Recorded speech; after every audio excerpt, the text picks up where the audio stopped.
Welcome back to the show. I am your nerdy host, Annie, and with me this week I have Spurksnake.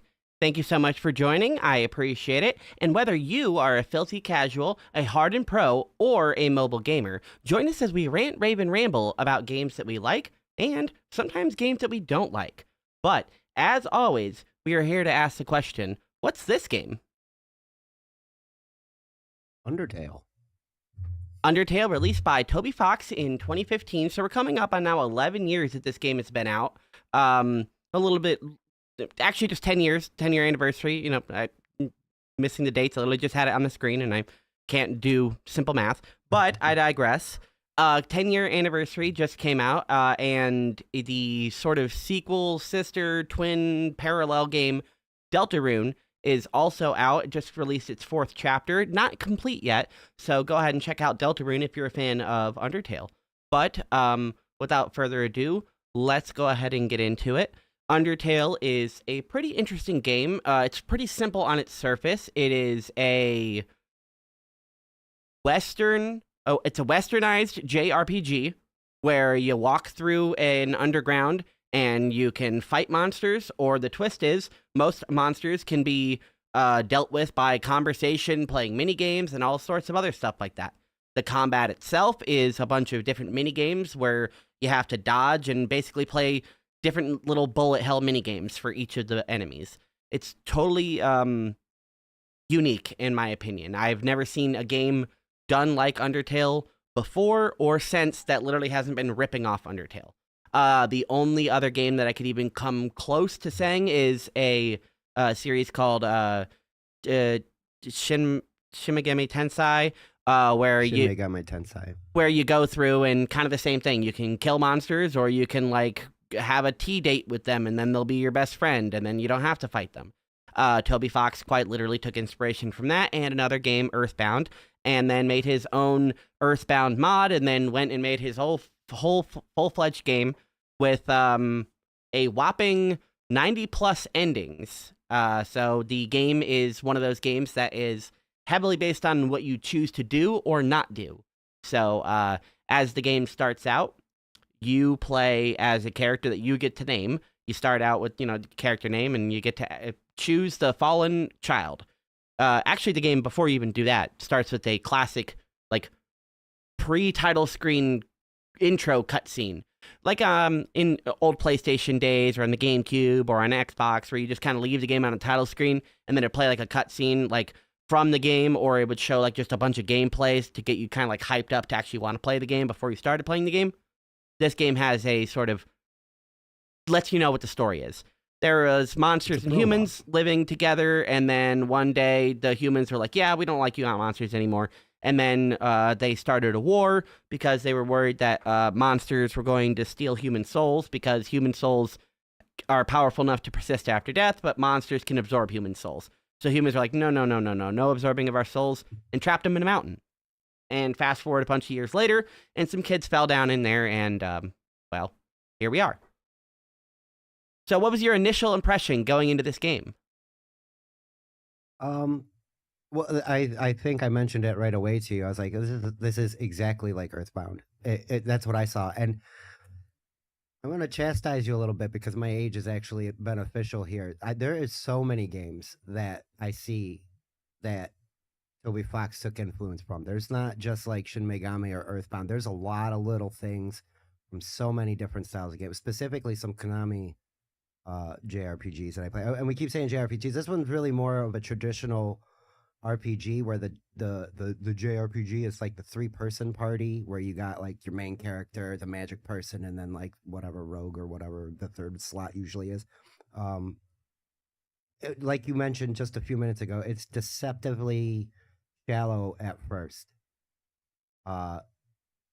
And I really like one of the things that gave it away for it to being a deeper game was the file size. Because had it been 40 or so megabytes, I would have been like, okay, yeah, that's exactly what it is. It's just like an old Super Nintendo role-playing game. You just kind of do this thing. But it grows, and you got to work for the story, which sometimes can be a put off for me. But after seeing more of it recently, It's definitely got a hold of me now. You know, I grew to like it over time versus, and this will go back to something else that you and I are covering. It just kind of starts out exactly like something else, and you see how he's trying to make it his own, but then it turns into something completely different later on, even if it was still inspired by a lot of things that are very familiar to old school gamers like myself. Something I find particularly interesting and charming about this game is you don't like, if you're not like going through and talking to everybody and getting everything, you're really not going to understand or know what's going on until the end, where they literally are like, exposition, exposition, exposition. You're like, huh, okay. So I need to play another run? Is that what you're telling me? Okay, interesting, cool. And I like a game that not only encourages you, but kind of makes you play another playthrough. And on top of that, I appreciate above all else when you want to play another playthrough. When it's not just like, oh, so now I have to do New Game Plus because then I get the bonus armor and then I can use the superpowers because the bonus armor has superpowers. Why couldn't I? Whatever. And so I like games where it's like, oh, okay, so like on this next playthrough, what if I kill this guy instead of this guy? Or what if I don't kill anybody? What if I kill everybody? There is that sort of replayability in this game because there is that many different endings. Now, I will revise my statement saying there is 90 plus variant endings. There is only really 3 endings to the game, and if you want to get more specific, there's only like 3.5. And the half, I mean, is if you complete one of the endings of the game, it permanently changes your save file. So unless you delete your save file completely, the other 3 endings. Sorry, let me revise it. If you do one of the 3 endings, it changes all 3 endings if you do a playthrough again forever. So no matter what, your save file is changed. So you can do playthrough 1 or playthrough 2, and there's no like real permanent consequences. In fact, the second version or the second playthrough allows you to reset the whole game and literally have basically no consequences. So the third playthrough, because of that, I would definitively consider there only to be 3 endings of the game, unless you do the third ending, and then there's a variant of those 3 endings, in which case it's not really the ending. So the game is very fascinating and makes you want to go through all of these playthroughs, or at least, if you don't have the time, go watch somebody else do a video of it or read, a breakdown or a walkthrough or something like that, because it is really fascinating to see the butterfly effect in this game. Yeah, I mean, as we were talking about it, leading up to this episode, the videos did start to show up, and I had to avoid like lore stuff or speculation or things like that. I didn't want to know anything else about it except for what I talked to you about. Because really, at first, I had like some initial background information, like I've heard Undertale, and I told you, I think I told you I knew about, like, okay, I know like the true ending is a pacifist ending. Like that's all I really kind of knew. Like how much when we were talking to White Chocolate, he was like, yeah, I heard some stuff, but now it kind of that's exactly what happened to me. And so I pushed it away. And I didn't want to play it because I was like, because immediately I know I'm going to go want to try to do the pacifist ending, get the true ending, and I'll make another point here, and then be done with it. What we were doing earlier, you and I, where I'm just kind of sitting and hanging out and you're playing, that was couch co-op for me back in the day. I would be sitting with my best friend playing these types of games, and we would get a guide. And, when we would get stuck, flip open the guide. And then eventually it became like a navigator pilot situation where we're just kind of like piloting our way through this game and getting this cool story.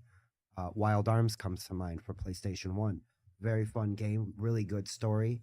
And intricate, you got to go around and talk to people. I'm not like that. I just want to get to the end. I don't really think to talk to NPCs a lot because of earlier games where they and the memes, they just repeat the same thing over and over, and it's like I don't give a crap what you got to say. This changes here, and specifically in some cases, time is very important, and repetition is very important. Yes, absolutely. It is a recurring theme in the game of how determined you are to stick with it and go through it. And it was really interesting for you to talk to me about your, like, I wouldn't necessarily say distaste, but your feeling of abrasiveness for the game, where you're like, I don't feel like I'm getting a lot out of it yet. And it's like, Right. it's partially intentional and it's partially because of the developer.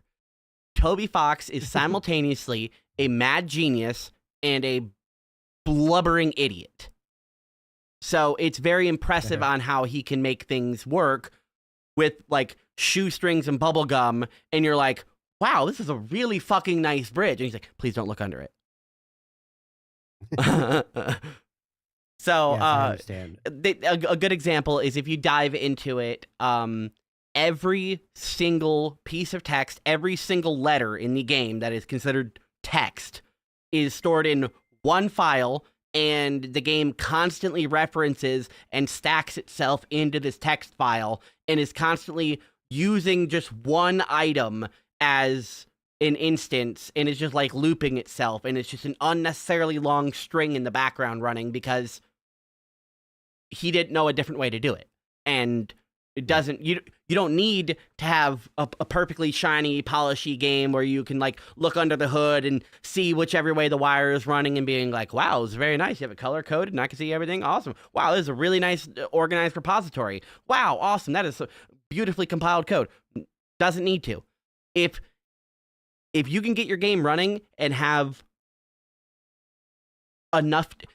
Undertale objectively is a shitty looking game and is not very fun to play for the most part. And yet somehow I have over 100 hours in this game, and I am more than happy to go play another playthrough of it again and see what other things I can toy around with, what other pieces of dialogue I can fish out of it, because that's the type of game it is. And it's fascinating to me that despite the fact that the name of the game is just do it over and over and over, it never felt boring repetition. It felt like, okay, I just got to get through this next part, and then boom, I'm going to get the result I want. It's good. Yeah, sweet. It wasn't boring at all. It was frustrating repetition. It was like because I told you it wasn't.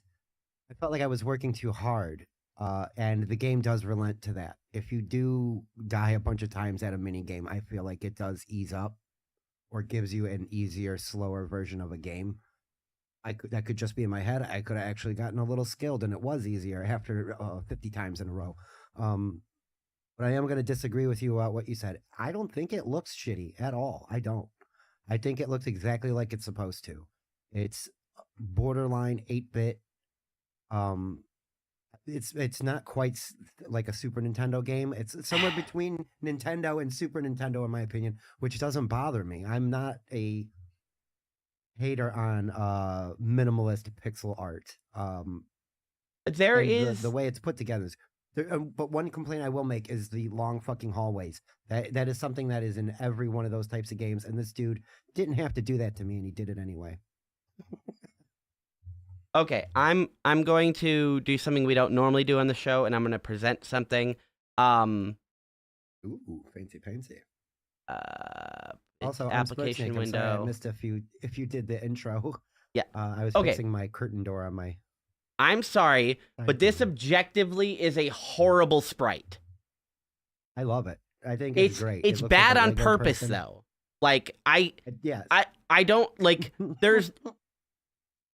The reason I know it's on purpose is because the game does have some fantastic art, and the game's primary artist is Temmie Chang, and I follow Temmie Chang outside of the game because she's a fantastic artist, and she does great sprite work, and fantastic background, set pieces, all of it. The game has a lot of character flavor in a fantastic art direction. it takes a lot of ingredients and makes it some more than its parts. This is not an example of it. This is the main character sprite, and it looks fucking awful. You have to look at this guy the entire fucking game. This is your character, and you never get a different facial expression. You're just this fat, weird kid with a striped shirt. Hey. No, he is fat. If you turn to the side, if I get a side sprite version, your belly is literally distended like Joey C. Okay, I'm just saying. Yeah, well, it's a child. It's baby fat. You still get a little bit of time. It's not like he's 30 and went to the. But no, I get what you're saying. Yes, comparatively speaking, and I think that's kind of great because that's technically the human character, which looks the worst out of all of them. So to your point, that was the idea behind Tomb Raider. Like, I remember somebody making the point saying, look, you're going to have to stare at the back of this character the whole entire time. It might as well be something nice to look at. Mm-hmm. I Right. get your point, 110%. You're like, ugh, brown hair, silly striped shirt. And slow walker, you slow walking short leg child with your chubby butt. I don't understand. You brought it up, but I don't understand the reason for the long hallways and stuff like that, because generally the long hallways don't even have monster encounters. There's except for one hallway in the game, there is no dialogue. There's nothing going on in these long hallways. And they start from the first fucking room in the entire game. It's honestly my only actual gripe about the game. Like, I have little like saying the art doesn't the art looks like shit. It looks like shit in a really, really charming way. I won't budge on that. It doesn't look great, but it's charming and beautiful. Like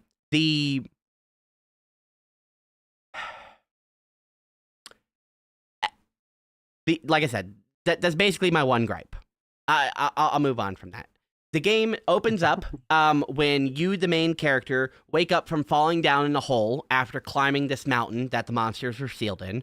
And you walk into the first room after waking up, and you encounter a little flower. And the flower tells you, hey, welcome to the underground, It's a little place where you can make friends and stuff like that, and teaches you a little bit, kind of like a tiny little bit of a tutorial about the mechanics that you can move around, and you have to, well, he doesn't tell you that you have to dodge around. He actually tells you to collect his attacks.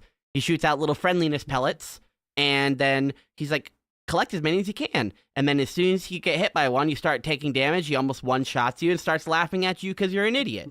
He tells you that it's kill or be killed down here. And that kind of... Sorry, that was distracting me behind me. Yes. The game opens up immediately with Flowey being like, well, this is the type of game it is. People might lie to you. It's like, fuck it. Okay. So I don't know if I can even trust the tutorial mechanics. Good to know. After he pranks you, he lines up a kill shot. He fills up the entire screen with a bunch of bullets, and he's about to kill you before a little fireball comes and hits him and knocks him off the screen. I would say presumably killing him, but you'd have to be stupid to really think that. Yes, I agree. It's obvious that that's not what's happening. It's more along the lines of knocking him off screen. Just kind of swatting away. Yeah. Later in the episode, when we get more into lore stuff, I think I got questions about that because I feel like there's a little bit of a loophole there. But at the same time, I think I might have just answered my own question working it out. Yeah, the opening is great because it is. It's like, hey, these are love bullets, basically, and if you do dodge them because you're suspicious, he gets very upset with you right away, and he's like, well, "Stop that," and it's like, and then you get the circle one ensconced where you can't dodge it, and you get one shot, and then Toriel does come to save the day. Nice little fireball, knocked him out of the way. Come with me, my child, and wants to take you home and keep you as a pet. Yeah, basically. She lets you know that you're the first person to fall down here in a long time, immediately letting you know that you're not the first, but the first in a long time. She takes you through the ruins and teaches you that the underground is filled with puzzles, partially because monsters don't have a lot of other things to do except for make puzzles and traps, and B, so they can catch humans. It's not told you why you want to collect humans yet, but that is sort of the deal. You go through the underground, and it's literally a tutorial. Tutorial teaches you that there's buttons to hit, and sometimes there's stuff behind pillars. It's very video game tutorial shit. And if you didn't notice, Toriel's name is a play on tutorial. So, good on you, Toby Fox, for that stupid joke. There's a couple of silly jokes like that. I love the sense of humor in this game because it's never really like too in your face. It's never like consistently trying to be quippy and shit like that. You have funny characters and you have funny moments, but generally the game takes itself seriously. Except for right in the beginning. Well, after the tutorial part, I think. I would blame Papyrus for that. He's he's completely serious in being serious, being not serious. So it's not like he's just being lol xd random. That's just his character, and he is just a weirdo. I know, very very good character, by the way. Oh, real quick before we move, this is the first part where you experience the long hallway. All right, I'm gonna leave you here, and then Toriel runs away. Yep, I want to see if you can make it all the way to the end of the hallway by yourself. I'm sorry I have to do this. And then she jets to the other side of the hallway, and then you have to just walk. It's just a 10-second, maybe 20-second long hallway, just for no reason. The game just pads itself. I think it's kind of good because you could take out like 5 of these hallways. But in some areas, they would be really, really short if they didn't have these hallways because there's only a couple of like main rooms to them. Waterfall comes to my mind. Mm-hmm. Yes, there are liminal spaces between a lot of the areas in Waterfall. After you catch up with her, she tells you that she's going to leave you again and give you her, well, a backup phone. She gives you a cell phone. And then immediately leaves, and you immediately leave too, because what are you going to do? Just stand here all day? I don't think so. I'm going to go explore. And as you walk around the ruins, you're encountering different mobs, and Toriel has taught you that you don't have to fight mobs. Maybe, you could just have a friendly chat with them. So at this point, you, the player, can decide to experiment on how you want to play the game. Do you want to just beat up some mobs and gain some levels, or do you want to just avoid fights, like get into the fight and immediately flee, or are you going to want to try to play their little mini games and spare them and get some gold off of them? So like there's different ways to approach it depending on what you want out of your playthrough. Like, if you level up, obviously fighting monsters and bosses will be easier later on. But if you just run from every fight, then you won't have any gold. So, it's something to think about. Regardless of how you proceed, you make it through the ruins, and Toriel calls you, asking if you want a cinnamon or a butterscotch pie. And interestingly, it's not butterscotch, it's actually buttercup, which is apparently a toxic flower. So I did learn that today. Yes, I did learn a little bit about that. There is more to the buttercup butterscotch thing that I didn't know. And to your point, like, you can play as a pacifist, and it makes it harder on you in certain ways, like not having gold or gaining any extra hit points to stay alive longer. Right, because leveling up gives you more health. So, I mean, yeah. Right.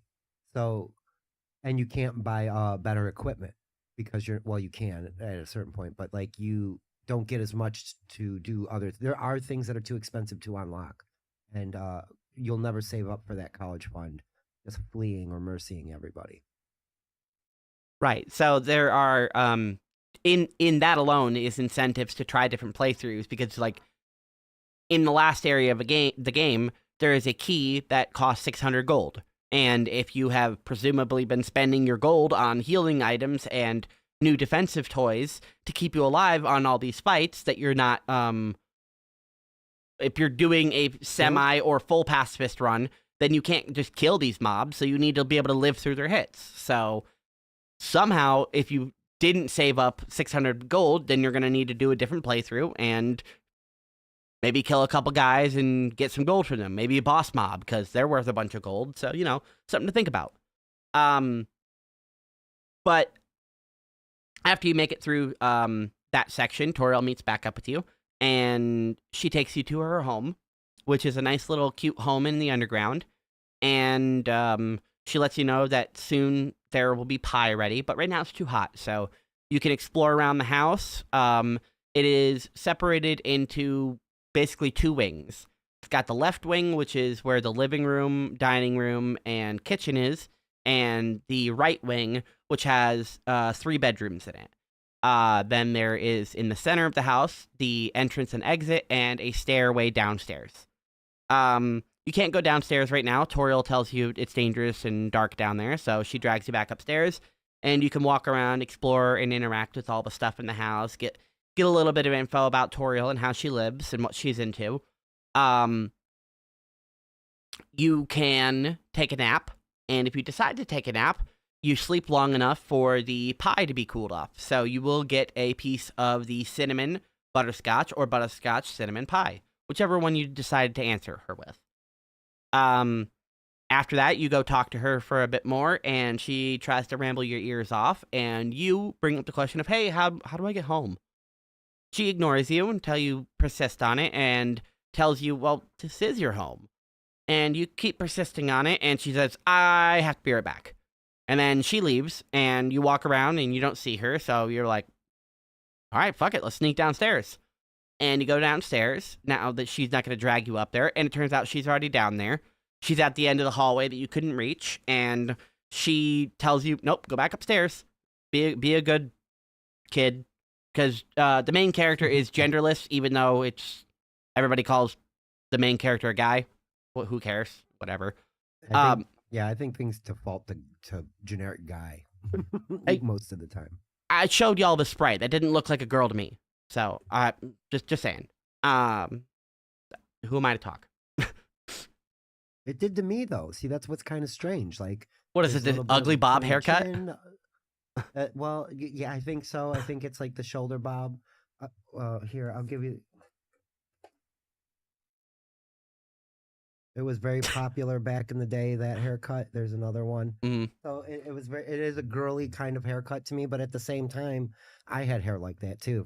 I didn't show my face isn't in there, but my hair was right to there because I was growing it out. And it's just it's a matter of perception. You know what I mean? It is a very androgynous sprite. It can go either way. Well, if the kid was an adult, we'd be able to tell because it would have tits. So we don't know. Unfortunate. So you go down, you chase Toriel to the end of the hallway, and there's a door down there where she's like, "This leads to the rest of the underground. People have left out of it, and they've never returned, and I don't want to lose another person, so I'm going to destroy it." And you say, "No, I want to leave." She says, "Fuck it. Prove you're able to."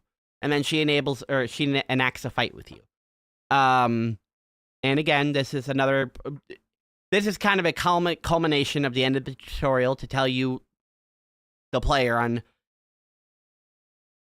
sometimes if you want the good ending, you really gotta stick through it, and you're gonna have to tank a lot of crap.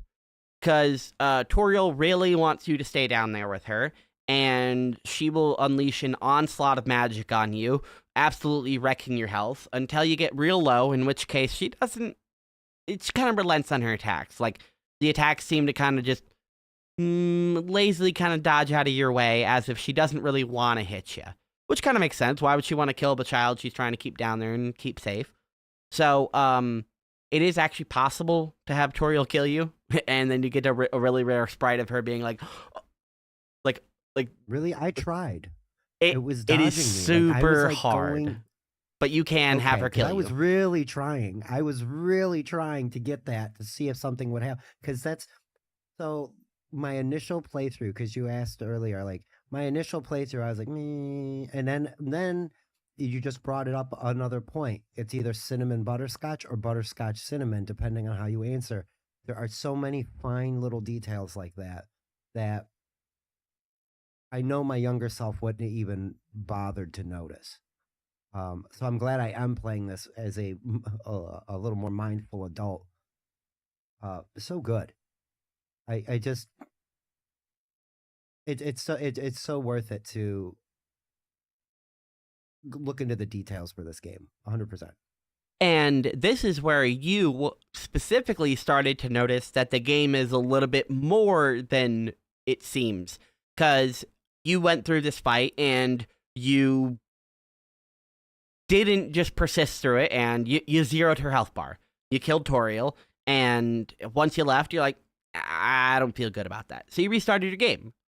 And as you go through the underground, things are already different immediately.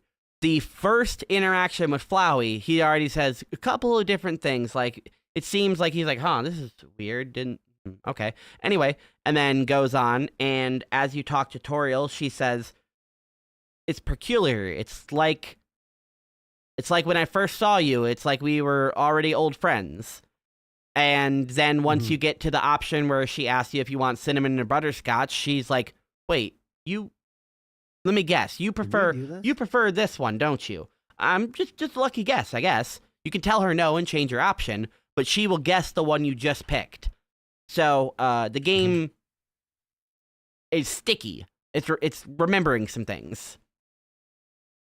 Right. There are things that persist throughout a retelling.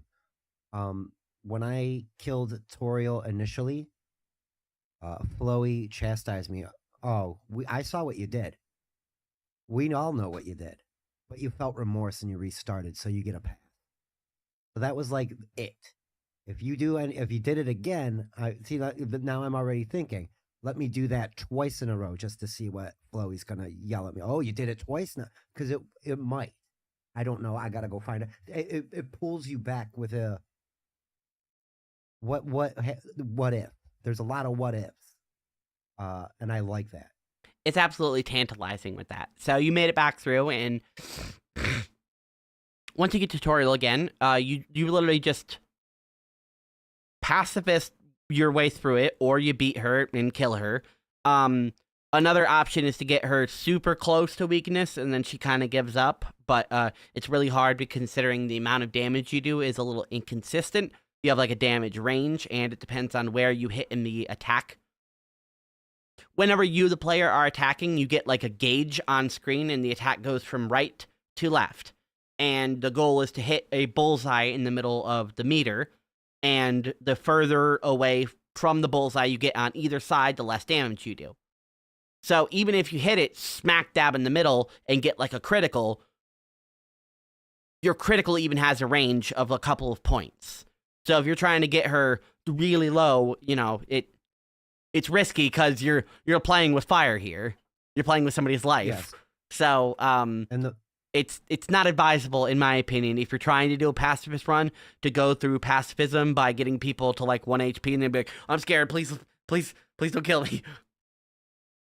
I deliberately avoided that afterwards because, specifically with Toriel, it seems like the closer you get to 0 on her health bar, the more damage you're actually putting in.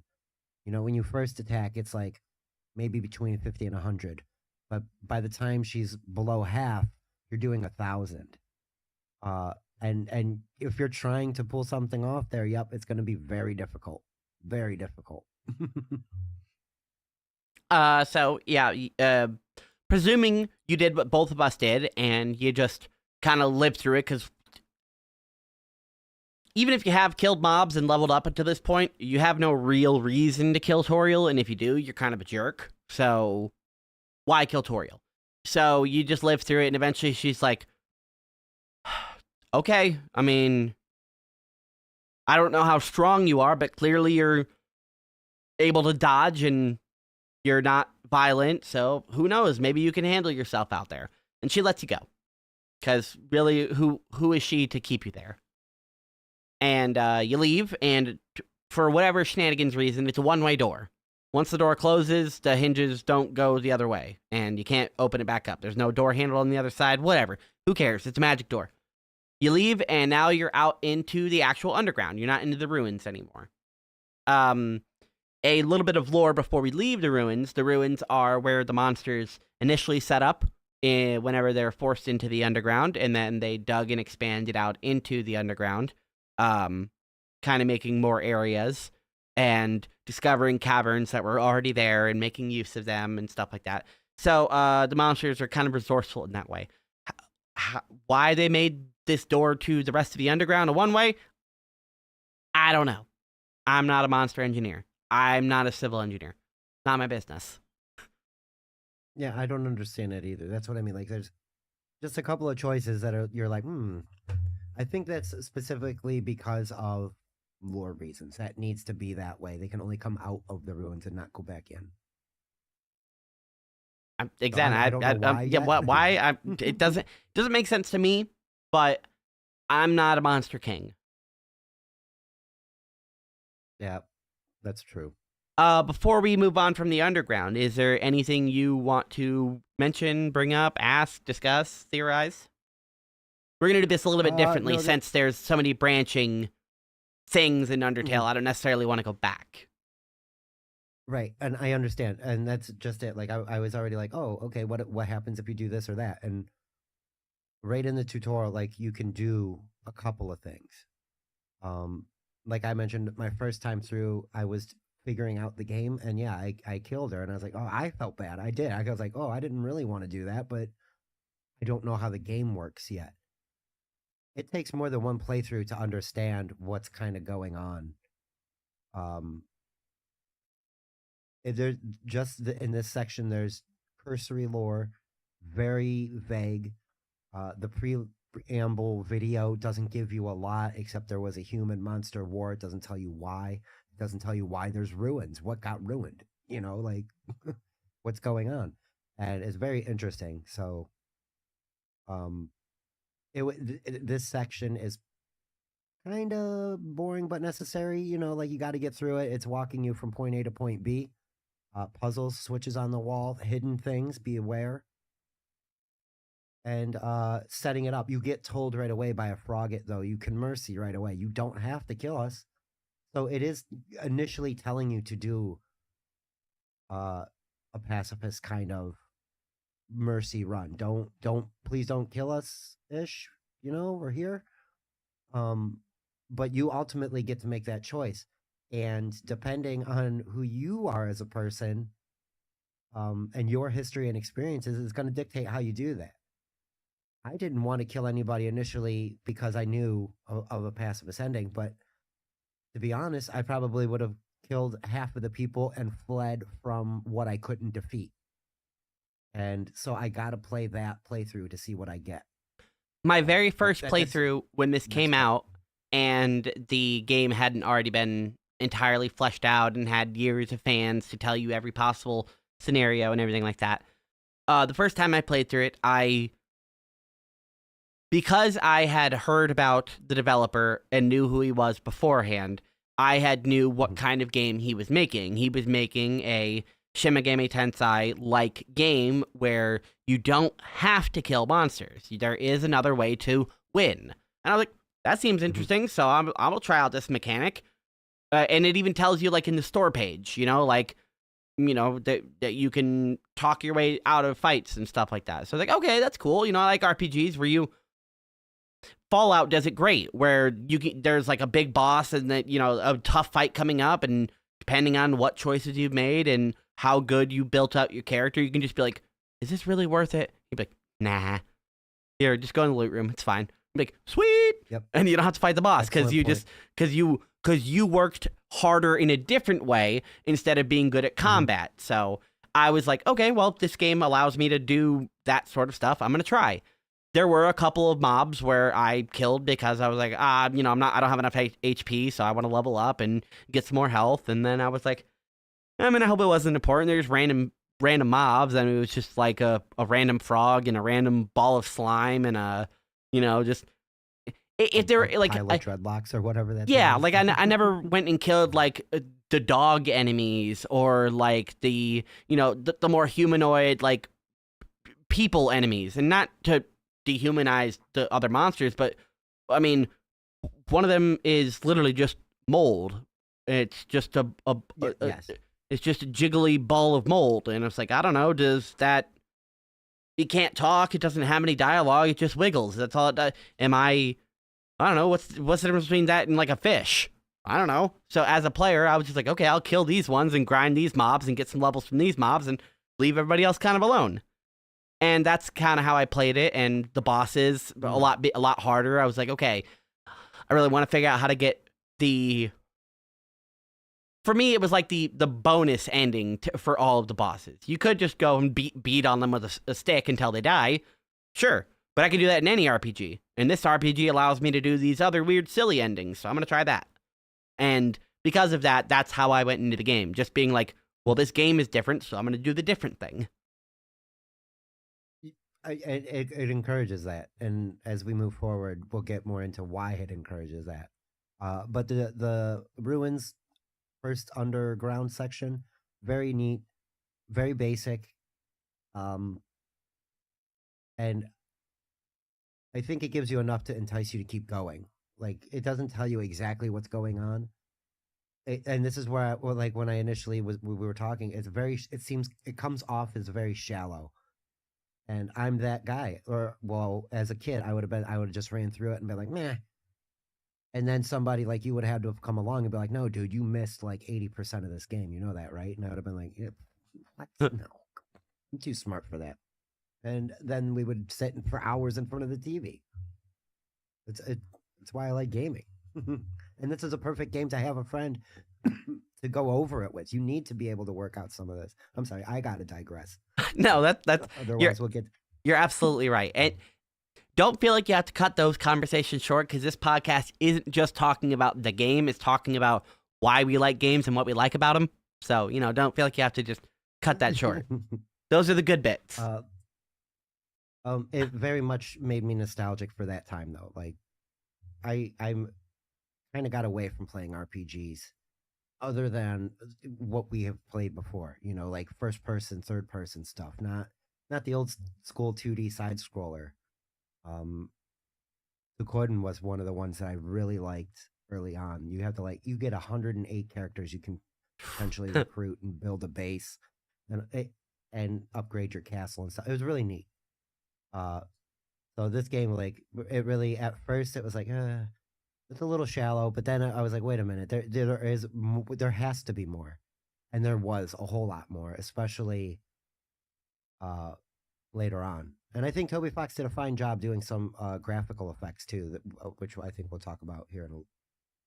I don't often like to stroke my ego because I have enough of it, but I know it was also a little bit different when it comes from me, and you're hearing me being like, no, I fucking love this game, and you're like, yeah, but what? There has to be. Why is Anne so obsessed with it? What is the thing that is making her interested in this game besides just the silly skeleton character? It's like, what is the intrigue of this game? And I'm glad you stuck through with it because us being friends. Yeah. Well, yeah, because like you it's word of mouth from somebody that it has played a lot of games and is like, yeah, but this one's a little bit different. This one's good. You're good. There's something here that I'm going to enjoy. You know me well enough that just give it the effort, dude, and you'll get out of it what I'm telling you you're going to get out of it. And yeah, definitely, I trust you for that. So you haven't led me astray so far. Even though I will say that this game did make me probably more frustrated than anything else we've talked about. That's probably more on me than anything. It is partially a skill issue. The game has some really tight timings on some attacks.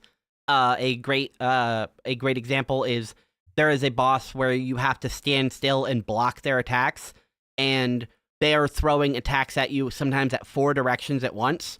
So you're basically playing DDR against this boss, and you have to go ding, ding, ding, ding, ding, ding, ding, ding, and perfect block all these attacks. Otherwise, you're going to get like 11 damage per attack, and you're going to get wrecked in 3 hits.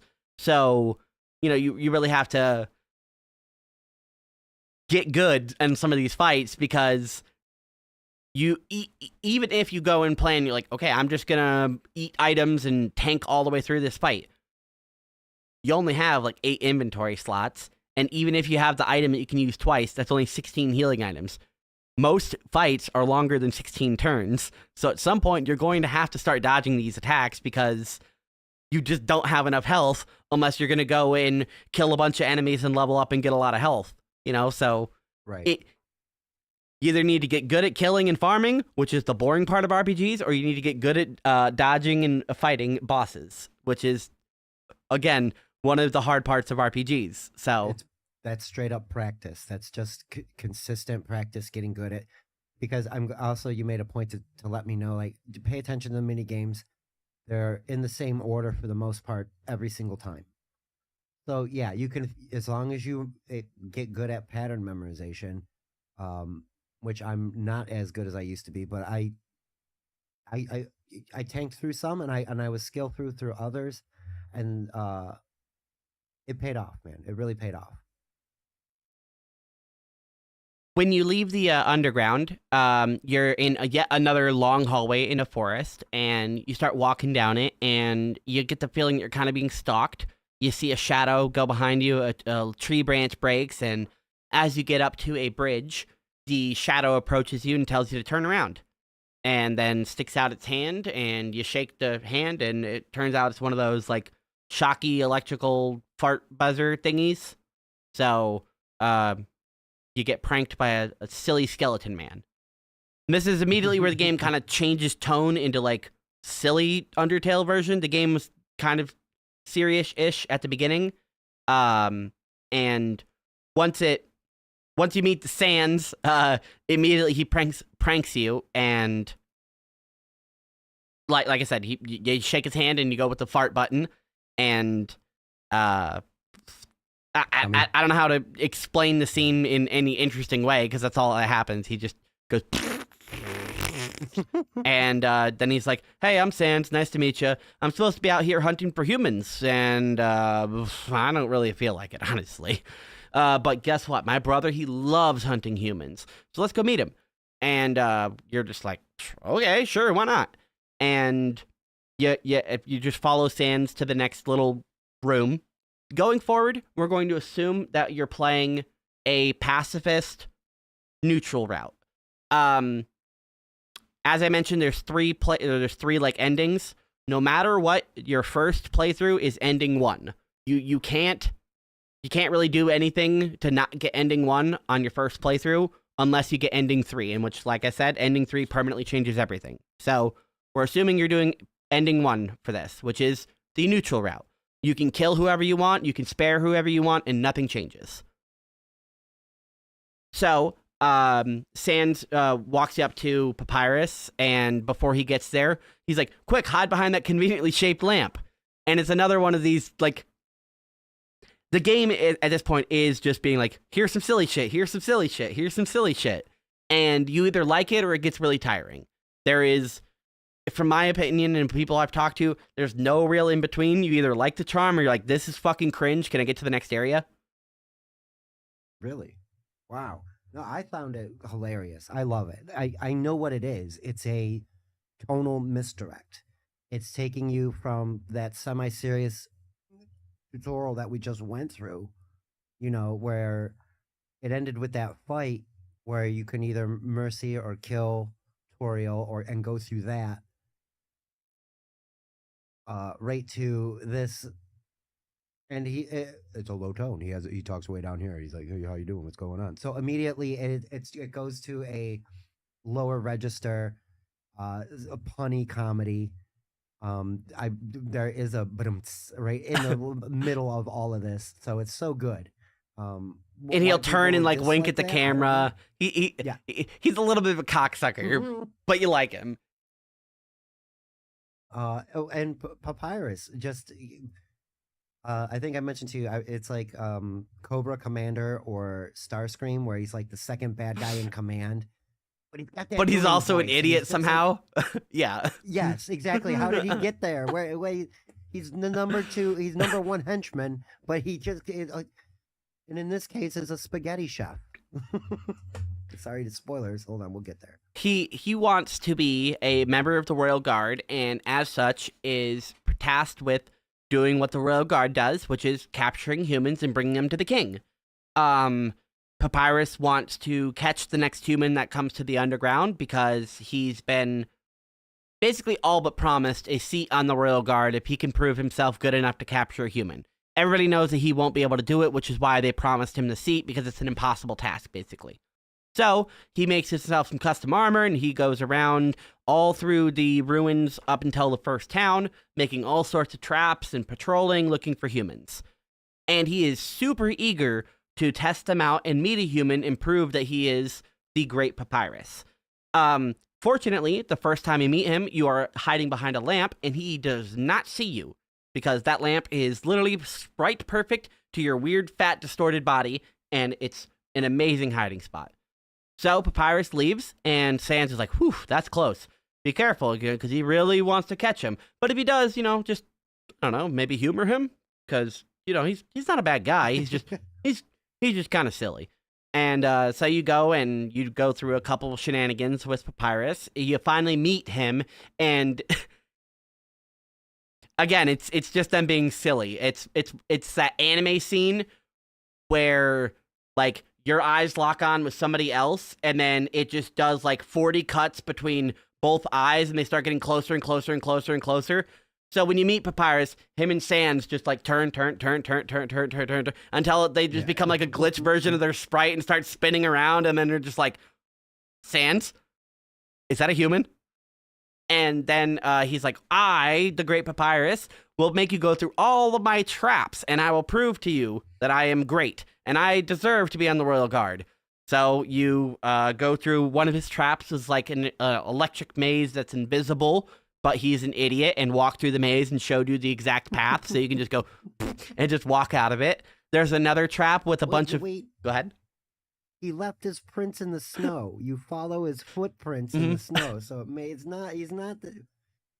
go ahead, I'm sorry. No, yeah, exactly. He accidentally gave you the solution to the puzzle because he's like, my puzzle only works if you're holding this orb. So here. And he walks through the entire puzzle, hands you the orb, and then walks all the way back through it, and you're just like, okay. And just walk on those footsteps, no problem. That's what I mean, like... It's like that Metal Gear Solid scene where the girl is in the land with all the landmines, and she goes through the room and leaves all those footsteps, and you're like, oh, I'm supposed to just follow the footsteps, no problem. No, I'm just gonna just boop, boop, boop, boop. It's a funny puzzle because it's completely pointless and worthless. You just you defeat all of his puzzles easily. There's one where you have to, it's not even an obstacle, but yet it's out there as a puzzle. You have to push a snowball into a golf hole. You can completely skip that entire puzzle, and that's how effective that puzzle is. You literally don't even have to play the puzzle. You just walk to the next room. I got the purple flag, and I got 2 gold out of that. I was very proud of myself. Ooh. Don't spend it all in one place. Exactly. Like, it does shrink. The snowball shrinks down, and the better you do. I have yet to get 3 gold. I know there's going to be, like, if you get it without it shrinking at all, it's got to be, like, the best you can get. I don't remember how many gold you get out of it. Even the best ending is still disappointing. You're just like, okay. Yes, exactly. Cool. And that's what you just said. That's kind of an overarching thing. Even the best ending can be disappointing, or the best quote, what you're supposed to get. Oh, and the crossword puzzle. I mean, we got. Well, you're gonna get into that. I think there's more puzzles coming. Yeah, he's got one more that's actually a little bit tricky, where there are like pressure plates on the floor, and you have to press all of the pressure plates one time. If you press them a second time, it invalidates them, and pressing it a third time completely makes it wrong. So you have to do all of them one time without double stepping on them. The first one is easy. The second one's pretty easy. The third one's kind of challenging. And the fourth one is difficult because it's on ice. But the third one that's challenging, for no explanation, no reason at all, Papyrus has an emergency deactivation switch standing near him, and you can just go up to a tree and just go boop, and just turn off the whole puzzle. Why that's there? I don't know. But whenever I was streaming it, I used it because I have prior game knowledge, and I just walked up and was like, I did try it once or twice to beat the puzzle, and I was like, fuck it, and just turned off the puzzle and just went to the next room. I had finished that puzzle and then watched you play it on stream because I was like, all right, I'm well past where you're at. I can watch you do the early part. And I was like, wait a minute. Because I enjoyed those puzzles, actually. I liked the EXO puzzle where you got to cross them once. And I was very proud of myself. And then I watched you go flip a switch. I was like, that's not fair. Like you had just said. It's there for no reason. Yeah, if you, the player, were frustrated and just walked around and like start clicking on things, you would find that eventually. Why it's there, I don't know. Loophole Lady says, it sounds like a cheat code. No, it would be different if I used an actual cheat code, which I did use earlier today. I decided, screw this, I'm just going to give myself unlimited HP. I'm going to be a cheater. I've already beaten the game enough times. I have over 100 hours. I can cheat now. And fair, like I agree. I don't like to use any type of outside help like that. But after a certain point, you're like, I need it. Especially with what you were doing earlier, you were helping me see something. Well, both of us really, because it gets ridiculously difficult during some times, and you have to. I was talking about pattern memorization. It's very much a rhythm game, in some of those mini games, and the attacking is very much a rhythm game. You got to time it. You got to hit 1, 2, 3, boom, 4. You got it. There's no way I wouldn't have been able. No way I would have been able to see, what in my opinion is probably some of the best story out of the entire game. Yes, because that third playthrough that we were just talking about it's easier than the other two up until a point. The hardest route is the pacifist route, where you don't kill anyone and you become friends with everybody, because you have to put the most effort into it. It's easy to murder everybody up until a certain point. You will run into somebody who is tougher than you, meaner than you, and way more experienced than you. And they're going to put you in your fucking place. Just like in real life. I'm sure you can beat a lot of people until you meet that one motherfucker who's going to kick your ass. That was one lesson I learned early in life, that it is a circle. You are somewhere in a circle. There's a guy in front of you that's going to kick your ass, but there's a guy right behind you that is just slightly less tough than you are. So, I hate saying it like this, but knowing your place is very important. But also know you can change your place if you need to, depending on, like you said, you can talk your way out of things. Violence and smashing isn't always the answer. No, but the answer for this particular thing is to just be persistent, and you can get through his puzzles. Because even if you wanted to at this point, you can't engage in combat to get rid of these two skeletons, because you have to get through their traps and shit first. So yes. Papyrus is watching you defeat his puzzles handily, and then you come across one where he's like, Sans, I told you to put out a puzzle. Initiate your puzzle. And he's like, all right, here it is. And it's an empty room, and there's a piece of paper on it. And he's like, where's the puzzle? And Sans like, it's right there. It is so dastardly, they will never be able to ignore it or just walk through it. So you walk over, obviously curious, it's a piece of paper on the floor. You just go over, interact with the piece of paper, expecting some sort of something to happen, and it's just a crudely drawn word search puzzle with like a happy fridge guy and a bunch of words. Well, I say that, except one of them, I'm sure you've seen a word search in your life before. Sometimes the row at the top is just gibberish. It's like the top of your keyboard. So it's just Q, W, E, R, T, I, O, U, P, and then just a bunch of letters. One of the word searches is just that jumble of letters. So it's a nonsensical word search on top of it. You're like, yeah, you've seen a word search. There is one next to the table, or not next, on the table next to my bed. I like to do word searches often. Typically when I'm listening to a podcast or an audiobook is when I'm kind of just like, trying to fill all the ADD bubbles in my head to just get everything moving. So I was like, ooh, a word search. I was like looking forward to actually, this is not a point and click game. No. Everybody to understand. But I grabbed my mouse like I'm going to draw on it like it's MS Paint or something. I'm like, ooh, cool. And then it was like, no, you don't get to do this, because Papyrus immediately gets upset. This is too easy. Number one. I just like you though. I was on stream. The word search came up, and I was like, "Oh fuck, chat. Okay, shit, fuck. Okay, all right, we're gonna crack this." And I literally sat there and made sure I found every single word. And even though you can't draw them, I made sure to circle my mouse around and be like, "Okay, there's the word cigar. There's cigarettes. There's cordiopio. Okay, there's freeze, there's chill. I made sure to get every single word, and I'm like, all right, sweet. And then it legitimately took me 5 or 6 minutes, maybe longer.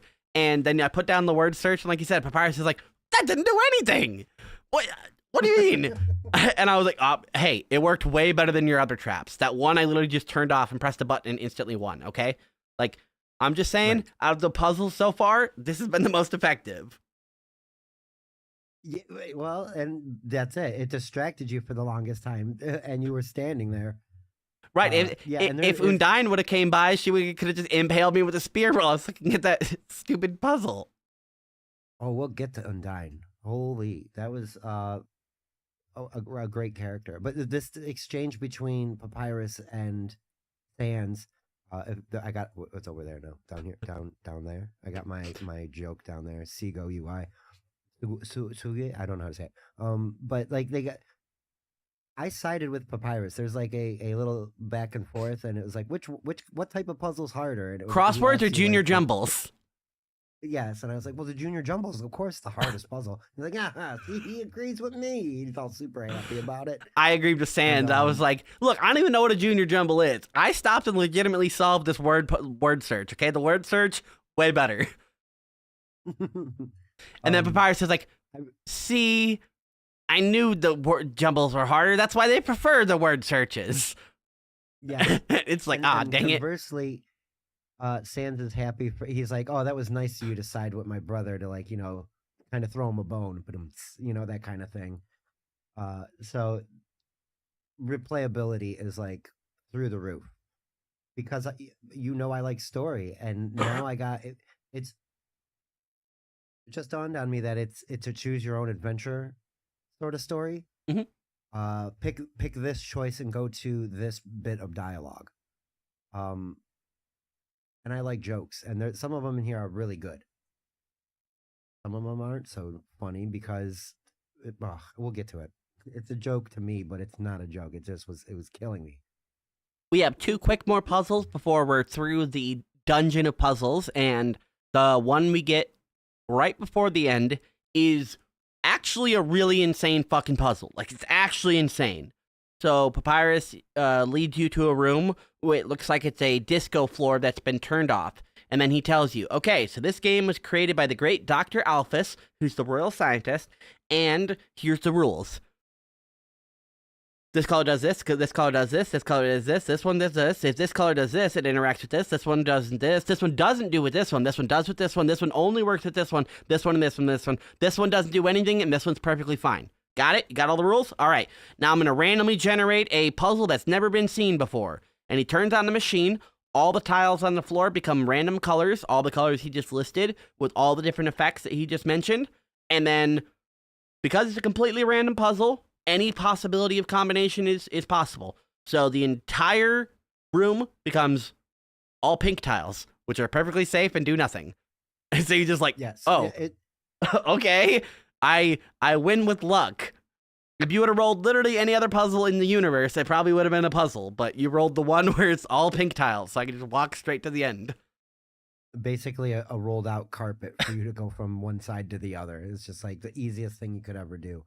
And what's funny is fact, those tiles do what they say. They do, exactly. They do that, and this puzzle does come back in the game. So you really probably should have wrote down all those rules I just mentioned. Because there's going to be a time where you're going to need to know those rules. Another subtle, quick joke where they do that. Like he literally lists like 8 to 10 colors with different effects. And there are chaining effects. Or ones that don't do anything. It's funny. A good example is there's green tiles that are slippery, and you slip on them. There's the blue tile, which is watery and has piranhas. If you jump in the water tile, the piranhas will bite you. But if you step on a yellow tile before you go in there, you'll smell like lemons. Piranhas hate lemons. It's like, Right. Yes, that's right. okay, so don't slip into it, don't walk into it, and if I do, I have to make sure I use yellow. Got it. Okay, that's one rule. Yes, exactly. It's very much a logic puzzle at a certain point. You're like, ugh. Silly game.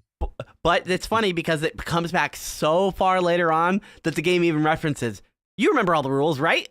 It's like, oh, no. Yes, exactly. Why would I remember this? No, yeah. There's no way unless you wrote it down in a finding notebook and it was sitting right next to you up until that point, and you're like, holy shit, the tile puzzles. Here it go. Okay, cool. Okay, red does this, pink does that. Got it. Okay, good. I got it. And even still, you got to be pretty good. Because there's a time limit at that point. So yeah, it's not only difficult, it's timed. So stupid game. It's a really nice callback for no reason. Mm-hmm. So you make it through that puzzle with just pure luck. You just make it through that puzzle, and Papyrus, he is so blown away by it. He doesn't say anything. He just literally just spins out of the room. He just goes from one side all the way to the other and just spins out of the room. And Sans is like, well, that was interesting. And you move on to the last and final puzzle, which is just a bridge full of just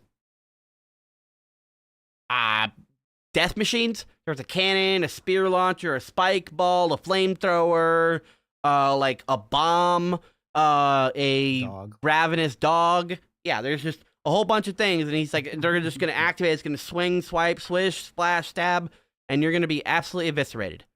Actually, it seems like this is too easy. Never mind. And he retracts the whole trap, and he's like, I'll deal with you a different way. Yeah, that was one of the things that kind of made me laugh. Like he had me. He could have just waited for me to cross the bridge and cut the rope, and I would have fell and plunged to my snowy death. But he changed his mind and decided to show some mercy. And I was like, what? I was waiting to see some attack too, because there was a bunch of. I think it's either 6 or 8. 4 on the top and 4 on the bottom. You're definitely going to get your comeuppance for solving all those puzzles. It's funny because this whole time these two guys are their goal is to capture you. The one is too lazy and the other one is too incompetent. So together, neither of them are doing anything at all to stop you, and you just kind of go do right through the puzzles and everything. Exactly. Papyrus is too stupid because his puzzles aren't smart enough to defeat you, even though he has plenty of source material. And Sans, I don't know if it's necessarily lazy or boredom. Like, he's waiting to see what plays out. But I think we'll get into the more deeper lore here shortly. Yeah, it's almost like he is just not going to do anything one way or the other for whatever reason. So you make it past that, and you finally get into Snowden, and it's the first town you come across. There's a library, a bar. There's the inn. There's a bunch of different restaurant stuff you can't go in, but it's a town. It's set up for Christmas. The Christmas tree is up, and people are getting ready. So it gives you a little bit of idea of when it's happening in game. It's at least in their Winterfest period, whatever time of the year that is. It's their Winterfest area. So there's a couple of little tiny, I don't know, wouldn't really call them Easter eggs or anything like that, but there's a couple of things that are here that are worthy of noting. There's a little monster kid in town that notes that you're the only other kid, and you must be a kid because all kids wear striped shirts. That's just a fact. I love it. Oh, snowed in. Yes, snowed in. You're snowed in. It's all one word, Snowden, yes. Like the name, actually, I think. I thought that was quite charming as well. It's like, oh, it's a little snowed in town. And yeah, there's nice little buildings, a couple homes, a nice little fast travel igloo in the town because we complain about having to walk so far. And something that you don't know what it is right away. You just walk north a little bit, and there's a nice river and a fishing pole and a nice note on it. And later on, there's other things that are there. It's nice.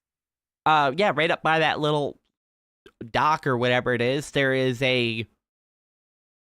I don't necessarily want to call him a werewolf because I assume he doesn't have a human form, but there is a like anthro wolf He does man. have a name.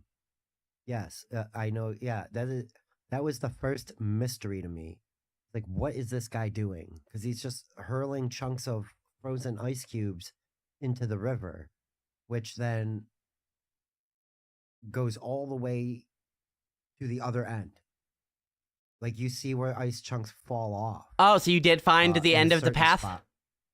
Yes, and I'm Now that you curious. found it, I don't. what is it for? You know? Yeah, I don't know. I don't Okay. know. I didn't It know. I don't know. The ice blocks Sorry, are I don't coming mean all the to. way from Snowdon on a series of water and conveyor belts leading all the way to the Hmm. core. And the core is a Hmm. huge machine in Hotland, which is at the core of the underground, Hmm. and it is needed to cool off its coolant. Okay, that's what It's it's literally labeling there. dropping All right, big ice cubes into a bath of cooling water to cool down whatever the core is. got it. Got it. And there's only Okay. one place in the underground to get that ice from, so it just goes on a long ass delivery instead of somebody carrying it. Goes on a series of conveyor belts, and who mines it and who gets it and who shapes it before the Wolfman chucks it on there? Who knows? Doesn't matter. I don't know. It comes out of But a it's nice that building it does and have a works its way satisfying and realistic conclusion. That's being Yes, delivered that's literally all the way across the world to the other side of it so it can cool off a generator so the rest of the underground can have power. um yeah, I that was one of the things on this last playthrough that I just did that I had to do was track where is this ice going? Because initially I thought it was like it will sort of right. It is melting and creating steam. I thought it was doing something because there's like this part you have to cross where these chunks of snow are falling down the waterfall. And I thought it was specifically for that, but it turns out it's not. Because I was walking around the core and I was like, whoa, they make it all the way here and it just goes off a conveyor belt and falls. And I was like, well, where the hell is it falling to? So it led from one mystery to another for me. This game tends to do that. And what I find particularly interesting about that one is there is no story, there is no real dialogue, there is no purpose to that happening or being in the game or no reward for experiencing it other than just being like, huh, where does that go? Right. And well, and that's the thing. There are a lot of little you said Easter eggs. There's a lot of little hidden things around. Um where younger me would not have clicked on a bunch of stuff. I was deliberately then clicking on a bunch of stuff to see what I could find. And I was mildly successful. I know I'm missing things or not thinking of where to go. I won't cover all of them, Oh, but a good example of the type of like flavor and little things that you have to look around and experience yourself is in Snowden. There's a door that you can't get in or anything like that, but you knock on it and you go knock knock knock knock, and the person behind the door, instead of answering the door or just having no dialogue, is like, "Oh, that is a lovely knock. Maybe if I don't answer the door, I'll get to hear it again." And then you knock on the door, knock knock knock, and he's like, "Oh, it's so beautiful." And then that's just it. yeah, he Just loves every it. time you knock on it, he's just like, "Oh, thank you."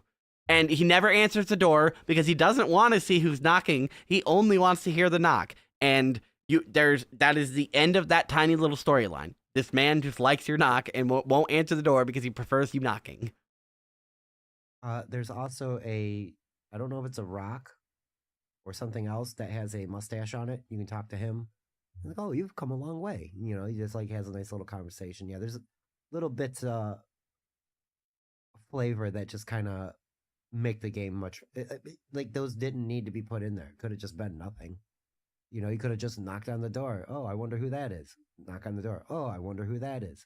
You know what I mean? Like the added text does make it feel more lived in. Speaking of feeling lived in, again, we're assuming that you're going through and sparing as many people as you can logistically. Once you get to the bar in town, you'll notice it's pretty poppin' and popular. You've fought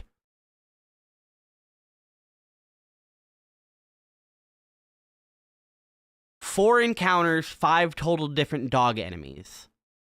And if you didn't kill any of those dogs, then they'll all be chilling in the bar and enjoying their time off, playing poker, like that famous painting.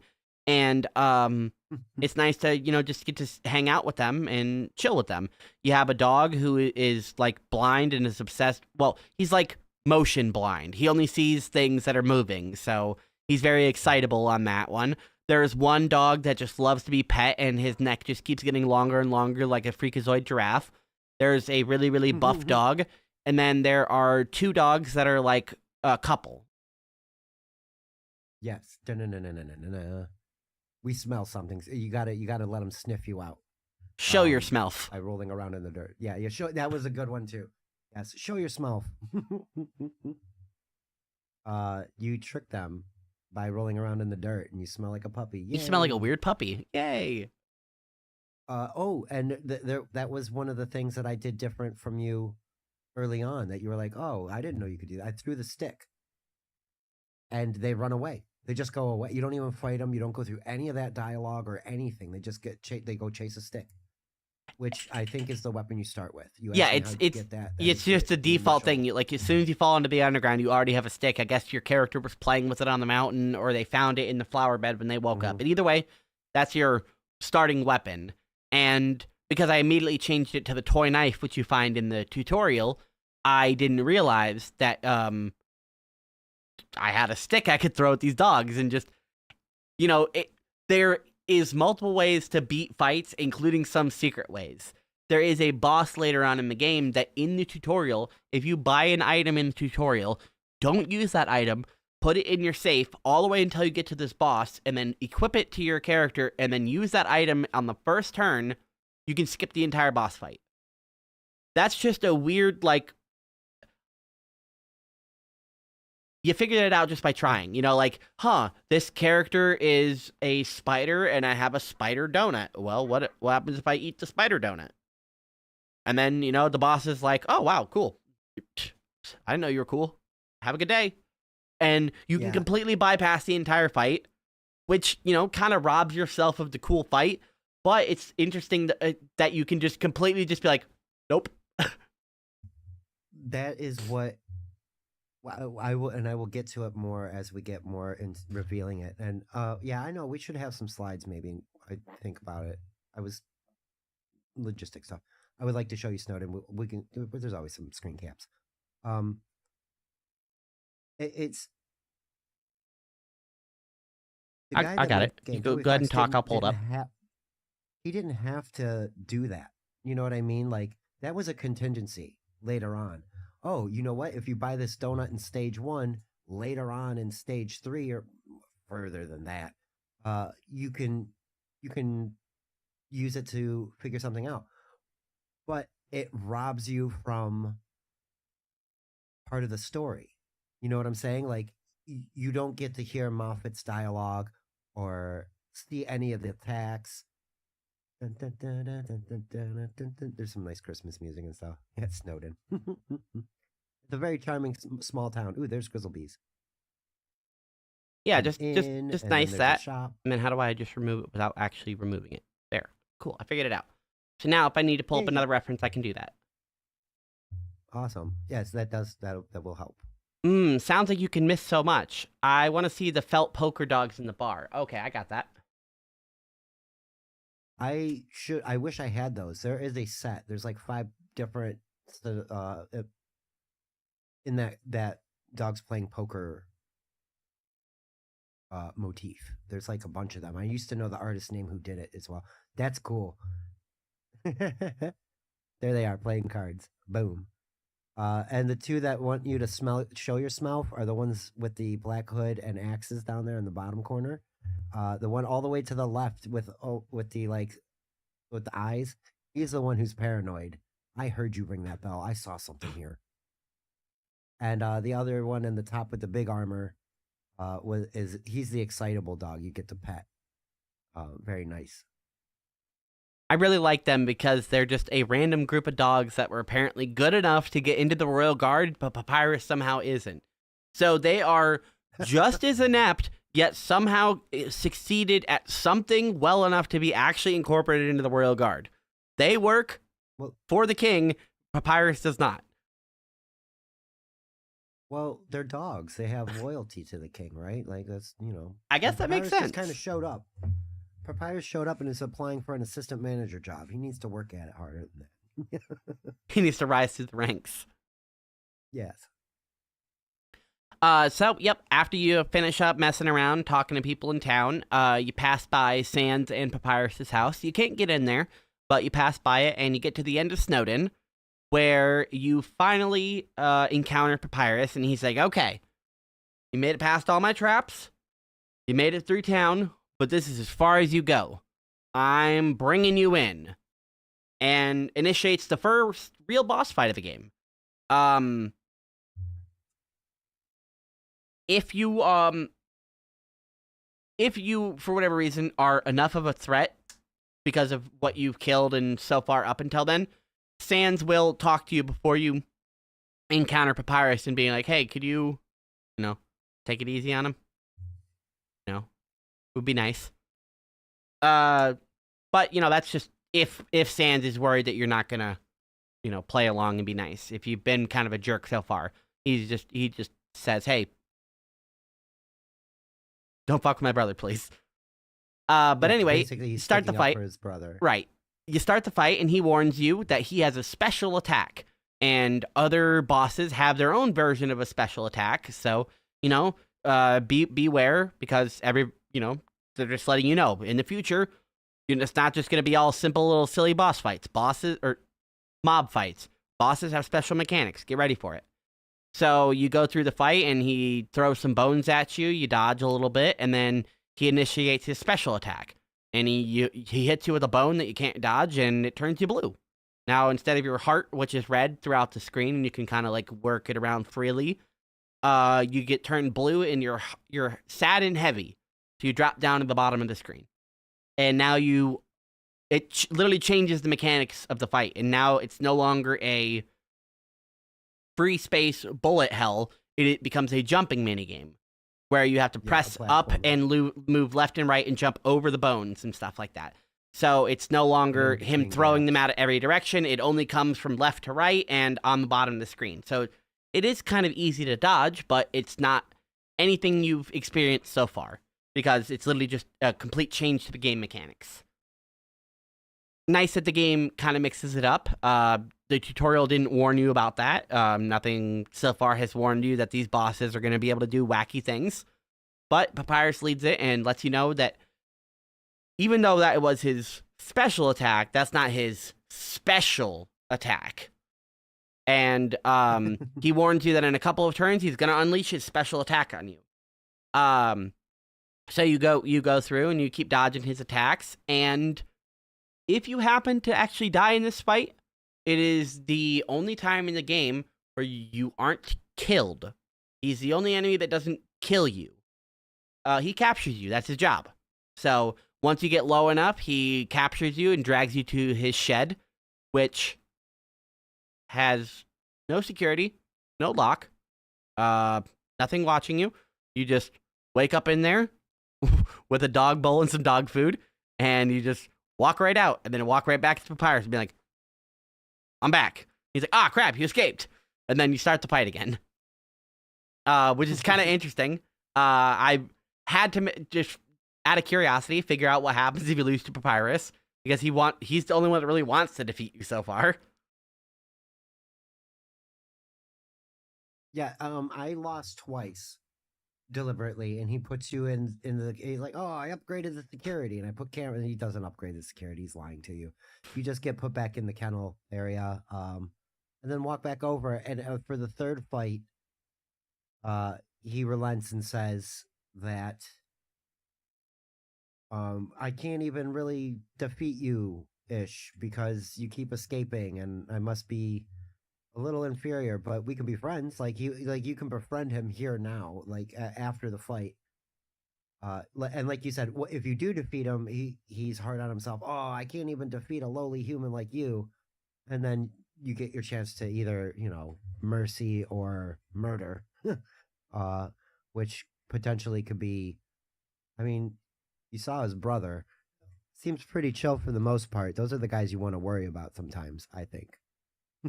Yeah, they have that fire inside them that they have to quell at all times. Yes. So, if you don't go through that secret beating him route of beating or losing repeatedly and him taking pity on you, you tank through enough of his attacks that he finally unleashes his special attack. Except, unfortunately, a dog seems to have stolen his special attack. And it's just a dog in the corner of the attack box. Like it would normally be coming to attack you, except it's just chomping on a little bone. And Papyrus no longer has a special attack. So he got fucked out of that. I don't know what the boss dog was going to do. I don't know what his super bone attack was going to be. No clue, because his attacks are pretty, interesting. Maybe it was like one really big bone that you can't dodge. Who knows? But there is the end of it where he's like, okay, well, I don't have that, so I'm going to just use a regular attack. And he unleashes a whole bunch of bones at you. And at the very end, it's a bunch of bones on skateboards, spelling out like Hollywood sign style, "cool dude." And yes, that was great. The funny part of the fight is that like there's a point where it seems like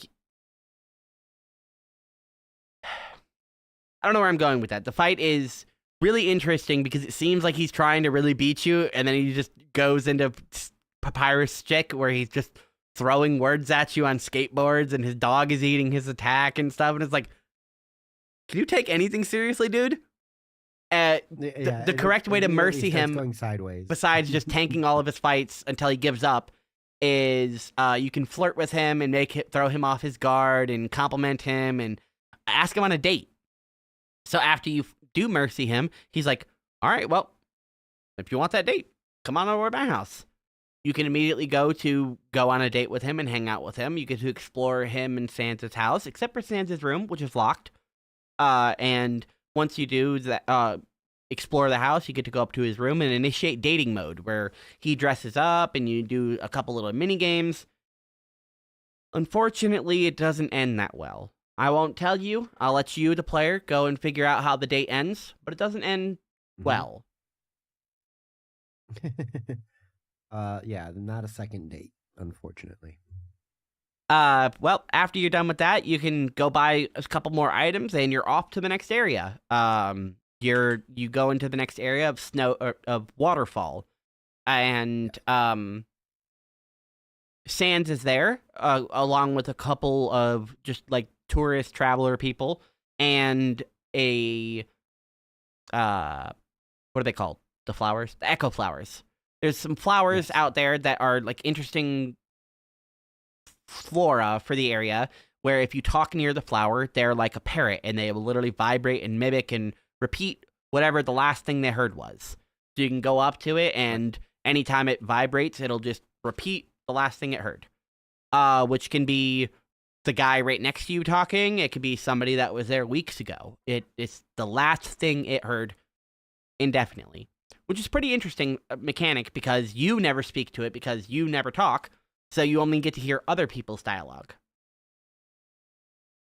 Yes, and you go through that section. I thought it was a neat thing, but there's like the way you get some of the story in this game. You have to pay attention and talk to the echo flowers, and it starts telling you a little bit of something. So two people were walking through that path talking, and you get their conversation. And I don't remember much what it was, but I wish I did because it's important. And I think it was about. I'm not sure who was walking. That's what I mean. Like, I can't remember all of the dialogue, so I'm not sure who exactly was walking through there. I don't think you're supposed to know who exactly it is.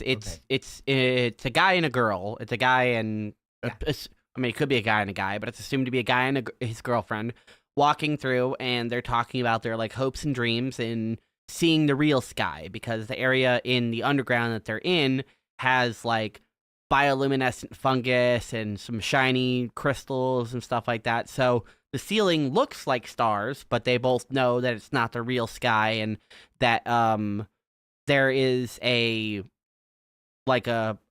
folklore that if you do this certain thing that you can make a wish, and they make a wish to one day see the real sky. Right. Okay.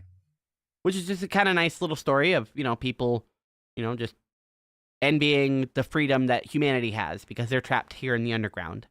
There's there's a secret bench that's like off screen somewhere that you have to go, and there's a flower next to that, and it's one of those examples of like environmental storytelling where you don't get the whole thing and you kind of have to put things together and make your own impression and implications on it.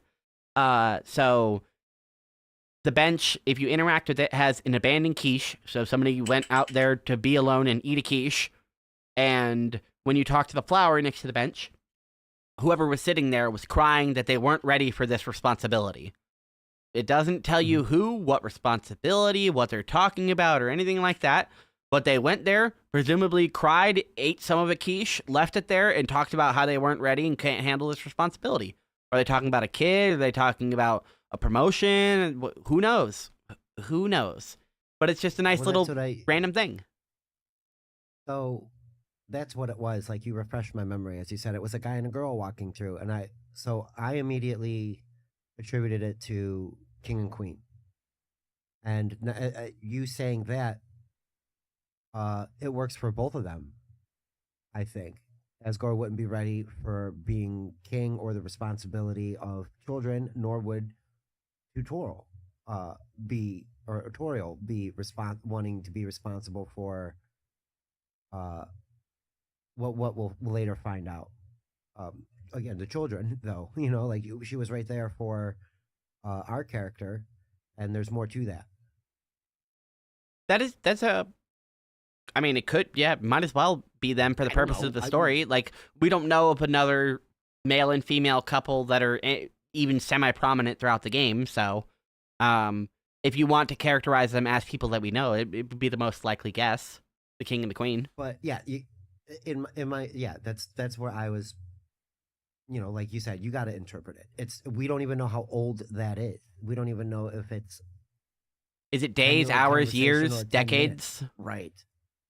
Right, exactly. So it could just be somebody else that we haven't or realized yet. It could have been two people who don't talk to each other anymore that we didn't make a connection to. And that's what the whole community does, because there is just enough details for you to ask those questions and wonder. And there's enough other details for you to be like, well, it could be this, or it could be this. What if it is this? What if it isn't? And you get to kind of make up your own things. And whenever this came out, after I completed the game, I got big into the fandom because of the branching everything that the game is. People would make their own like spin-off alternate universes and being like, okay, well, what if when Sans came to Snowdin, the people didn't like him and they drove him out, and then he had to like be outside of Snowdin, so he has more like waterfall style, just like tiny little alters and stuff like that, because they didn't get to live in Snowdin, so they don't, he's not wearing the winter coat. Exactly that. So you can go through and comb through all these details and try to form what's actually happening. And you brought it up, the fandom. There are unanswered questions, and people are very upset. Well, not upset, but like they want to know. We want to know, and I don't think that there's ever really going to truly be an answer. A perfect example is the previous royal scientist. He's mentioned by name specifically once, and a couple of other times, like, ancillarily. So you can get information about him, but there's no real explanation of who he is, what he did, where he went, what happened, nothing of that. And there probably never will be, because it's not actually important to the story. It's just extra dressing and world building that you could be like, well, if that happened to this one guy, could that happen to other people? Yeah. Yes. And it opens up possibilities, and there's other things that are given to us that aren't explained at all in game. Oh, that's just a rune on the wall. I mean, we kind of think it's this, but we really don't know. So that's just kind of given to you, and you get to learn or speculate or collaborate with other fans and try to put it together. The area of waterfall for me is my least favorite part of a game. Not because I dislike it in really any way, It's just I feel like Snowdin hit hard, the ruins were good, and the next area and the area after that all kind of hit. I Mhm. feel like Waterfall is the mid part of the game where it's just kind of like, all right, now walk through these hallways to the next area. It does give you enough to kind of keep you interested. You come across the character that you met in the tutorial once, a ghost named Nats Bluk. He shows you to his house, and you can hang out with him. He also has a job Mhm. right nearby doing snail races and stuff like that. So you get to see him and what his life is like. Down the street from him is a big fish house where Undine lives. And down the street from them a little bit more is a shop with a turtle man. And then a little bit further down the street is a small little village of dog women. They're not Temmie they're not Village. yeah, they're not anthro dog people like the other dogs. They're like dogs that have like human faces and qualities and voice. They're a weird creature called Temmie, which are like I said, they're like a female dog woman. Th- uh, Original character, very interesting, um, very fun, and light and secretive. Like the only way you know that that village is existing is because you're told it by a character you don't even meet until later. You don't even know that character's name, And even or at then, least as once you far know as it I know. exists, you still have to go find it. It's like the bench Hmm. that I mentioned earlier, where it's kind of off screen and you kind of have to go to it on purpose. It's in just anyone that wants to find it. It's in a room in Waterfall in the very bottom right corner of it, and it's kind of difficult to get to that corner because of the way it paths. But once you get there, Yeah, you kind of like walk off screen into the Temmie village, and it is the only place in the entire game you can sell items. Nobody else will buy items from you because the first shop is like, I got a kid to raise. I can't spend my money on random pancakes and snowman pieces and candy. Okay, I have a business to run. The next shop is uh, a yeah. cranky old man who's like, "You're out of your mind." And then later on, the last two shops in the game, one of them is an employee at a fast food restaurant who can't buy things even if he wanted to. He's not authorized to make purchases on behalf of the company. And the other one is Correct. some girls running a trash store, and they definitely won't buy anything because they're trying to get rid of their trash. They do try to entice you to selling them a glam burger, but I don't think uh, they have the money for it. So, So yeah, Temmie is but the I only remember. place in the entire game you can sell things, and it's a out of everything in the game, it is like the Quirk Chungus zone. The Temmies are weird just to be weird. They're silly. It has weird music, and their capitalization isn't correct when they talk. They're silly little beings. One of them is named Bob. Because why not? The Temmie store is also jacked up and doesn't make any sense. They only sell one item, and there's just varying prices. You have Temmie Flakes on sale, Temmie Flakes regular, price or Temmie premium flakes, and then send Temmie to college. All of them are the same item and just cost different amounts of money. Why you wouldn't just buy the one for $1? I don't know. Just because you want to waste money? Who cares? If you have 1,000 gold, you can send Temmie to college. That's what the fourth option is. Send Temmie to college. Yeah, You can buy a basically. Temmie Flake for 1,000 and send her to college. Um, yes. I think that is just an example of labeling. Like, oh, you can this one's more like spending more money doesn't always mean better because, like you said, you found out, and I'm gonna guess the hard way. Like you wanted to know what the difference was, so you bought the premium flakes, and you're like, what does this do? Two And it did HP. the same thing as the It yeah, eats two. exactly. It's not even a good healing item. Yeah, it costs 1 gold, but you're gonna waste a whole turn to heal 2 HP. Even the weakest enemy in the game does 2 damage. Yes, exactly. So it's just to trick you out of your money. Send Tammy to college so she can run a better store. Yeah, really. Also, the dancing Logistically, the only mushroom. purpose of her is to sell things. You go there to sell items to Temmie. Right. And which is kind of neat because it does. It makes you either have to abandon it or find the area to sell. Otherwise, you're dropping things on the ground for no profit or to make space. or you're hoarding. Yeah, there's Tummy. So this weird dog creature with a semi-human face and hair, and that's the Tem shop Tem. She's the excited. She wants you to send her to college. It's cute. It's nice. It's a fun little detour in the area of Waterfall. As you head out, the only other thing in Waterfall really is some lore. You get the echo flowers and also some plaques. The plaques tell you about the war between the humans and the monsters in more detail. They let you know that the reason the humans turned is because they found out that monsters can absorb human souls, and they feared that power because a monster that has a human soul becomes like a super monster. I don't want to, like, I don't know. Doesn't necessarily mean they're evil or going to blow up. It doesn't turn them into like evil Godzilla or anything. It just makes them like super powerful. So, right. If there's good monsters, then that would be good. If there's bad monsters, that would be bad. It's the same as anything. You know, it's the wielder. So, either way, humans feared it, and they sealed them down in there. And it took 7 wizards to create the barrier. So in I don't know, response to that somehow, for some reason, it requires 7 human souls to take down the barrier. Doesn't require the same 7 magicians, just 7 human souls, so you can take down the barrier. Except you find out later that there is a missing part of that story. It has to be human soul plus monster soul. And knowing that, it is even more difficult because humans can't absorb monster souls. Monsters can absorb human souls. So, a monster, in theory, would have to kill 7 people and take 7 souls, fuse them in together, and then break the barrier.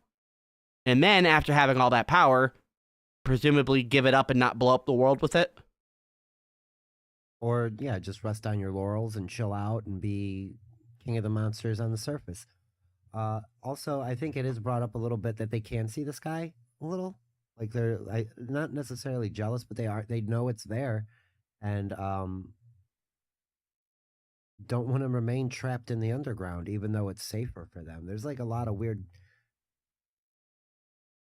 because of the different style of endings you can get. Like the best ending, in my opinion, is the one where everybody just kind of chills out and doesn't do anything. You know, no change. Just the underground gets 1 additional resident. You just stay there and chillax. Before we get too far, because I don't know, but yeah, though I left, and then Sans called me and then told me, he's like, "Yep, everything's pretty much the way it was before. You know, people are slightly less hopeful now that the king is gone, and slightly disappointed because we're still trapped here. But you know, we'll manage." Once you finish up the story slabs, you get to meet up with the monster kid, the kid you met in Snowden. He starts hanging out with you and following around and being like, "Ooh, did you hear the leader of the Royal Guard is nearby? Oh man, wouldn't it be so cool to meet Undine? Undine's the coolest. Oh my god, she's so awesome." And as you go through and start walking with him, you come up to a place that only you can get up because it's like a slight ledge. So you gotta climb on top of him and get up. And then he says, "Don't worry, I'm pretty cool. I'll find my way around. I always do."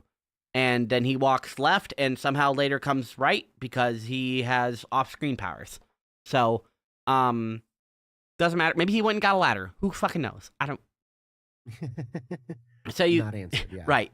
So you go a little bit further, and then you come across some like brush or whatever. And as you're sneaking through it, you see somebody talking to a suit of armor, and then the suit of armor notices you and throws a spear at you, initiating like what would be combat, except it missed. And then they come down and come to grab you, or like search whoever was in the bush, and then find the monster kid instead of you. They pick up the monster kid and then sits it down and be like, "Ugh, I thought that was somebody. What a waste of my time." And they walk off. I'm just gonna rip the band-aid off. The suit of armor is Undyne. It's the royal guard. You're obviously, Yeah. whatever. The kid tells you, basically. Right. You'd have to be stupid and not figure out the suit of armor is the same person he's talking about. He does. No, he does. The kid does say it right then. Ooh, Undyne touched me. Oh, yeah. Okay. Yep, you're right. Picks him up by the head. And is super stoked about it. It's like he's a big fanboy. He's like, if you were just a little bit more to the left, that would have been you. So just another example of just enough luck happening where you're just slightly out of range, and she picked up him instead of you. You two walk a bit more until you.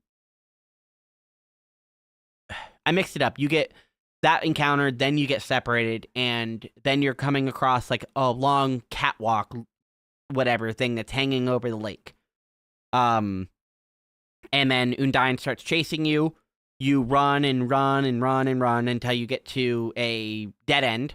And instead of her finishing you off, she decides to cut the catwalk and drop you down to the bottom of the lake, where she assumes you're just going to die from fall damage. Rookie mistake, because you don't. You land down there on a nice soft pile of beds and floating on water, so you just kind of, well, I'm back. And you just keep going through. You're at the bottom of the waterfall, where all the trash kind of ends up at this lake bed, kind of lagoon shit. And there's a bunch of trash and stuff, and you go through the trash pile out of the dump. And at the end of the dump, you see a training dummy, just like the one that you saw in the tutorial. Depending on how you handle the dummy is how this dummy will interact with you. When you came across the tutorial dummy, you have the same options as the rest of the game.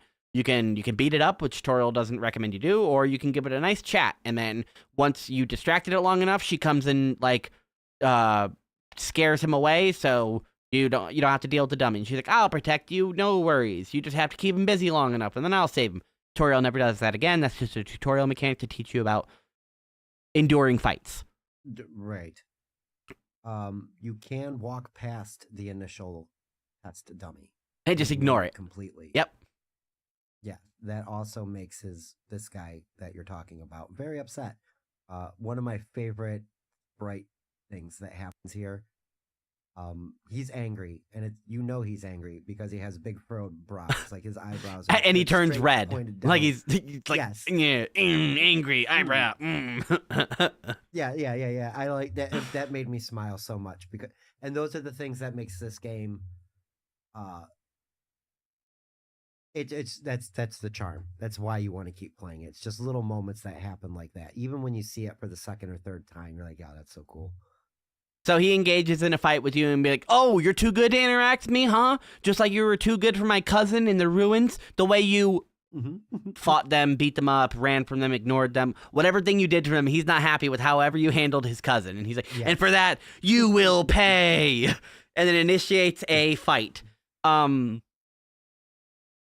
guess we'll talk about the fight because we haven't really talked actually about it. When you enter the fight, the world changes from color to black and white, and you have a menu on the bottom, and the top is the attack and defense box where all the action happens. Above that is the character's sprites, so you can kind of see what they're doing and what they look like. At the bottom, you have the actions fight, check, act, check. Yeah, fight, act, item, and mercy. There you go. The act has check. And also you can use different little things such as chat, flirt, insult, whatever. All the dialogue option is basically an act. You can check the dummy, and the dummy will let you know that it has infinite defense. It is completely immune to physical attacks because it's a ghost. So what are you going to do? You can't even hurt it if you wanted to. Which is good because if you're doing the pacifist route, it is advisable that you check your enemies because then you get to learn a little bit about them, or maybe about what things they need to coax them into a mercy state. For example, Napstablook, he is an insecure, sad, lonely ghost, and if you cheer him up, tell him a joke, and, just act friendly with him, he'll be like, oh, well, I guess this is pointless, and he just kind of disappears. Because he's shocked that somebody likes him. it's interesting things like that. Not every enemy search does the same way. There's an enemy that loves cleaning, and the only way to get the actual mercy out of him is to tell him you want to get cleaned, and then deliberately get hit by one of his cleaning attacks. In which case, he'll get happy that you're clean, and you'll win. So you never really know how to mercy an enemy immediately, unless you've done it before. So check is an advisable action. You check him and you tell the game straight up tells you immune to physical attacks. Don't bother. So you start. You can attack him or keep checking or mercying. Whatever you do to get to the next turn doesn't matter at this point because he's immune. So he starts attacking, and he, to attack, summons little versions of himself that shoot like cotton balls. And there is just like, same as any other bullet hell where he's just shooting balls at you. Except something you might notice is that his projectiles go through the box and are like, they have like piercing mechanics. So they can go out of the box that normally is not a playable zone. Well, they're a ghost, right? Right. It has ghost projectiles. Yeah, ghost projectiles. So it has like ghost penetration. It has ectoplasm abilities. Whatever. I don't know. It's ghost. It's ghost shit. So if you dodge around, those cotton balls can go up towards the enemy, which is on the top of the screen, which is, again, outside of the playable zone. And you can start making his dummies hit him with his own attacks. Again, another boss fight that completely is like, remember the mechanics of the game? Fuck the mechanics of the game. This is the mechanics of this fight now. So you have to get the boss to hit himself. There's no other boss in the game that functions this way. It's just a completely unique thing for the dummy. And it's the whole point of it is to just dodge his attacks while kiting him into his own attacks. He starts realizing what's going on. He's like, no, stop. And then starts dodging across the screen, making it harder. You keep hitting him, and he fires all of his minions and replaces them with androids. And then, since they don't have, they're not made out of fluff, they don't have fluff missile attacks, and they literally have homing magic missiles. So he just starts using androids to shoot missiles at you, and they home for like approximately like 3 seconds, basically like one whole good swirl, and then they'll start losing tracking. So you just got to get them all to come toward you and like dodge in a circle, and hopefully they'll arc up towards the top of the screen, and one of those missiles will hit him. And that's how you beat him. You just chip away at him with his own attacks to the point where he's like, you know what? This is pointless. I give up. Fuck it. Fuck you. This is stupid. I'm not fighting anymore. And then he'll just laugh and laugh and then laugh, and then we'll start getting hit by acid rain. Yes, because Ghost Man does. I just wanted to come hang out. Why did everybody leave? So I guess I'll go too. That ghost is very emo. That guy. Also, he makes some really nice mix CDs, if you didn't remember.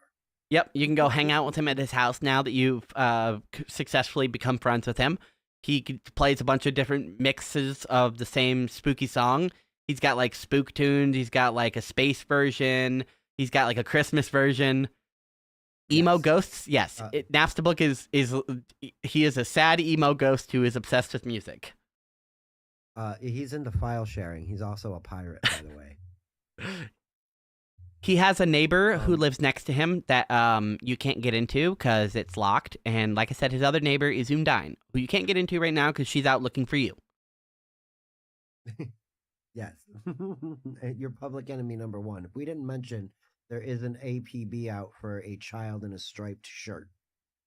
Yep. Rumors are that might even be a human. So we need to catch this striped shirt weirdo.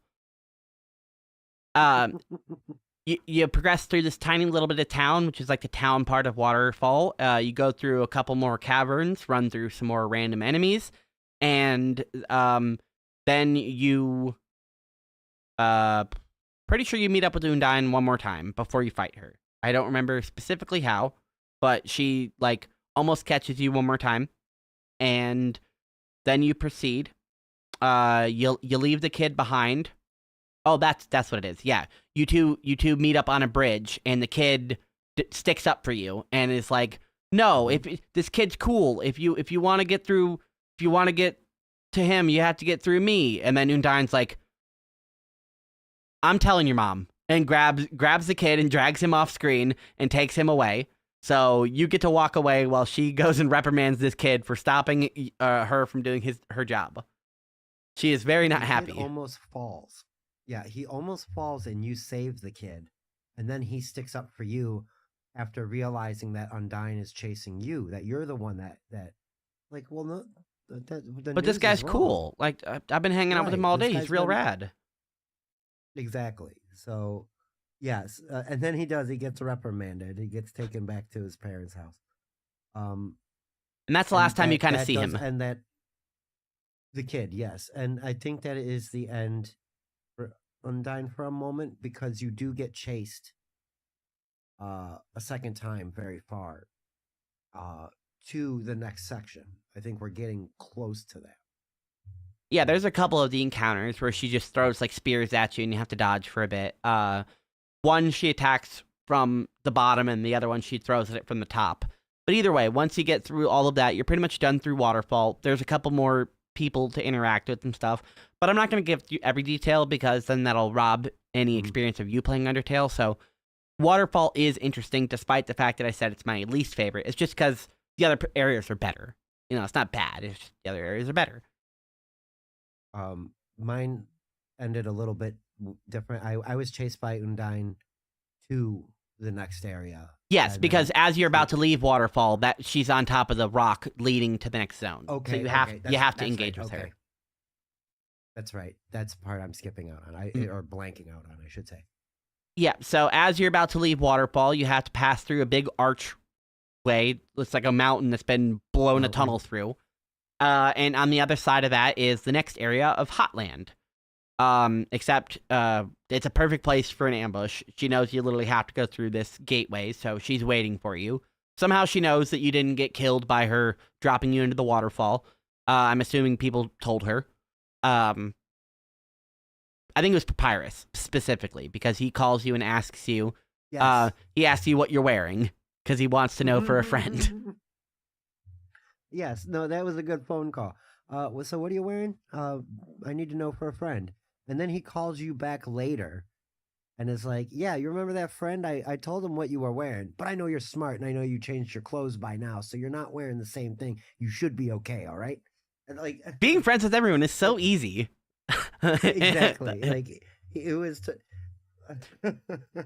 he was trying to be everybody's friend and does compliment you and says, yep, you're smart enough to figure it out. You know, I'm hoping you change your clothes by now, because if you did, you'll be fine. Don't worry.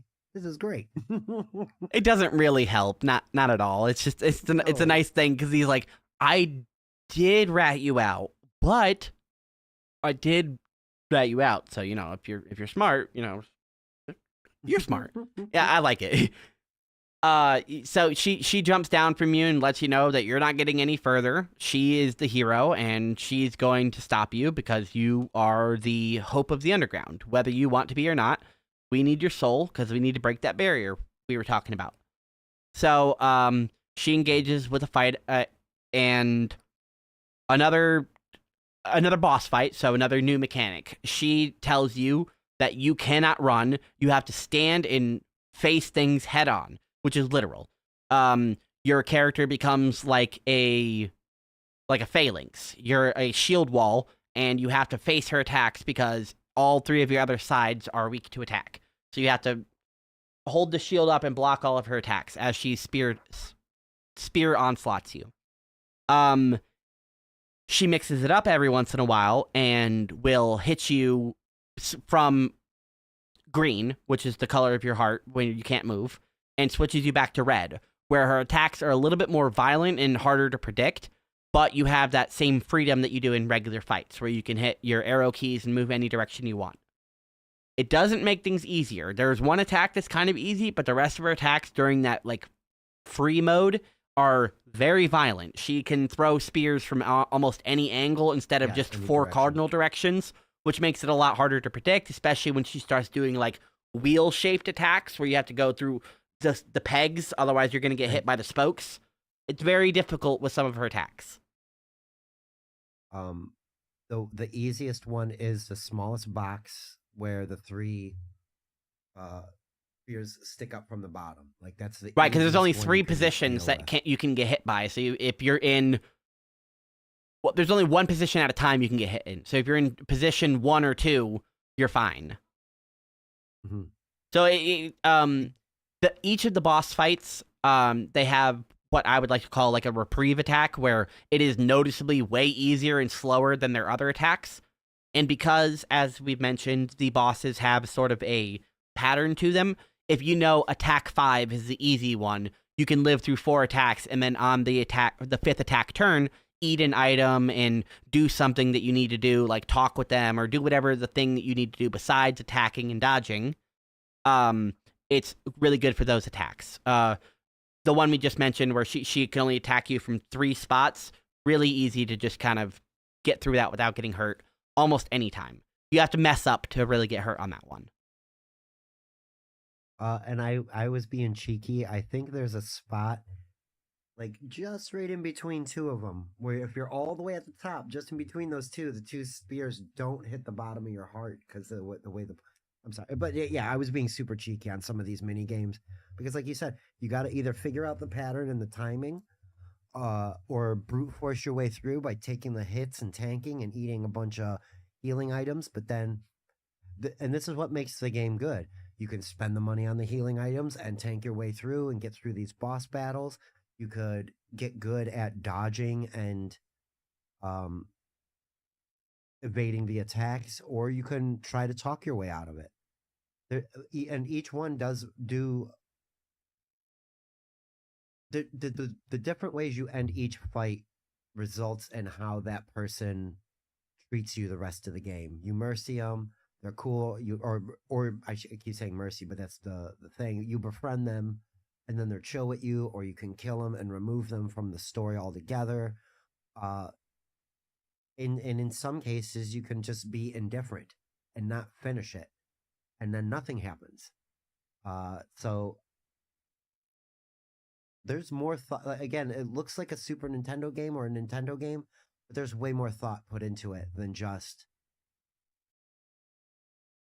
start to finish story. You're just getting this is the story. This is what it is.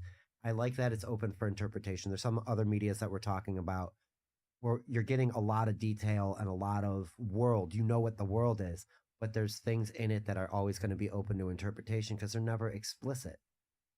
There's things in Undertale that are just lost to the history of the underground, or we're not getting that story from another character's perspective. Dr. Fancy Pants, the first royal scientist, he probably knows a lot more that would help us out, but he's gone. Like you don't know where he is. You'll never see that character, but you know he knows some stuff because he did some stuff. Exactly. This is, for me, the most interesting and the best fight in the whole game. I think Undyne is the best character. She has like the most motivation. She has a great character arc. Her personality is good. She is liked and loved. She is. If you weren't the main character, you'd be playing as Undyne. She is like the main character. Yes.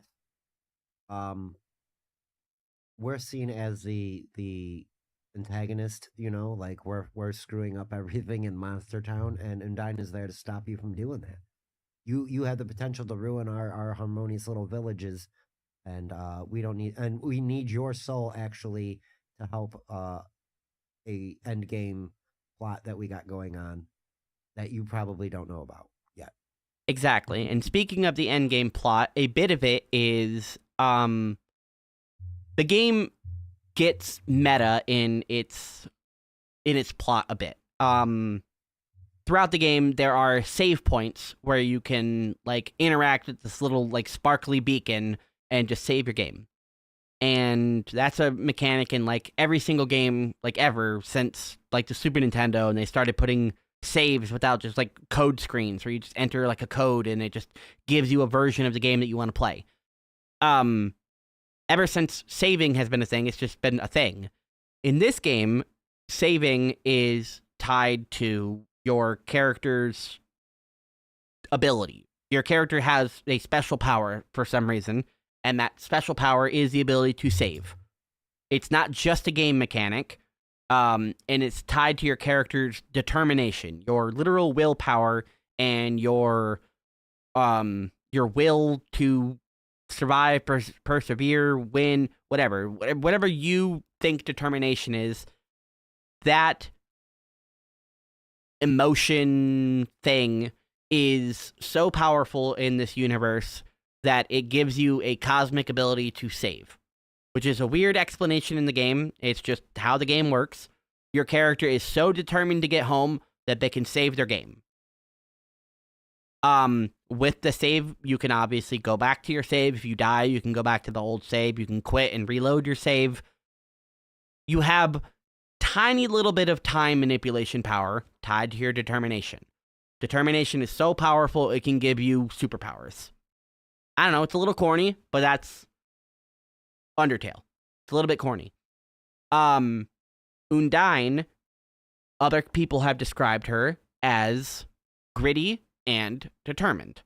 She is, out of everyone you've talked to and faced, including Papyrus, because you easily fucking broke his will to be a royal guardsman just by being his friend. She is the most determined character you have come across. She has a mission, she has a goal, she has a purpose, she has drive, and she's gonna get it done. Undyne is the first character that you don't have the option to mercy. You can't. It's not a feature that there is no correct dialogue, there is no blocking for long enough, there is no way to mercy Undyne. She is determined to finish her job, and she's going to capture you after almost killing you. Or she's just going to kill you and take your soul, raw form, straight to the boss himself. She is going to do it. She is so determined that at this point you decide, fuck it, I'm done playing with these bosses. Fuck you, you won't let me block and do this? I'm going to kill you. So you start swinging at her because you think, maybe that's the gimmick of this fight. I just have to beat her until she gets weak. So you keep hitting her, and you keep hitting her, and you keep hitting her, and you notice that when you get her low health, she's not giving up. So fuck it, maybe I have to hit 0. So you swing, and you hit her one more time, and her health bar hits 0. And she's like, oh, fuck. Shit. You killed me. Oh, shit. Except, like I said, determination gives you somehow cosmic abilities. And because she is so determined in this moment to take you and bring you to the king, she is able to hold her body together through sheer force of will and heals herself. So you're like, okay, fuck, okay, I'm just gonna keep beating you, and you keep swinging until she literally turns into mush. She doesn't really even have a physical form anymore. She's like goop holding together, stabbing you with a spear, until you have beaten her so much that her goop falls apart and she turns into ashes and finally dies. Which is why I love Undyne. Undyne is the only character that is straight up has the powers that you do. Like, she can live through death. There's another character, but we'll get into that at the end of the game. That's way meta. Yeah, so it's really impressive to me that no matter what route you do, Undyne has enough determination and willpower to live through you trying to kill her, and successfully does it at least once. If you do the run where you kill everybody, you get to her, and on your first attack, you almost kill her. So she immediately starts fading into dust and comes back and is able to hold herself together straight up with just her willpower. Well, clearly that wasn't the way to defeat her, because you're not going to win. You're not going to win through force.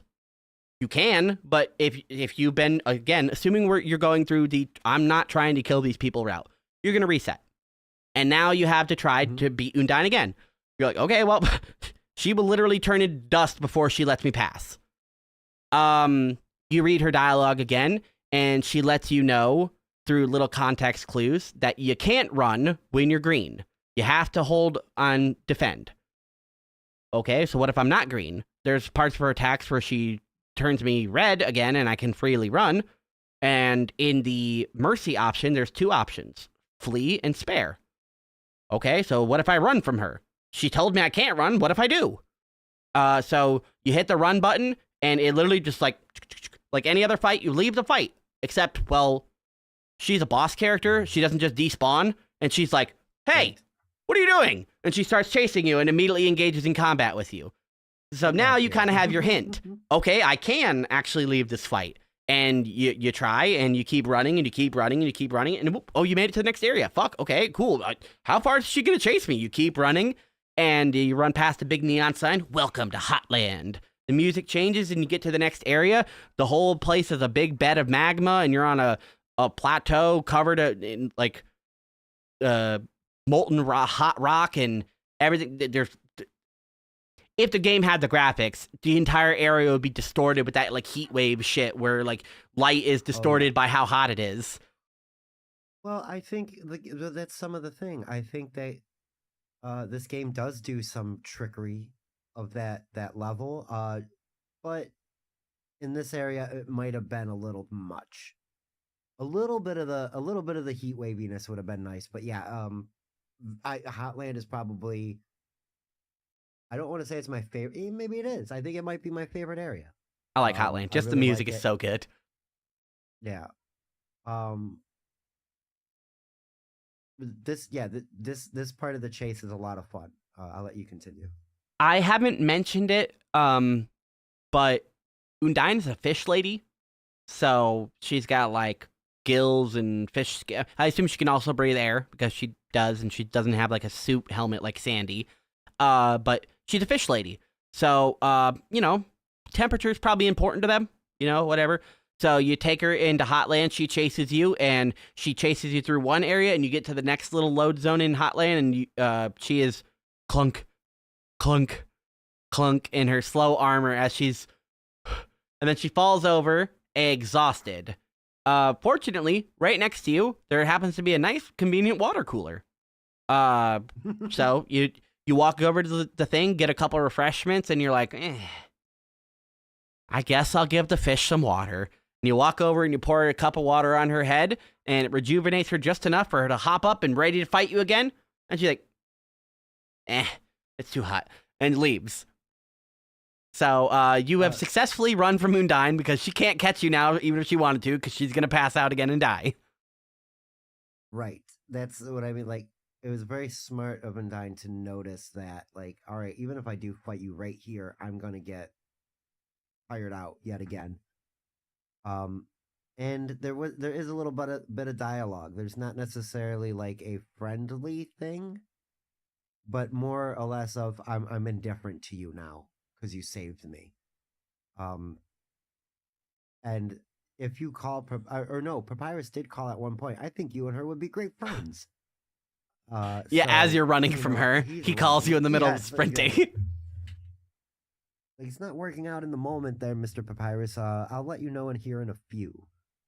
So real quick, in my second playthrough, again with like discovering things, I just walked away from Undyne. And because I was doing somewhat indifferent like playthrough, like I'm not really hurting anybody, but I'm not helping either. And so I didn't help, and it just shuts off that whole dialogue tree. You're just done with Undyne for the rest of the game. So as we get further on, the choices, you're encouraged to make a choice. Be good or be bad. If you're neither, you get nothing. And I think that was really cool. That was really cool to me. Right, because you just completed, before we recorded this, you completed a third run, which was a second neutral run. And the ending was super lackluster because you didn't do any side quest, didn't do any side mission, didn't befriend anybody. So nobody knew you, nobody fucked with you, and everybody was just like, okay, that human left. Cool. Yep, and it changes the ending a lot, though. Because the straight-up neutral pacifist ending, the true good ending, it's much more populated, and the genocide ending, which I watched you play, is well different. So it's so good in that regard. Now we are officially in Hotland. It's the Hotland. It's got lava, fire, all that, and it's the home of the core, which is a huge machine that uses geothermal power to send electricity everywhere else. And it also runs some sort of computer. I don't really know what the computer shit is for or what it does or anything like that, but there's also kind of a big computer in there. Probably, if this is going on assumption and also hearsay, but presumably it's whatever W.D. Gaster was working on. Yeah, good point. Because none of that equipment in there is really explained to you at all. It's just the lab, and the main computer that you're talking about looks like a bull skull. If you ever seen one of those, that's what that eye shape is to me. It's like if you look at a bull skull, it's very elongated like that, has the horns up. It's very creepy and unsettling, even though it doesn't really look creepy and unsettling. It just has that feeling to me. Since you brought up that thing, which I'm not going to bring it up. We're only going to barely get into it. But that skull is the same skull that the end boss of the neutral route uses. It's at the bottom of the TV face, is that skull. Yeah. I know exactly what you're talking about. Which is just interesting that you can find the physical thing in it. So it's like, did the boss replicate it, or did the boss literally take that skull and use it? Interesting. Wonder. That's what I'm saying. Like already, it starts gears turning. It's like, well, what's really going on then? So you make it through, and when you get to Hotland, the only real thing to do so far is to go through just the basic lab. You get in there and you meet Alphys, and at the same time you meet Metaton, which is a android. Well, I wouldn't call it android because it's typically human shape. It is a robot. It's a straight up robot. Yeah, it's a robot. It's basically a cereal box with arms and a single wheel. So, like Claptrap. Hang on. Yes, that's the form factor. But Metaton on the front, there is a old. I say old, but it's Tiger Electronics. I don't know if you ever heard of that company, but they made like these little handheld games. And one of them was called Lights Out. And it was literally like a square like that, like Metaton. And it had 5x5 rows. And they would all light up. And you had to like systematically turn each light off. Like you would press a light off and it would turn other lights on. I was like a reaction speed game. Yeah. I'll show it to you later. It's very much what Metaton reminds me of being like a handheld playable game. Super cool character. Probably my second favorite character because of the way you interact with him. Metaton. Yeah, I was gonna bring up a picture of him. Metaton comes. You can actually see him very barely. I have a Metaton poster right there. It's out of frame, but he was a robot designed to hunt down and capture and kill humans. But due to the lack of how often that happens and how hard and annoying it is, and the fact that they have a whole royal guard to do it, and also a group of skeletons, he decided to kind of do other things and became like an entertainment star. I haven't pulled it up yet. Yeah, that's his job. This is an image of Metaton in his robot form. So he lights up these things to make different shapes, like a 1 and M. He's got dials on it, arms, a microphone to talk into, and just a wheel he rolls on. Real simple design for a robot. Very cool. And I like his each character has a different sound for their voice, and his is very cool. It sounds like an old school printer. Where it's like I can't remember what they're called, but they have like the perforated edges and they alternated line colors too. It would be like one green line, one white line, and those things would just print for a long. If you can't print a page without it going for 10 minutes. It was so cool. So when I heard that, I was like, wow, that's awesome. Looks like the Maid from the Jetsons. Yeah, it's a very Jetsons like 80s style robot where it's just like it's all function, no form. Yes, Rosie as the trivial robot maid from the Jetsons. But Metaton, hilarious, entertaining. entertainment for the monsters. And that's how he ends up attacking you. So he busts out of the wall and he attacks you with a game show. He starts out with combat, letting you know that you're going to get violently electrocuted if you fail to answer any of his trivia questions. So he starts playing trivia with you and asking you random questions, being like, what is the king's name? How many towns are there? You know, just stupid random questions. And then some of them are absurd and like, okay, he's like, how many flies are in this jar? How many flies are in this jar? What is 1 billion times this divided by this? And it's like, they're all multiple choice, so you don't have to type something in, fortunately, except that there actually is an essay question.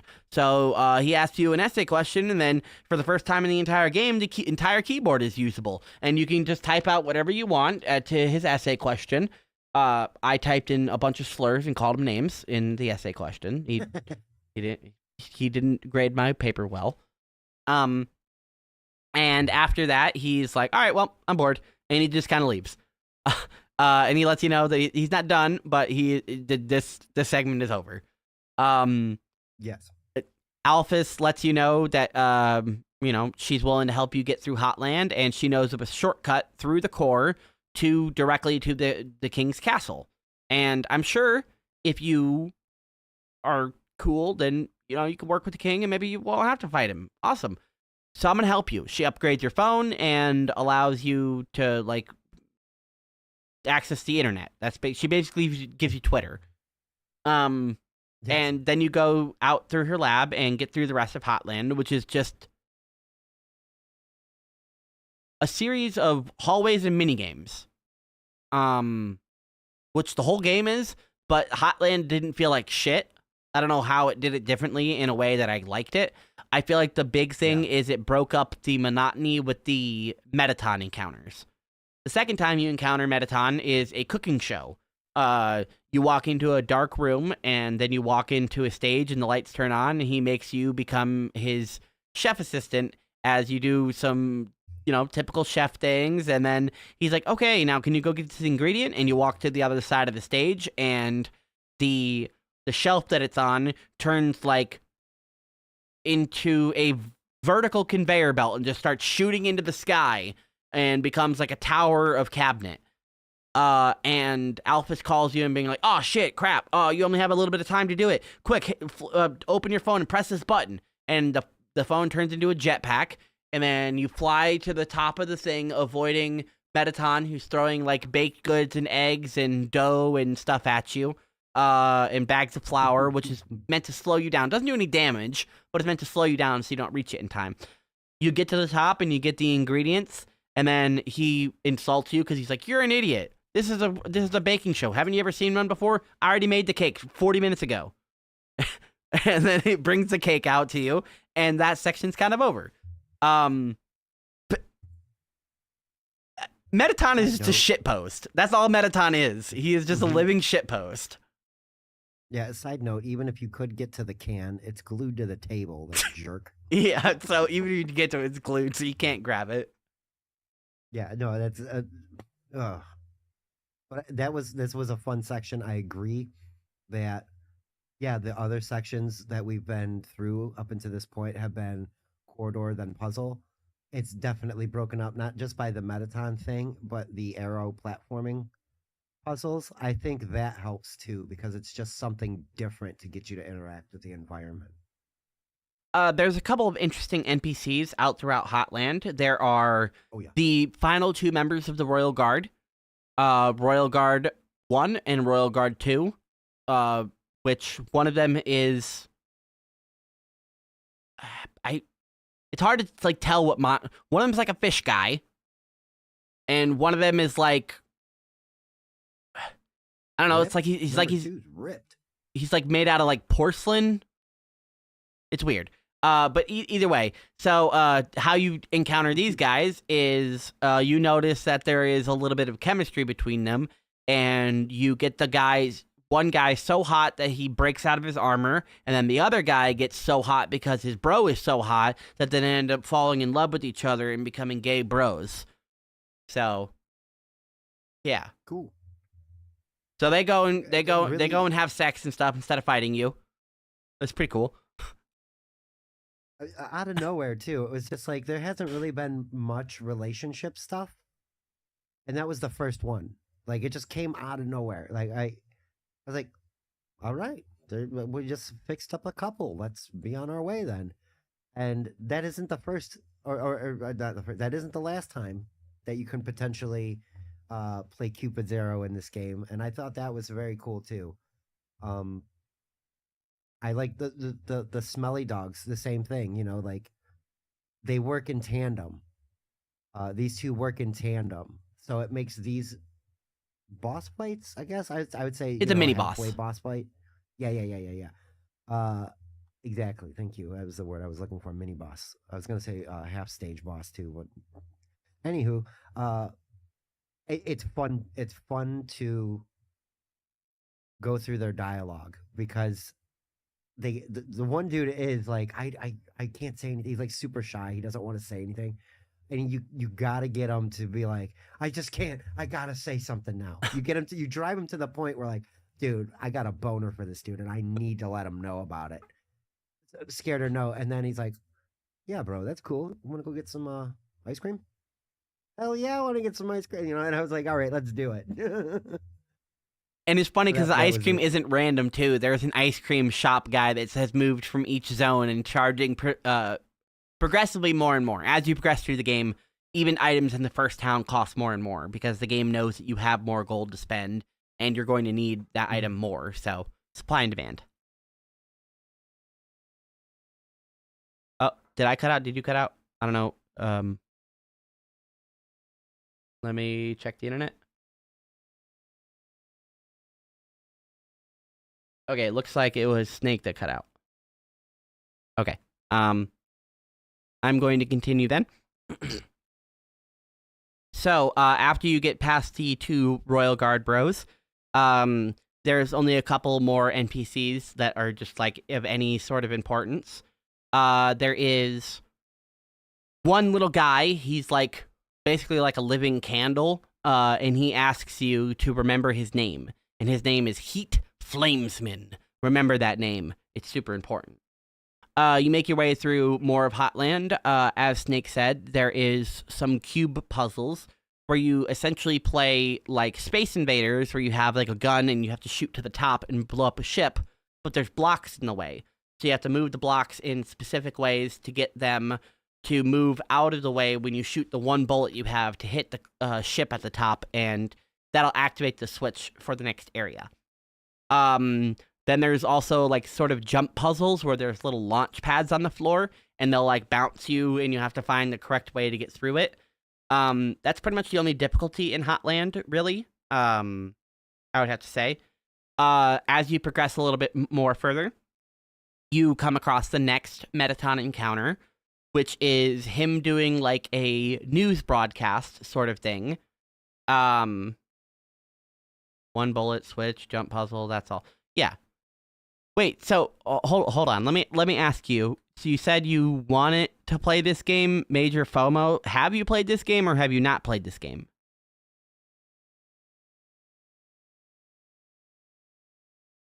Or are you just having FOMO because you want to play it again?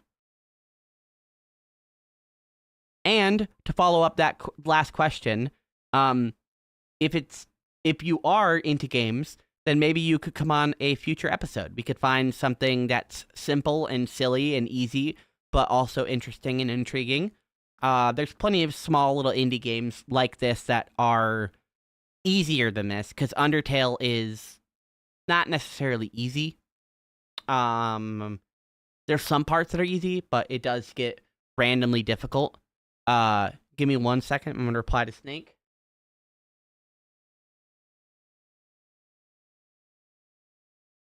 Yes, but first poker.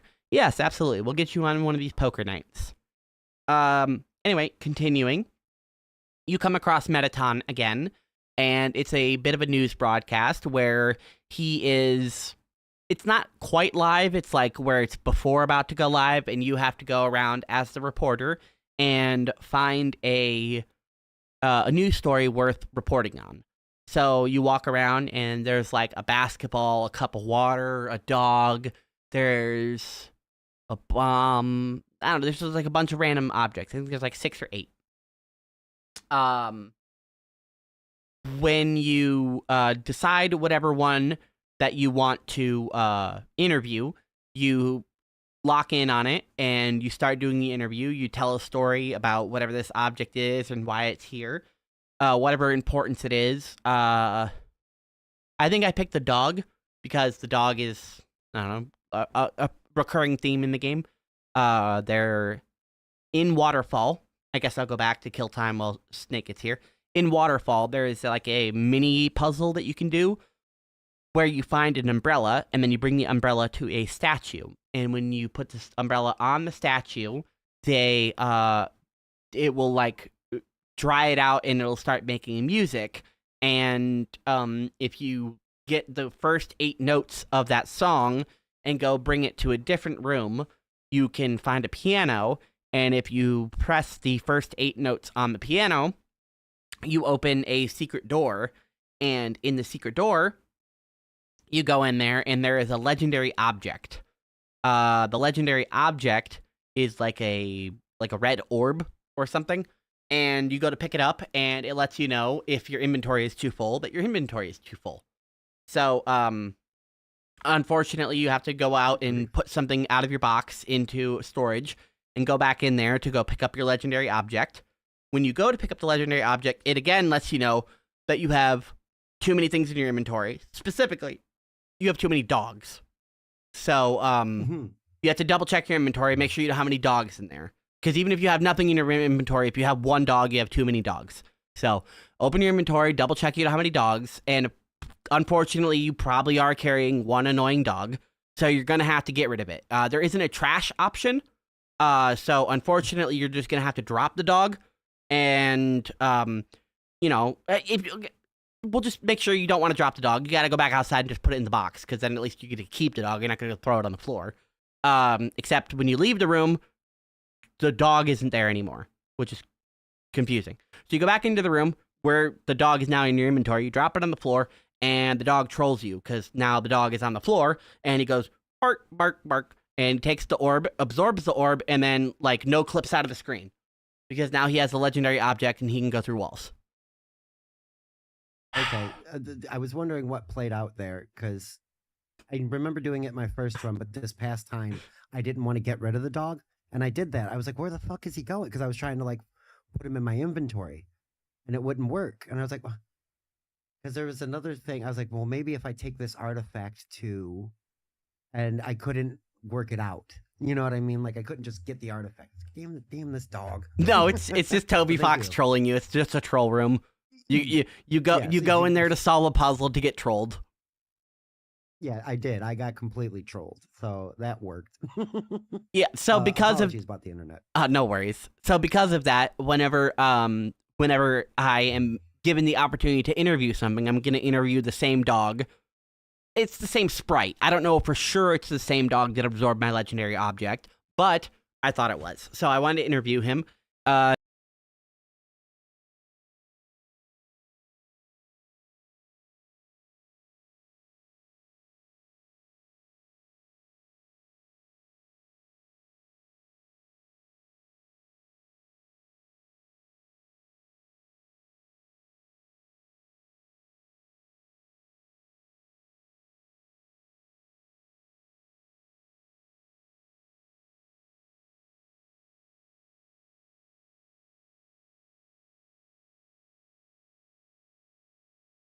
Sound.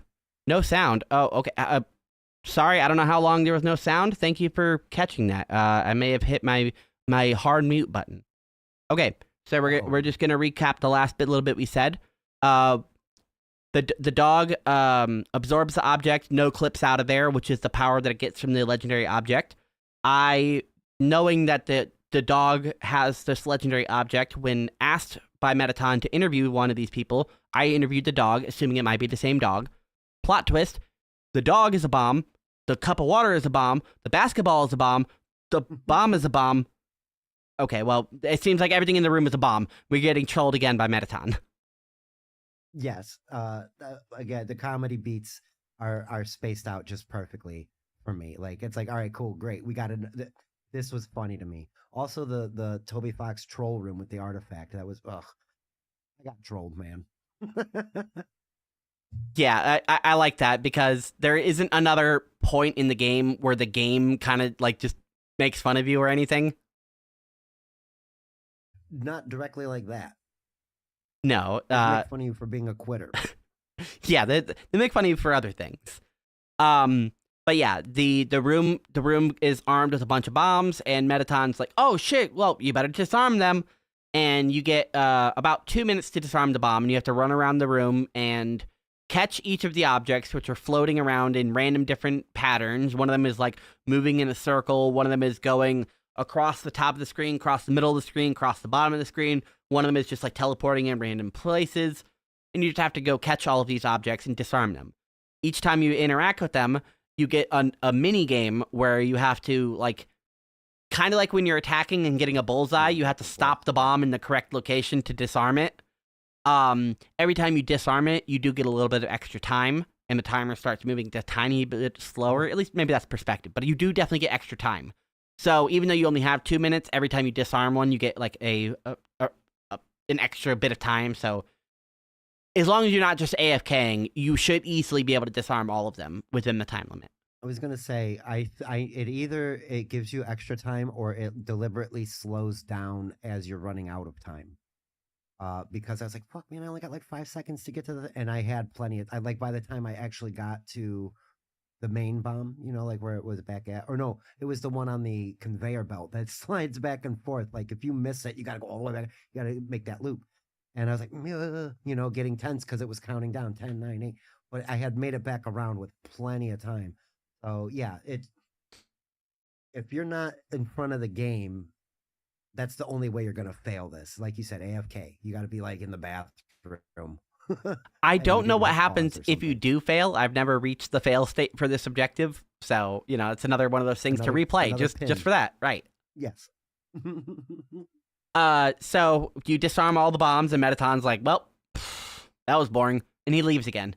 I guess you at least got an action-packed segment, you know, running around disarming bombs. You know, it probably put out a good TV show for the 4 viewers. Being mean. He's got more than 4, maybe. I don't know. Based I on the don't know, amount of maybe there's only callers he 4. gets, he has at least more than 4 fans. That's true. And who you talk to. He is beloved in the Undertale underground. Now that you're done with that, you only have one more encounter from Metaton where he's doing stupid shit. You get through the rest of the spiraling shit in the underground, and you come across Heat Flames Man one more time, and he asks you, "Do you remember my name?" And if you do, then he is absolutely astonished. He's like, he's brain blasted. He is so exploded that you remember his name, and he will never forget that you didn't forget.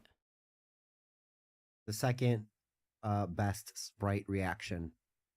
First, the angry test dummy. Now this guy, like, just like, you remember my name? Like, his sprite just the instant change. You know, he goes from like he's just like instant surprise, and he stays that way for the entire rest of the game. He's just so his eyes go boop. A lot of fun. And then you come across the final encounter. I may have mixed up the order of them, but it doesn't matter. All the encounters are accurately depicted. You come across the last encounter where you walk into a room and it becomes an annoying soap opera where Metaton starts coming down in a dress and singing about his story and how much he loves you and that he has to kill you and you're going to die and all this stuff. And then it kind of very GLaDOS. Kind of annoyingly ends with him dropping you into another room, and dun dun dun, the Metaton puzzle turns out to be the puzzle that Sans and Papyrus had all the way back in the beginning of the game. So, like I said, you remember to write down all those colors, right? Because Metaton's not going to bother describing it to you because he knows that you know the rules. Yes, you know, you should have wrote it down, done your own due diligence. We told you once. So if you don't remember what happens when you have a yellow square next to the blue square, good luck. Yep. So unlike Papyrus, he rolls random, and the entire room becomes an assortment of squares, and you have about a minute 30 or something like that to get through this room. Yes. Not a whole lot of time at all. And as I said, this room does actually have a legitimate solution. You can go online and look at the path, and if you had the time, you could go to this room and get to the end. So it is legitimately it's not the fact that Toby Fox made sure to make this nonsensical puzzle and being like, okay, yeah, but there actually has to be a solution in it.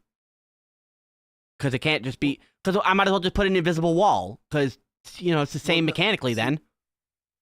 My original thought is that the bridge doesn't end.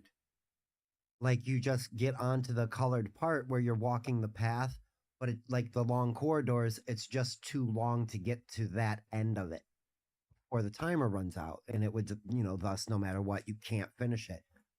He gives you, and this is something else that I was impressed by. It's extremely difficult, and you're not going to be, unless you are determined, you're not going to be able to finish that puzzle on your own. You're not, unless you're just brute force doing it over and over and over, loading your save over and over and over, which is kind of the point he's making. You can do that. That Suikoden game that I mentioned before, there is one battle where it's a attack, defend, special. And if you pick the right order, it's paper, rock, scissors, if you do it correctly, you can win that fight. But it's stacked so hard against you that if you don't pick correctly every single time, you will fail it. And so that's what this kind of reminded me of, that if you don't do this floor puzzle exactly correct in the amount of time allotted, you're not going to get it. Right, because of the way the tiles are laid out, there's also like sort of soft lock states where you can get into a spot that's like almost impossible to get out of because of the mechanics, and you have to like backtrack a long way, which wastes all of the time. Which also, the effort of making each square actually do what he said it does. They do. The blue ones are water. The yellow ones, I guess, are lemon juice. There are shocky ones, which are green, maybe? Yeah, something like that. And I was just doing that. I was just walking my way through, just like trying to find. I was like, damn, can you really get through this? And so when I was watching your playthrough, you showed me the other end of the bridge, and you can. It's long, but not too long. And it's not impossible. Amazing. The most important tile that we didn't mention either time, and I'm going to mention now, is the green tile. The green, no, whatever. I'm pretty sure it's green. But either way, there is a tile color that when you step on it, it makes a noise. And then you have to fight a monster.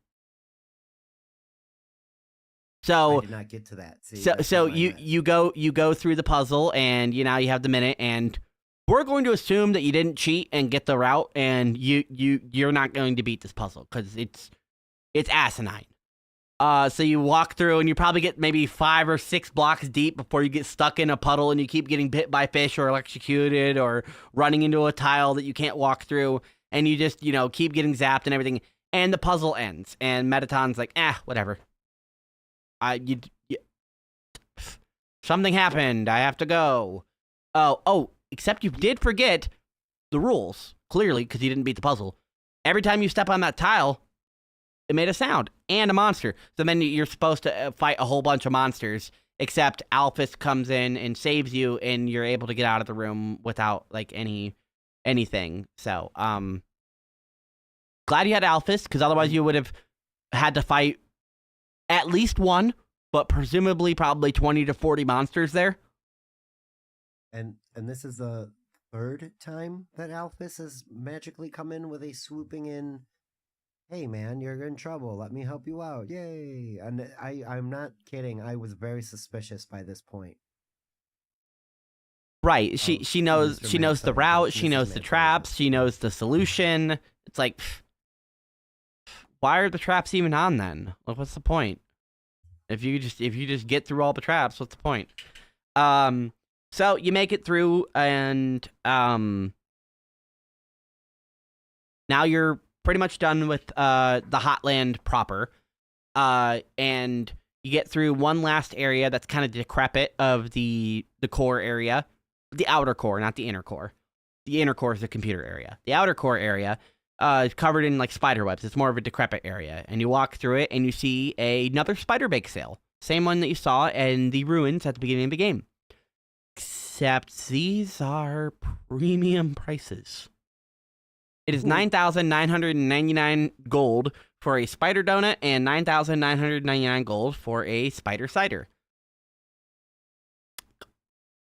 If you're struggling to get 600 gold for the key at the end of the game, how the fuck are you going to get 9,999 gold for a donut? The trick answer is you don't. It's just supposed to be impossible. There's an NPC there that is like staring at a donut because he's shocked how much it cost, and he wasted his entire life saving, and he didn't even really want it. He's kind of got pressured into it. Not even that good. Yeah, right. They are expensive donuts. This is probably one of my more favorite sections of the game. I know I keep saying that about a lot of stuff. Well, specifically, Papyrus is number 1 for me. Metaton is number 2 for upcoming things. And this one, like, it's this battle that's coming up was probably one of my more favorite ones, even though I sucked at it completely. You keep going through the room and you get caught up in spider webs, and the spiders in the room are basically giving a warning and rumoring to each other that there is a person who hates spiders that's coming through, and they're all icky, yucky, and, you know, we're gonna show them for hating spiders so much. And then the Spider Queen comes out. It's a anthropomorphic spider lady named Muffet who comes out, and she is pissed off because not only do you hate spiders, but you're stingy and didn't bother to spend any of your money at the bake sale, so fuck you. And then initiates combat with you.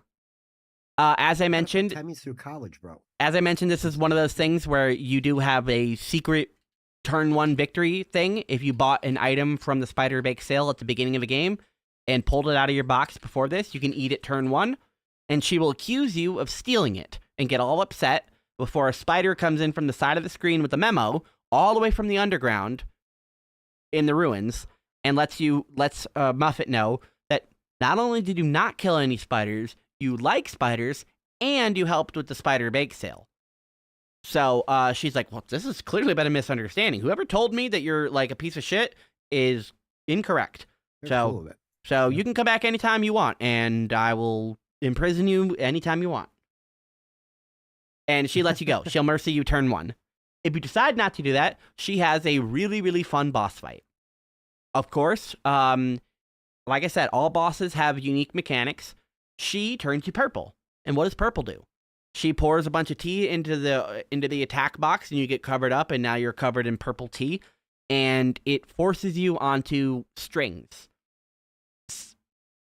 Both like music strings and spider webs. Stanza. Yeah, so you're on 3 strings, top, middle, bottom, and when she is attacking, you can only move vertically. You can move a little bit left and right, but it doesn't really help. But mostly you're just moving vertically, dodging her attacks. Yes. The only time the lateral moving, like left to right, is when later on she summons her pet. It's time to feed. And then so this giant guy comes out and starts trying to eat you from the bottom. So it becomes like a vertical platformer where you're like moving up. You got to keep hitting up to go up, but move left and right because there's things coming down, and this guy's coming up from It's the bottom. such a good attack. It is, and it is. I got good at it. That was one of the ones that I did get decent at, but I don't like the fight altogether. It's just so long. It seems like. But it was so fun. Probably one of the better songs in the game for the soundtrack. And I'm a fan of spiders. I don't know why. I like spiders. I like snakes. Those are the things that scare people most, it seems like, other than falling from high places. A good character design, too. And the fact that she calls you stingy for not spending 10 grand on a donut is great.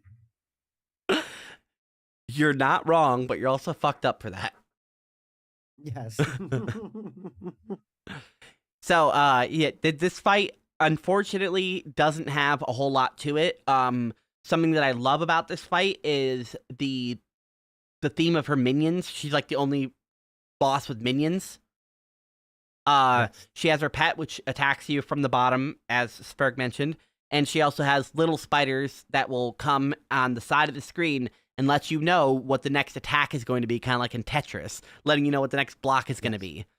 So it'll be like, this attack is crumpets and jammy dodgers. This attack is 2 crumpets. This attack is 2 jammy dodgers.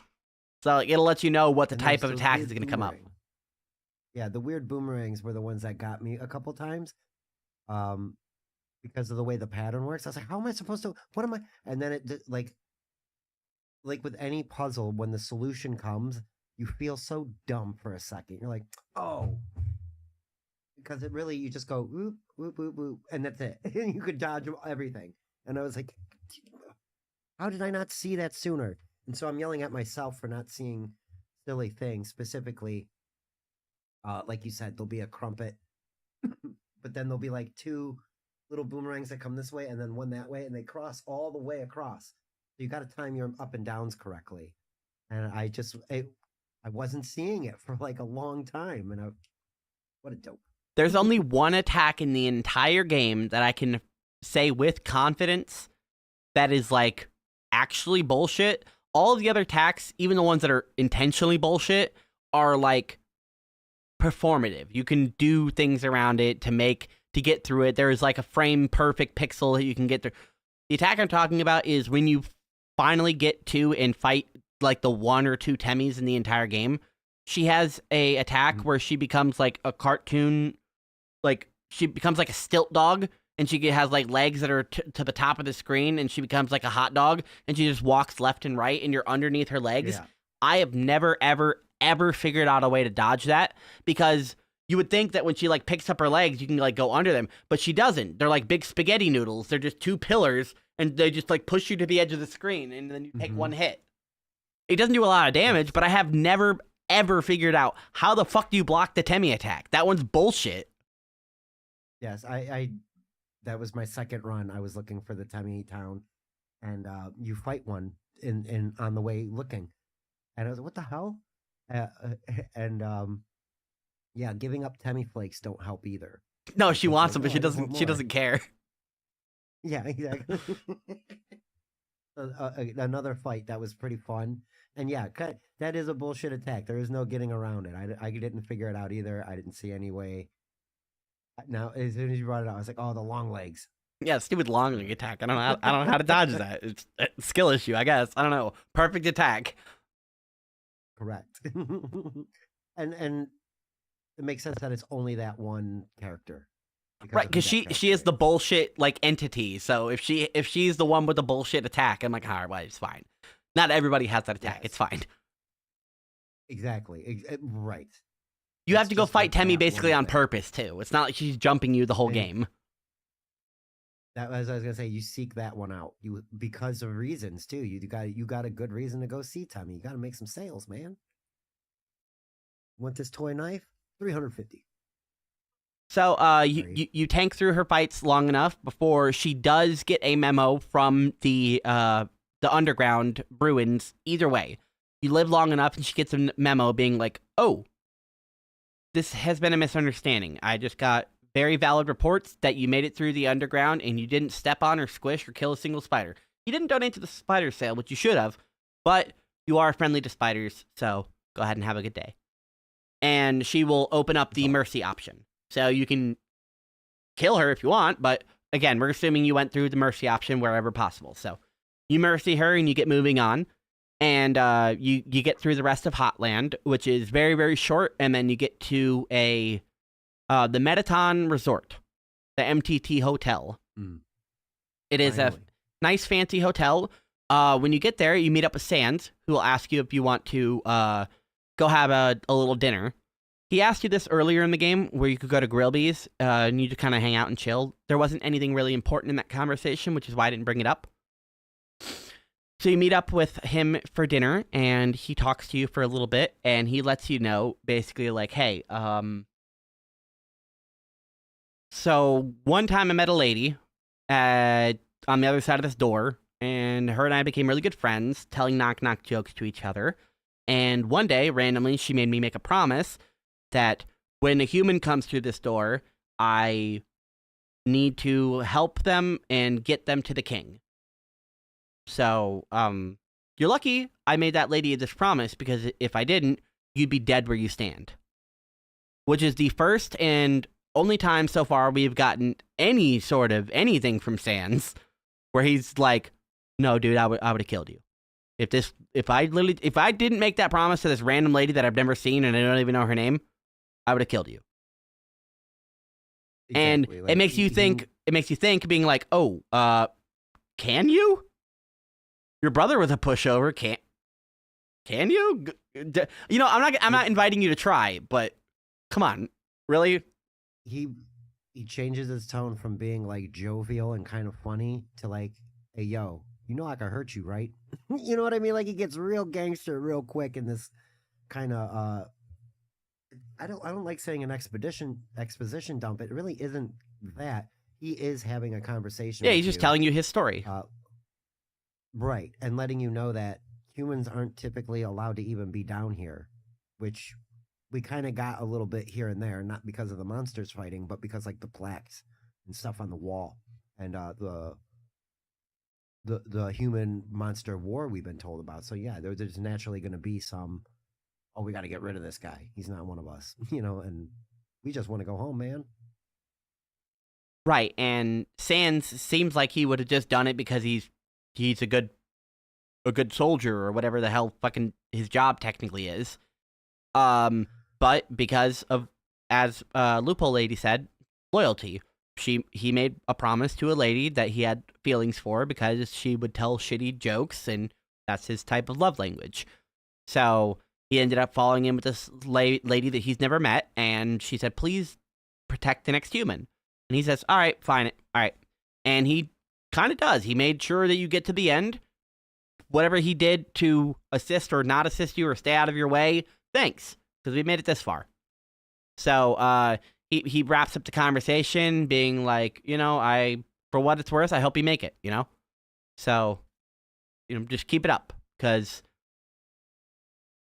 you don't want to have a bad time, basically. Just saying, don't fuck up. Yes, yeah. And this is what leads into my question, because I didn't play the genocide run. Does that conversation go the same both times? He doesn't talk to you. After you kill Papyrus, he doesn't exist until the final hallway. Okay, I should have known that. I should have been able to reason that out. I just wasn't thinking. Which is why, out of every experimental run I've ever wanted to do, that's the only run I actually want to do, is I want to kill everyone in the entire underground except Papyrus. I'm pretty sure, however, though, once you abort a genocide run, there isn't a returning to genocide run. I don't know, though. I haven't seen anything specifically saying you can't re-enter genocide mode. All right. I'm getting it. I'm internalizing. I'm like, did I see anything? Do I know anything? What do I know? I mean, this is the part that's. I think I brought it up to you before, and we're getting into like a 4-hour fucking talk now, and I don't want to keep you up all night, but it's I can do this all night. This is something I can do all night. Don't worry about time. This is the one chance where I get to really talk long form about a game. I get to talk about it here and there a long time, but I've been wanting to talk about this game with somebody who actually appreciates it, that I appreciate, for a long time. So don't worry about the time.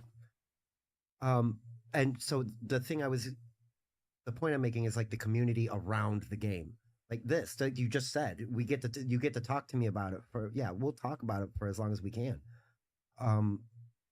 There's fan theories. There's just enough lore to pick apart, and Sans' character.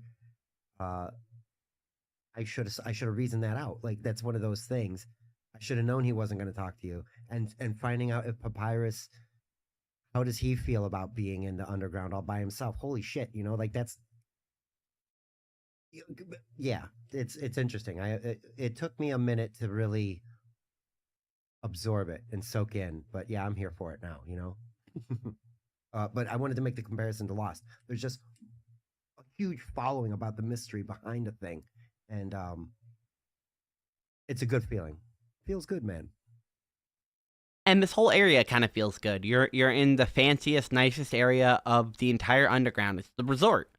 It's like gold and fancy and placard out Except and for the fountain. uh well, it could be better, that's for sure. The fountain is a nice gold ornate fountain that's been there for like thousands of years. And then in the middle of it is a Mettaton statue that's like busted and bent and then spitting water on the floor. That was added last week. Yes. That's funny. Yeah, the plaque is like established, whatever, Mettaton statue last week. It's so good. There's also a couple of Those weird little things side make me quests so here.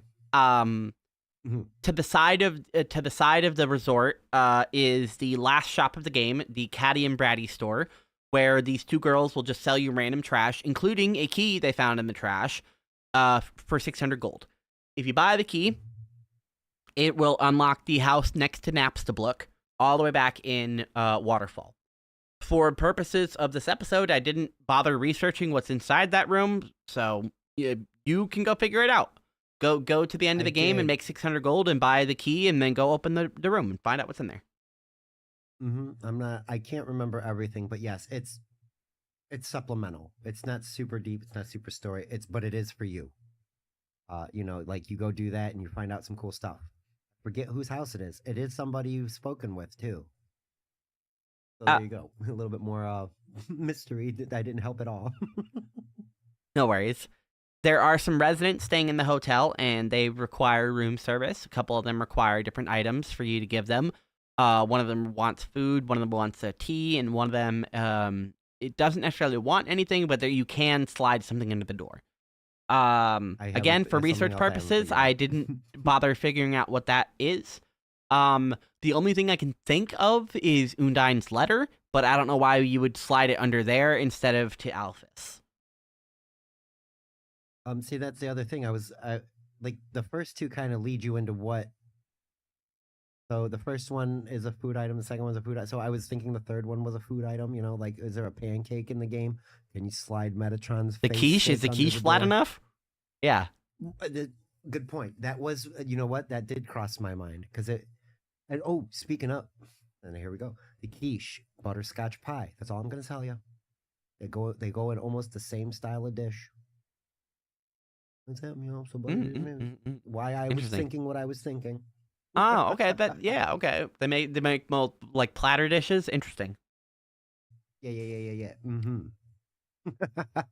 Once you've exhausted the little bit of dialogues you have here and done all the little bit of side shit, you head into the core, and Alphys is full in gear now, helping you navigate, lets you know which way to go and what traps are coming up, and basically, because she has a map, and she's just gonna like kind of guide you through it, because the core can be dangerous and it's got some powerful guards in it, so you want to kind of avoid the ways if you don't want to get into a bunch of encounters for no reason.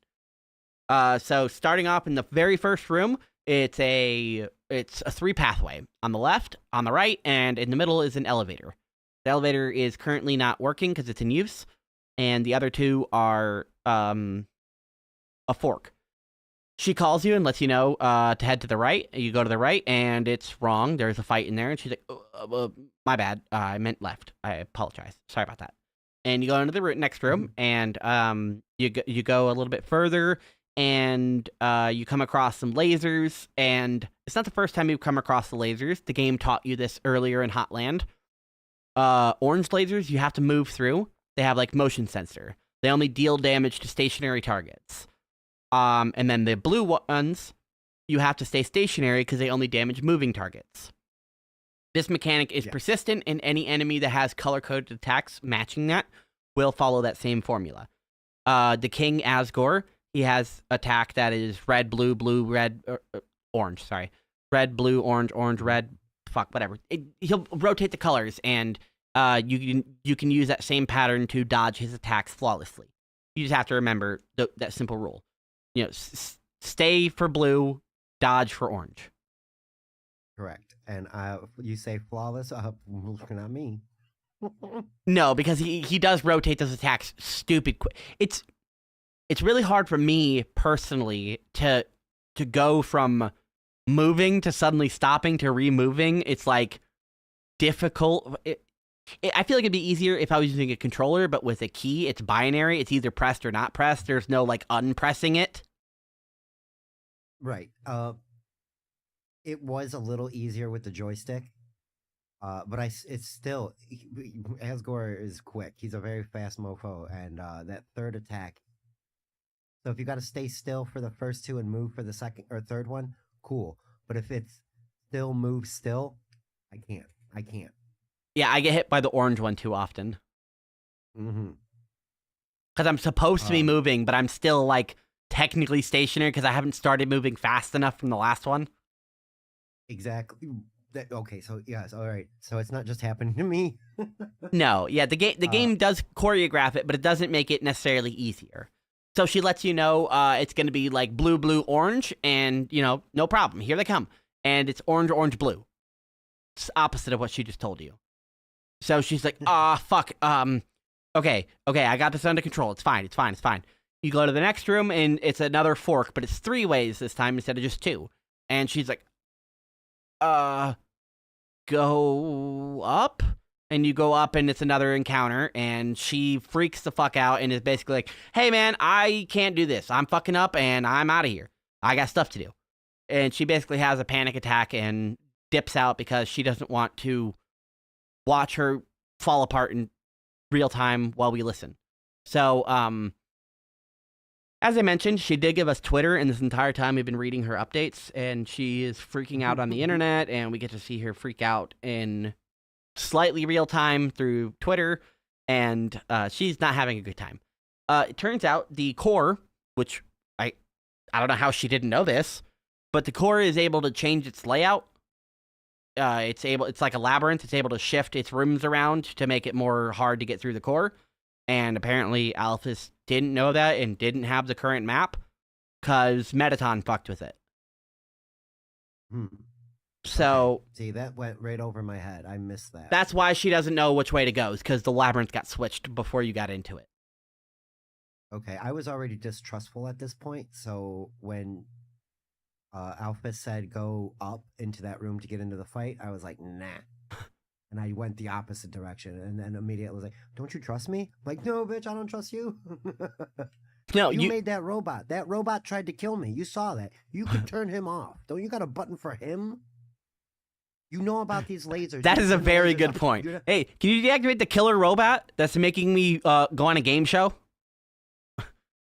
That's what I was getting upset about. Like, I was like, you made Metaton, but I got to keep dealing with this, but you're helping me out.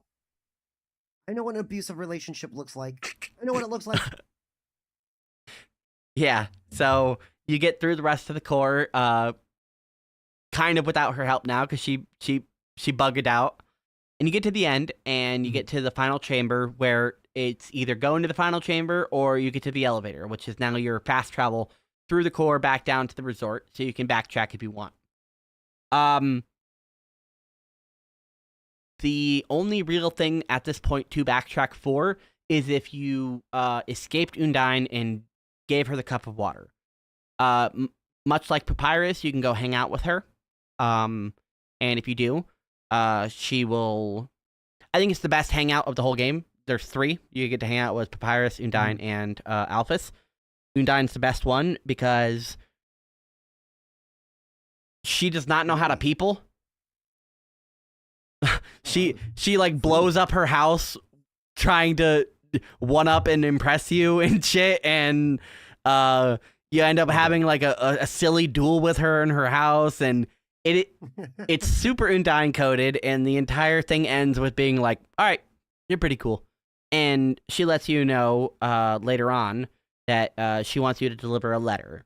So it'd be nice if you did that. She wants you to give a letter to Alphys, and it has been hinted at through both of their dialogue that they both have a crush on each other. It's mutual, but neither of them has really admitted it fully. They both kind of assume and know, and it's a will they, won't they, but neither of them has said, hey, I like you.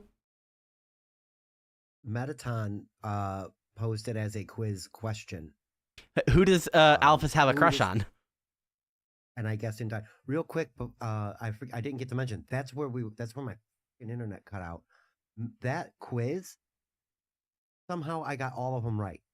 Like I literally guessed like all the right answers on one of the playthroughs because the flies in the jar. I was like 54 whatever, and it was like, oh, you're pretty smart. And it does that long paragraph when two trains coming in, and it gives like all these Yeah, answers. it gives you a whole like, ass math C. puzzle. Yeah, and then I was just like B, and it was like, oh wow, you are smart. I got lucky as hell, and I was like, oh man. And so yeah, it was kind of neat that I got.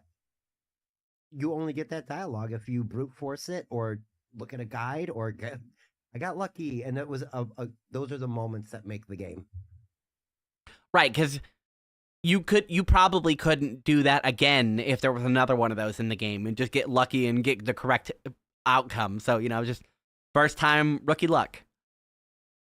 Mm-hmm. But like, that was the only hint of Alphys and Undying having a crush. Or Alphys having a crush on Undying. That was like my first and only hint of that. Because I'm a goofball and I don't remember anything. Hold on 1 second. I'm still here. I'm listening. I'm off camera for a moment. You're all right. Once you finish the sort of hangout with Undyne, like I said, she gives you the letter and you have to go deliver it to Alphys. You can deliver it to Alphys, but not really until kind of like the end of the game. So once you finished up with that Undyne date, you head through and get to the last chamber of the core, where it's essentially, it's like a dueling room, but in the middle of it is like a slightly raised stage. So it's like a arena stage room, and you walk in there and Mettaton confronts you, locking the door and cutting off radio communications, being like, hey, if you haven't figured it out yet, Alphys is using you. She's like setting up all these traps and coming in being the heroine and magically solving all your problems. And, she's trying to like do this shit to earn your trust. Just so you know. Yeah, and I figured it out. To prove it, I'm gonna unjam this shit and let her walk into this trap. So here it goes. Ready? Boop.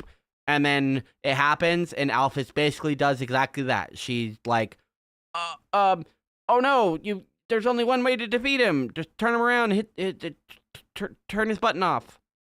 Like, okay, sure, why not? Fuck it, we ball.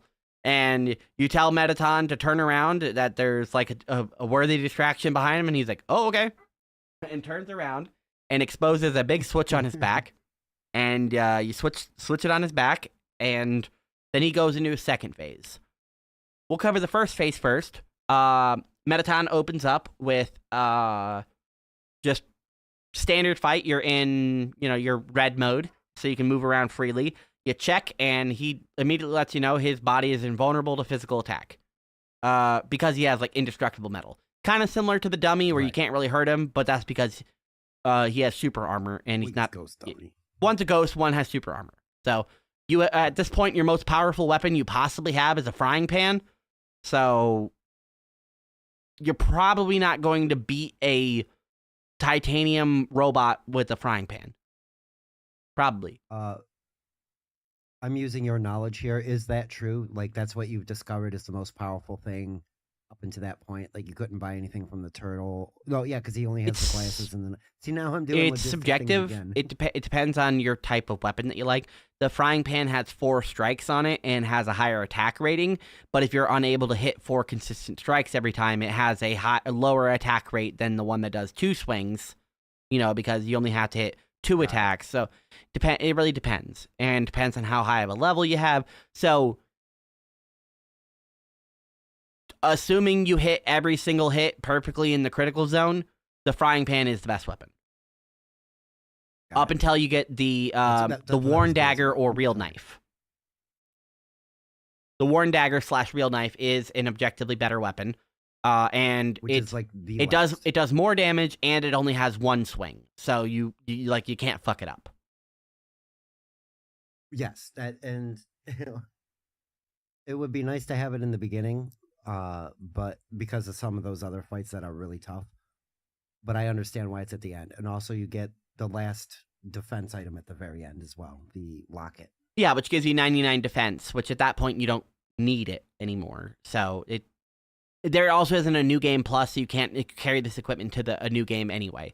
So the game gives you those pieces of equipment when you need it. Otherwise, honestly, what I would recommend for anyone is to just get to Waterfall and get the 2 items from the turtle. It gives you less attack and less defense, but anytime you hit, you get an additional 2 seconds of invincibility. So it's really, really good. I also do like the frying pan and apron for the health regen that it gives you. The frying pan, maybe The apron, yeah. Is it the frying pan? The apron, yeah. One of them gives you 4 points back per healing item, and one of them gives you 1 point of HP back every time you get hit during a battle phase. And I can't remember which other item that is, but for me, I had the glasses and the apron. So I would gain a little bit of health back and had a little bit of invulnerability. But I like that there are slight split them. Yeah, there are slight builds like that where it's just kind of what works better for your particular dodging style. But just because of the straight up invincibility, I would personally recommend the turtles items because it just gives you invincibility. There's some for example, when fighting Undyne, it's not necessarily advisable, but if you take just the first hit, you can block the next 8 attacks in a row just for free. And which did help me here with Metaton. A lot, by the way, yes. And the Metaton fight is, again, another boss fight with unique mechanics. Alphys calls you and tells you to hit the big button on your phone, which turns you into yellow mode. Another different color heart. So when you know what the shape of a heart is. So instead of being the heart shape, you flip upside down, and now you're kind of like a little gunship. And you get to move left and right, and the mini games you've been playing in Hotland, where you shoot the laser, it becomes that in full form. All of his attacks now come from the top and fall down at you, and you get to dodge left and right and shoot things at him while he attacks and defends.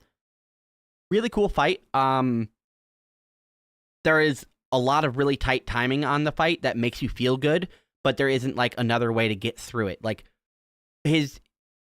One of his most common attacks is he drops it's a 2 block wide attack.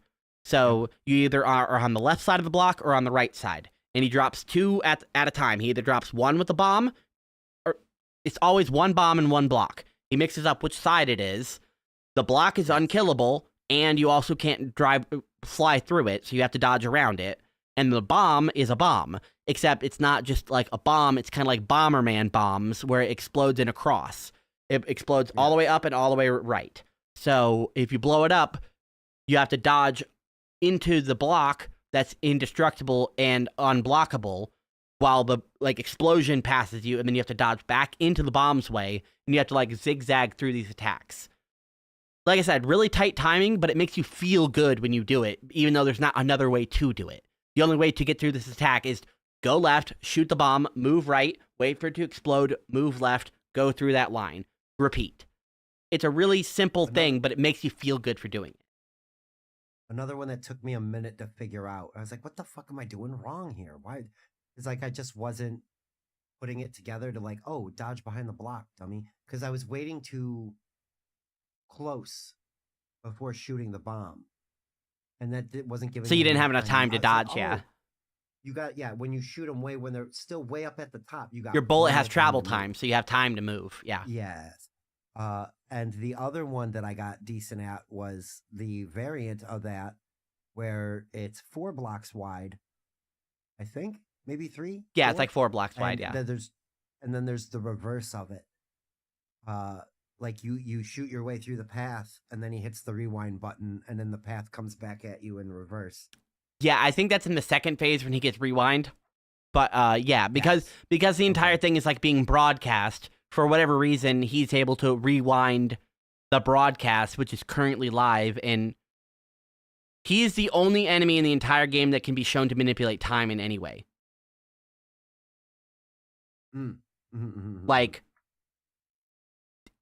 Nobody else can rewind an attack.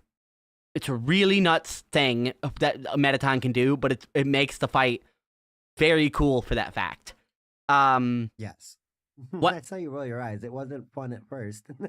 No, because it you don't expect it. Like you get no, through you don't. because you get through the dodging left and right like 2-block attack all the way to the end, and then suddenly he goes and you're like, shit, which way was left, which way was right, which way was the first attack? How do I replay that in my head? Okay, I got hit 4 times. Cool, great. Yes, exactly that. Which, back to the armor, why the iframes in this fight helped me out so much. Right, because then you can just dodge through 4 blocks at once, and you're like, all right, only took 1 hit from that. Yeah, exactly. It's really, really a good fight. You get him to the point where Alphys tells you to distract him, you flip him around, and you hit the switch, which is supposed to deactivate him. Except, again, Mettaton was completely correct, and Alphys is playing you, and unlocked his second form. It's the second form button. So, yes. Mettaton becomes... I'm just going to pull up an image of it, but like, how would you describe this Mettaton? Mettaton EXXX. Oh, no, like it's weird. It's like Transformer almost. It goes from being a what I described as a Tiger handheld game into being a, well, fabulous dancer. A flaming gay Michael Jackson robot. This guy. I do not know what his deal is, but that pose is what he does. He just, and then he starts kicking his legs He looks like and a fan. Yes, a fan of Ghost Party, 100%. Absolutely. That is what Karmic should dress as. Is that guy? Oh, I like, because that's who I'm making fun of. But I wonder if somebody gave him the character, would he do it? He likes doing characters. He said so. Yep, so you enter the Looks like second a phase, clown. and it is where things really get kicking off. He now has the rewind ability, and he can, now that he has legs, he has leg-based attacks. And on top of that, there is now, the whole thing is like fully being live-streamed, and there's ratings going up. So it's like how many hits are going on, and the ratings are going up, and again, we're assuming you're doing the pacifist run. You can't attack him and destroy him in his metal form. The second form you can. It lost his super armor, but he's a lot faster and stronger now. So it's something to deal with. But you can deal damage to him. So you can now take him out. But the way to get through it is to just literally perform for him. There's, in the act option, you have dance, you have pose, you have like brag. There's a couple of things you can do to like play along. And, like, there's, like, the boast one, where it's like, I'm not going to get hit the single time this turn. And if you do, you lose ratings. And if you don't, you get, like, mega extra bonus ratings. Anytime you get hit, you lose some. Anytime you hit and dodge and successfully complete a turn, you get ratings. The goal is to basically get enough turns and get at least 10,000 rating.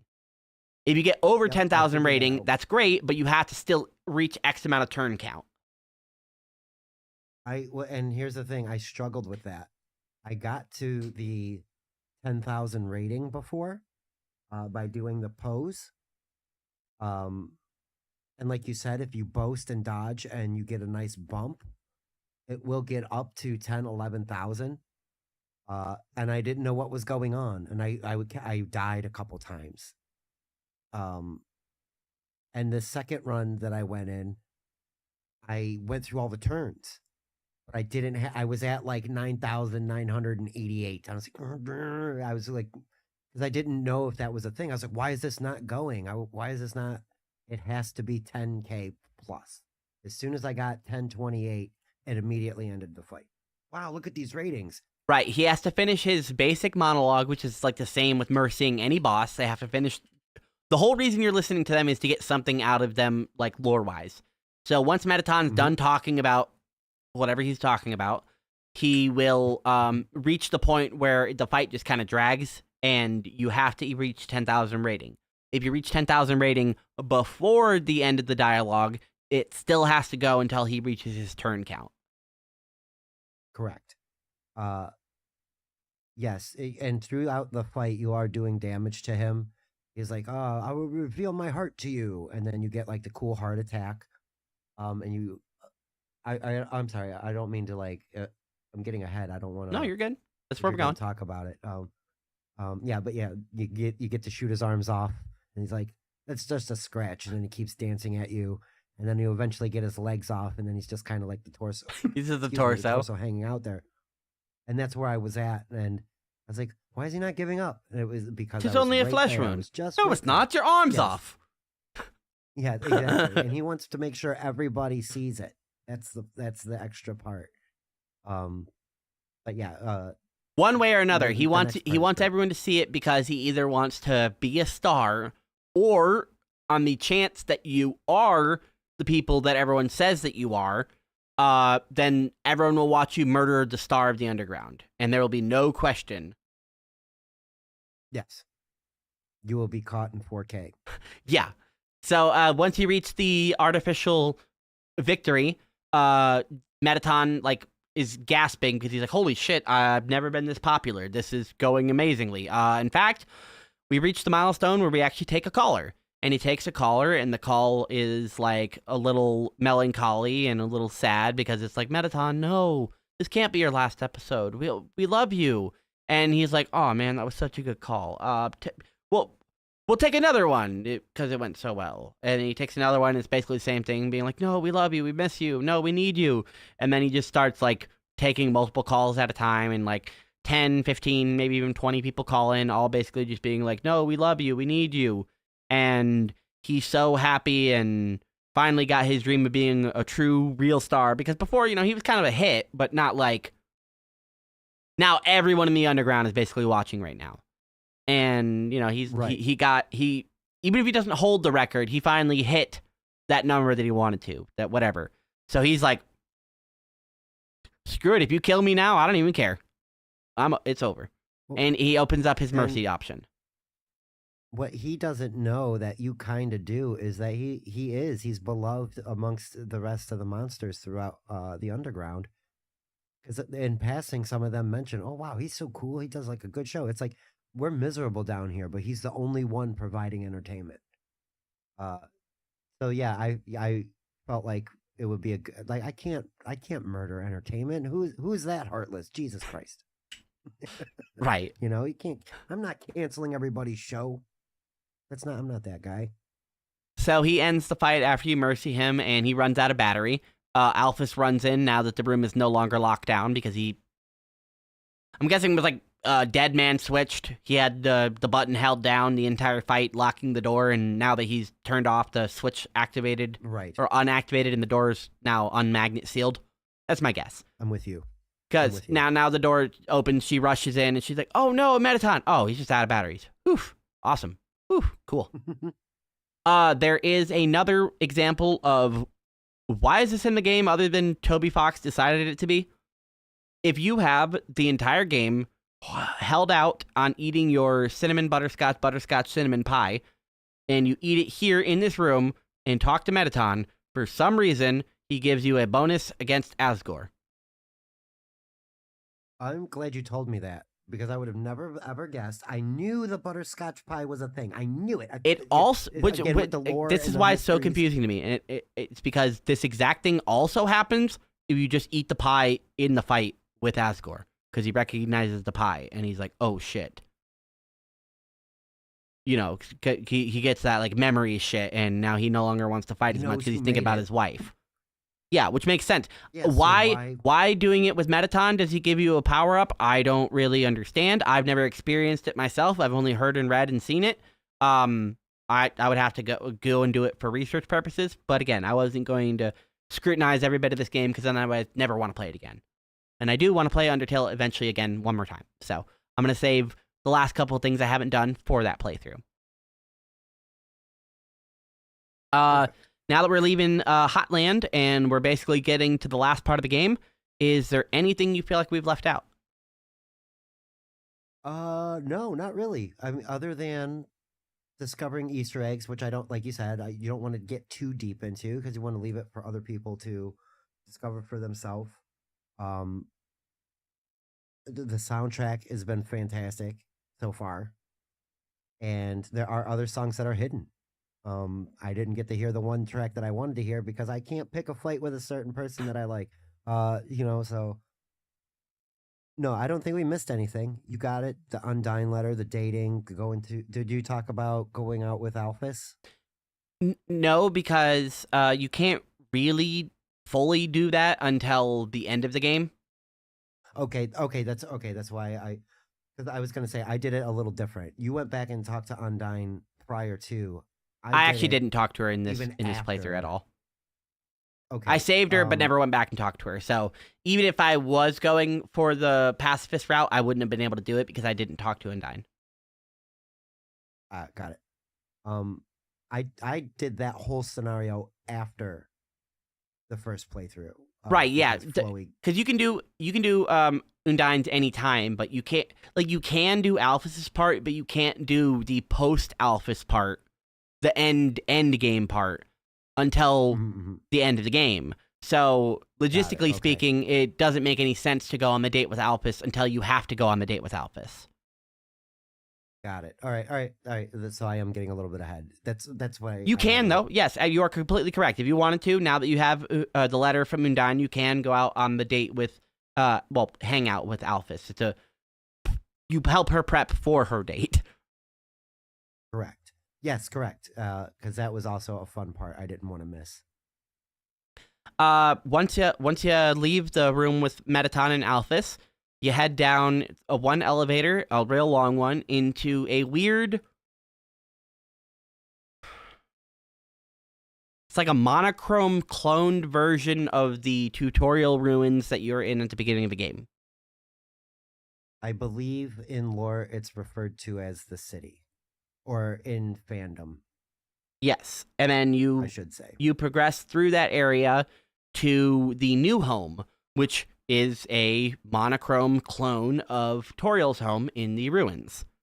Without getting too far into fan theory and shit, the reason this area is uncanny is because it is a duplicate, and duplicates, for whatever reason, are monochromistic. Okay, that was something I was going to talk to you about off after the show, because it is getting into fan theory. What's really going? Blah blah blah blah blah. Yeah, it has something to do with Gaster. I don't know what though. Okay, yeah. See, that's what I mean. There's like just what did the numbers mean? Like, there's just bits and pieces that you just don't know what it's supposed to be or mean, or. I like that. Who built the pyramids? I'm gonna say humans, but we like to speculate. You walk through another series of really long, fucking perfectly silent, boring hallways with nothing in them, to reach the end of it, where you come across like I said, you come across the clone of the house. You go through it, and it's a clone of the house, but it's a little bit different. Things are slightly out of place. Things are a little bit different. One of the doors is open that wasn't open in the other house, and vice versa. It's got an eerie quality to it. You pick up the last two items in the game from here: the worn dagger and the locket, or the real knife and the locket if you're on the genocide route. Okay, that was also, I did catch that. Yes, real knife is genocide only. Mm-hmm. Which is neat. Like, it doesn't. Another just one of those things. If you're not gonna pay attention, you're not gonna catch it. And I tend to be somewhat detail oriented, probably to my detriment, where I'm noticing all these silly details, and some of them don't mean anything. But that one, I was like, oh, real knife, eh? Somebody's really getting killed this time. Yeah. So, like I said, you notice that things are very similar, but you keep pressing on, and you come across the last fork, which takes you to the throne room, or you can go down this staircase into this like storage hallway, which has colored coffins of all of the hearts, minus two that you've been, no, minus one that you've been in the whole game, because I don't think you ever becomes cyan. There's no boss that turns you cyan. Because we'll go through them. You are red. Papyrus goes blue. Undyne is green. Metaton is yellow. Muffet is purple. There's nobody that turns you cyan. No. Let me just double check with that image No. I sent you earlier and make sure I have all the colors. Yeah, yellow is Metaton, orange is Undyne, blue is Papyrus, purple is Muffet, cyan is nobody, and orange is nobody. Green. Green Undyne. Oh, you said that. That's right. Yeah. That's right. Yes, that's So right. orange and cyan, as far as I know, are not incorporated into a boss fight's coloring mechanic. Right, and they're off screen when you go down those stairs. Like you. Yeah, the coffins see are them longer later. than the hallway is for your camera because you can't walk through the first coffin. Yeah, you're blocked, which is weird. It's like you put one way in the back and then put the next one right in the.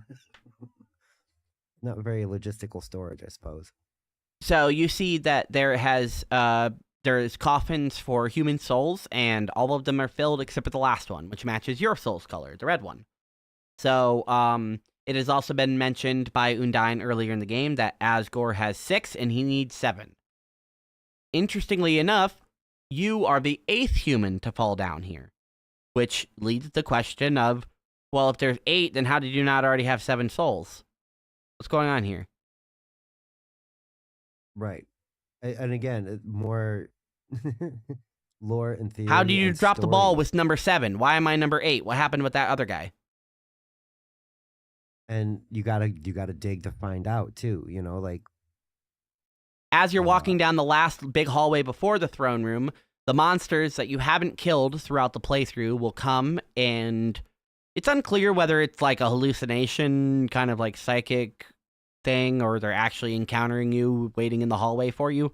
Because they don't have physical sprites, they're like random encounters that aren't fights. They randomly encounter dialogue. Very weird. Kind of suiting for this area, which is also very weird. The monsters come and tell you about the first human who fell down into the underground, confirming you are not the first. You are told the story of a child who fell and was greeted by the king's son. The king's son and this child become great friends until the child became sick, which it is revealed. Whoops. It was the buttercup pie. Y'all accidentally poisoned your kid. Right. Yes. Whoops. They misread the recipe that said butterscotch, and they used buttercups, which are the yellow flowers we see around everywhere. Yep, so they accidentally poisoned their kid, and he died of sickness, and the kid's last wish was to go home, which he wasn't able to, and kind of just resigned and living into the underworld. Wanted to go home and see the flowers from his village. So after he died, he was in close enough proximity to his friend, the king's son, Azrael, and Azrael, being a monster, and the human being a human, the human died, soul comes out of the body, Azrael absorbs the human soul. So now that he is powerful enough, he can cross the barrier. It requires 1 human soul and 1 monster soul to cross the barrier. It requires 7 human souls and 1 monster soul to break the barrier, which is what Asgore is trying to do. He's trying to break it so everyone can leave the underground, not just one person. Right. And that's what got a little confusing for me. Like, that was a little trippy in the lore, like, or it tripped me up, I should say. Like, I was like, well, what did he need the 7 for? And because I wasn't making the connection that he was like 1-to-1 exit and then 7 to destroy the barrier, which is way more. And we'll get to it later why he's trying to destroy the barrier and what his motivations for that were. Real quick question: do we get the name of the child that Azrael was hanging out with? I can't remember if it was here. I don't know where that name is ever actually given to you in the game. Because your character, the character you play as with the purple shirt, is named in the true pacifism route. At the very, very, very end of the game, your character is named. However, at the very beginning of the game, when you name the fallen child, it is referring to the first child that we're talking about right now that died and Azrael absorbed. For anyone that wants to know, this first human's name is Chara, Chara. Where it's given to you, I don't know. Again, I didn't do full research for this episode. It is, for whatever reason, that is the correct name, and it is confirmed 100% if you're curious. If you type in that name at the beginning of the game, it does, instead of asking you, is this correct? It just tells you the true name. Continue, and you can go with the true name of the fallen human, which is Chara. How we learn that, I don't know. The game literally tells you your character's name at the end of the game. I don't know when we learn his name. I thought it was in the tapes.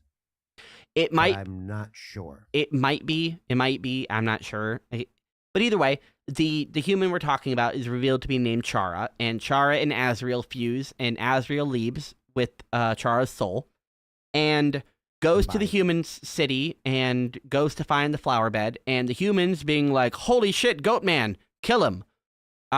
So they basically start throwing spears at him and shooting him with arrows or whatever time period weapons they had were just unloading on this goat boy. The goat boy was basically unsuccessful in being able to make it because he didn't have the durability to live through enough of an onslaught to get far enough to fulfill the wish, and didn't have the determination to kill everybody to wipe out the town to get to it. So he just says, fuck it, and turns around and leaves. Going back home. Fuck it. Guess I can't do what my bro wanted. You guys suck. And he's kind of bitter and angry about this and gets all the way back to the underground, and he dies because he took so much damage that he's not wounded. He's not recovering. You know, he was able to live through that damage, but just because he has a human soul doesn't mean he gets magical healing powers. So he dies, and both the soul of Chara and Azrael spread on the bed of flowers that is in the underground. Very, very similar to the flowers that Chara wanted to see anyway. It's not exactly the same ones. They're golden flowers, they're yellow flowers, whatever, similar. Who cares? Good enough. The body is kind of sitting there as dust, as monsters, even if they become goopified, once they actually die, their body turns into dust. There is no corpse. It becomes instant decay, like Thanos style. Dust. Yeah, you just dissolve. And after that, the royal scientist Alphys was not necessarily tasked, kind of just did it because that was her job, and she has no concept of boundaries or ethics, really. So she, through research and shit, figured out that determination, as we mentioned, is a sort of cosmic power that humans are able to have. And monsters can also kind of harness it, but not exactly. Their bodies can't really handle it. It's such a powerful force, it rips them apart. Which is why when you fight Undyne, she starts becoming liquid, because she can't handle her own determination. And even though she is determined enough to stay alive, the body can't handle it and is disintegrating, which sucks. So she was trying to find a way to make these monsters live through that, and basically distilled determination to a liquid formula. And now is able to experiment with it. Still can't really find a usable result on it, but is trying other things. She goes to the deathbed of Azrael and injects pure determination right into the flower bed, which forces all the dust to kind of reconstitute into a flower. It kind of just like amalgamate, fuses, because it has enough determination to reconstitute, but again, it can't really hold it and stuff, so it's incomplete, and because story, he becomes flowy. Right. So that I wasn't exactly aware of. I'm glad you filled that little gap in for me.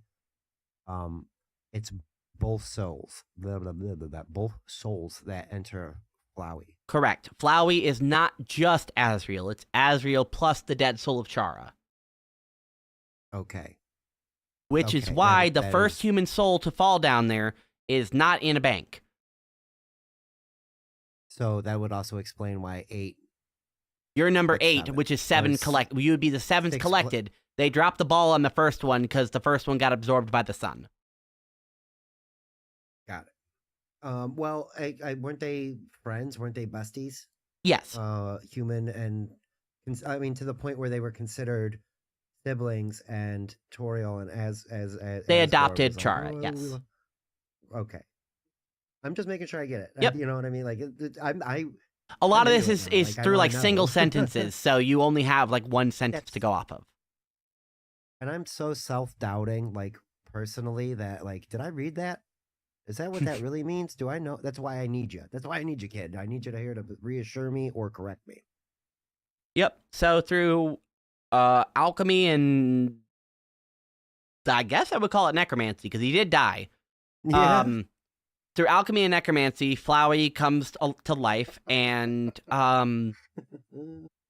he describes that, you know, he panics and calls for his parents, and they come and they're like, "Oh my God, I'm so horrible. I love you, but you know, your flower, you know, it doesn't change anything. Whatever, blah blah."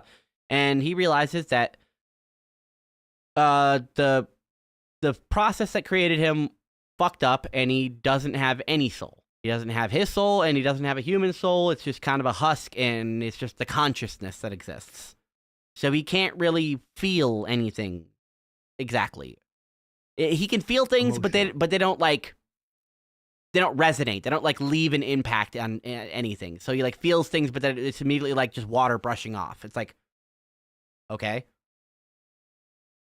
So he just kind of gets fed up with pretending and just going through the motions and pretending to care and be excited about shit, and runs away.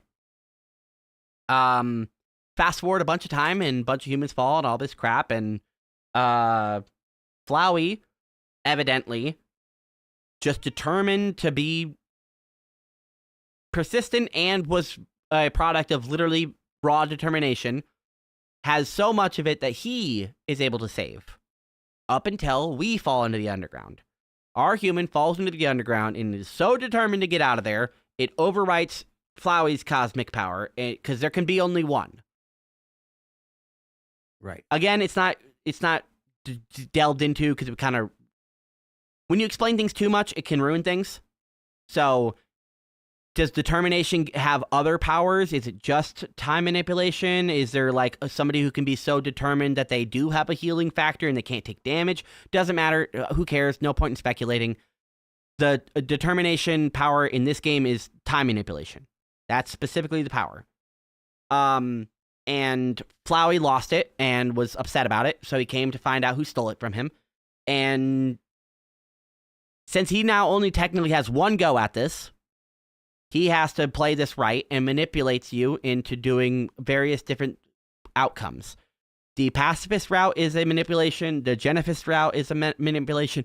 All of it, you're being manipulated by Flowey to get the outcome that he wants, because he's played enough of this game to be like, okay, you're a variable, but I know all the other variables, so I have to contain the one, and I'm pretty sure I can fish it out of you because I know enough about people. And that's it. Like, it's told to us that Flowey has been through every iteration due to his determination. There's only one thing that hasn't happened because of that. Like, and that was like seeing something that Asgore had. I don't want to get too much into that, but anyway, it's the souls he was storing in the coffins. Right. So Flowey has run every iteration of every scenario imaginable, as far as we know. As far as he knows as well. Trying to, right, and is trying to get us to get Asgore to drop his defenses. And right. So that way he can become all powerful and be the one that is, in my opinion, and you went through it in the genocidal route, it's to end it all. You know, I'm done. I'm ready to check out. Yeah, he's so fed up with everything. He doesn't even want his own existence. He wants nobody's existence. He wants literally everything to be over so he can finally be done. I get it. I flipping get it. I wish. I get it. I wish Flowey told us how many years. You know, That's what I mean. Because it may have been 10, it only could have like been literally X 100,000. amount of times, but how much time is it for you? Yes. Because That's what I Flowey's been mean. around at least for the first 6 humans to fall into the underground, and none of them were powerful enough to steal his power, so he just let them go. You came to the underground and you stole his determination, cosmic ability, and he's pissed about it. So he wants it back because he's like, look, this is literally all I have. Okay, I don't have friends, I don't have family, I don't even like me. This is literally the only thing I have is this time power. So fuck you.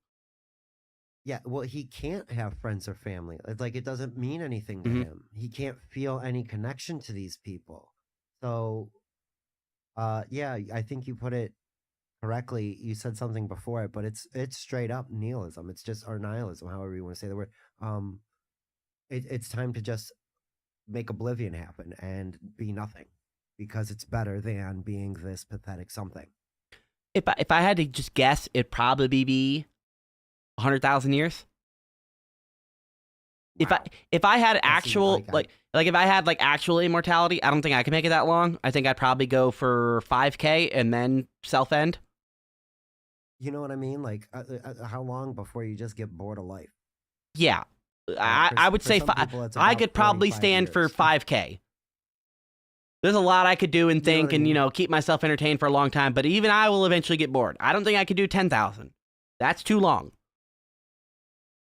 And that's time. So yeah, how long has he been suffering with this? Because it is I don't at wanna that get point in suffering. We're gonna get into, that philosophical of time perspective and how long things are, and then that right there. Uh, Life basically is suffering unless you're trying to actively achieve and maintain a level of happiness, you know what I mean? Contentment and boredom really you just become miserable from it. You got no challenge, none. And that I think when people aren't challenged, it's real easy to become miserable. When he was determined, he went through every scenario, like you said, 10,000 years.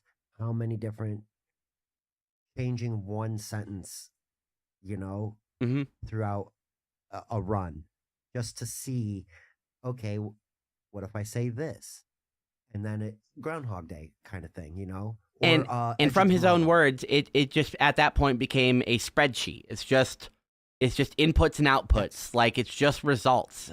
And what really sucks for him is time is going forward, so he does eventually get new experiences, but even then he burns them out completely because tomorrow will still happen and maybe Sans will finally empty his mailbox. Okay, he emptied his mailbox today. Great, cool. So what am I going to do? Watch a million times him empty the mailbox and see how I can alter the mailbox emptying? This is stupid. Like even new Yeah. experiences become pointless because then you just gamify them. And I get his nihilism. I don't agree with his I'm gonna just destroy everything.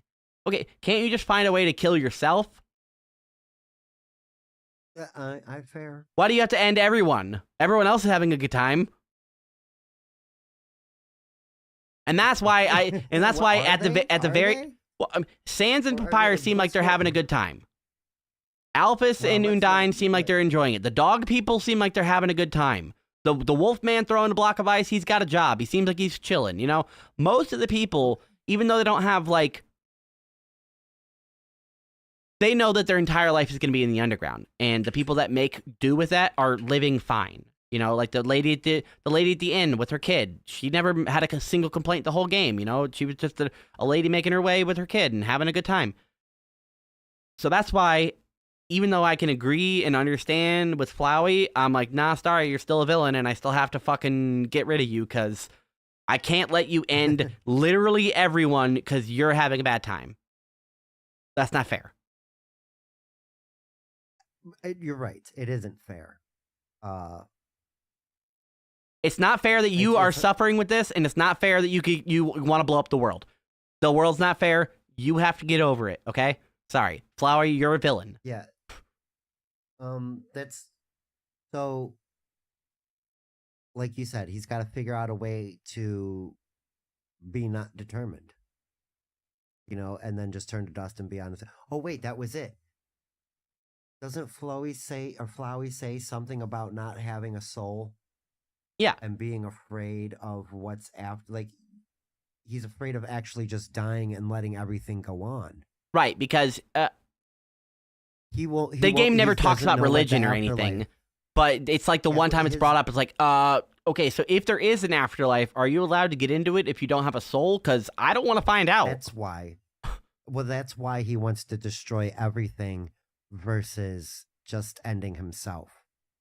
So it would be easier or more guaranteed, I should put it that way. I can end everything, and I know that If I delete existence, there is no afterlife non-soul- or pre-life or life, so it's all good there's because nothing nothingness. existed. Right. Exactly. I will be for sure gone instead of taking the risk of Yeah. existing miserably in some purgatory-esque afterlife. Like I said, So I get it. I think that's it. I don't agree with you though. Sorry, you have Right, no, you you're have to fine. get out of here. You gotta go, bro. You gotta go. It's not fair to the scritchers, to the dogs. They are too happy doing their job. Which the indifferent ending is the most boring, but probably the most correct in a way. The monsters are safe in the underground, and the humans are just indifferent, and on the surface they have no idea, and we're just waiting for another kid to fall. You know what I mean? Like I It's literally sad got though that because the one neutral call route concerns is with that. still a bad ending though. So we'll get into it now since we've preambled along everything up until it. You walk into the throne room and you finally come to Asgore. Asgore is the king, and he was tasked, unfortunately, after losing both of his kids, of freeing everyone from the underground. He learned through the lore and the texts that he has to collect 7 human souls, fuse them with his, and blow the barrier open. Through the years, he has successfully collected 6, and you are number 7. So he very politely tells you that that's how it is, and that's what's happening, and I really wish there was another way we could do this. But I'm going to walk into the next room. Please prepare yourself, and you know what comes next. So he walks into the next room, suits up, and you follow behind him after getting your last save in, getting any items you need. If you're on the neutral route, make sure you grab your snowman piece here, if you carried it. I won't tell you anything more about it. If you have the snowman piece, make sure it's in your inventory now. Right. That was the only thing that I will divulge. It needs to be in your inventory. Yep, make sure it's in your inventory, not in your In the box. space box. So carry that with you and 7 other healing items. Definitely want to have your cinnamon butterscotch pie if you didn't already do the Metaton thing. Eat that first turn, and it'll lower his attack and defense. So he'll be easier to deal with. Asgore, like I said, every boss has a gimmick, and Asgore's gimmick is that he doesn't really have one. Asgore is straight up very, very straightforward. He starts the fight out, and the only thing that really makes him different is he crushes the mercy button. He breaks that literally off the screen. There is no longer fleeing, and there is no longer sparing. You are fighting Asgore. That's really the only gimmick, is that there isn't a mercy option. Everything, he doesn't have any special ability. He doesn't turn you a special color. He can't flip the battlefield upside down. No, he just attacks you with his spear and shoots fire magic at you. It's basically the Toriel fight, except he has a spear. With the movement. And he actually wants to hurt you. And he will. He'll finish you all the way down. And then you got to do it again. Da-na-na-na-na. I've heard that A Determined music so many times. Right, you can just hear Asgore's voice just do do do do do do do do do. Yep. So yeah, you get through the fight, and if you're like me, you're like, nah, this can't be it. I'm gonna try everything. You act, you do all these things. You get Asgore to basically give up the fight, and yet he's still coming at you. He's throwing weak attacks at you. His defense is all the way dropped. He's basically like, I don't want to do this. Please, just die, please. I'm sorry. and he keeps coming at you, and you keep coming at him. It's like I said, because he broke the button, it's the only fight in the game now that you have not been able to mercy option. Even Undyne, which it wasn't really a spare option, you could run from her and at least like get it to a point of spare ability. Asgore's not having it. You unrelent and you get him all the way until the point where he is like at 1 HP. He drops to his knees and he's like, all right, I failed. You can leave. Kill me, take my soul. It won't last long, but it'll be long enough for you to, break through or walk through the barrier and you'll be free. And you're given, finally, the option of fighting him and the recobbled, pieced together mercy button. Again, we're going to assume you hit mercy everywhere possible. So you went and pressed the mercy button, and Asgore is like, really? With everything I've done, with all of this, maybe you can stay. Maybe we could be a family. And then that circle from the tutorial where Flowey had all the flower bullets, it kind of he does that to Asgore and just goes boop and explodes him. He steals your kill. If you decided you were going to fight him and press the other button, he still does the same thing. Flowey's a fucking bitch. Fuck Flowey. All my homies hate Flowey. He steals your kill, and as Asgore's soul is floating there about to break, and because boss souls persist a little bit longer than like regular mob souls. So they are absorbable by a human soul, even though they will fade in and they're not like permanently absorbable. Which is why a human can leave. Also told. Yeah, so that is what was. Yeah. To make sure he can't, and you can't, he follows up another attack and splits Asgore's soul in half. And now Asgore is dead. And that's why I say, even as a neutral route, you've done literally everything perfect up until now, and Asgore still has to die. The kingdom is dead with Asgore. There is no one else that's going. I mean, unless Undyne takes it up, but like nobody else is going to collect souls and try to break that barrier. Even on the neutral route, it's bad. Yes, but in my ending, well, we're gonna get into it because now Flowey is super pumped, and I understand why everybody, at least at this point, why you would hate him. He's very arrogant and is now determined to also kill you. Because he still does want ruining all the fun. He still does want that power. So I'm just going to ignore this one plot hole here of I don't understand. Okay. I don't understand how Asgore, like, he shows them to you in the fight. I know they're there in the room, but like, why does Flowey now suddenly have access to the souls, but before he didn't? He just like I said, I know they're in the room, but like, yes, Asgore brings them up out of the room. Why can he not break into the coffins, but he can break into these containers? Like, is it not made out of the same material? Does it not have the same protection? What is the point? Like, it just seems like it seems like a massive failure point for you to have unbreakable vaults and then to open the vault and then be like, okay, now you just got to break this tiny little glass and then you get what's in the vault. Well, see, that's the thing. I don't think Flowey ever got the information out of Asgore on how to open that vault. Ever. But he didn't, but that's my point, is he didn't even open it right at the end. They're in the little, like, containers, and it doesn't show us Flowey breaking the containers with an attack or anything. He kills Asgore, and then suddenly he has the souls. I'm just going to write it off as, I guess he threw out another attack and somehow blew up the containers and freed the souls while he was killing Asgore. I don't know specifically how it goes from souls in containers to souls in Flowey. I don't know where that jump goes. Doesn't really specifically matter, so that's why I said I'm going to ignore this plot hole. Like you said, don't look too deep into shallow ponds, otherwise it ruins the fun for the whole thing. And it doesn't really specifically matter. So Flowey has access to the souls now. He absorbs 6 of them, and it gives him enough power to take back the save.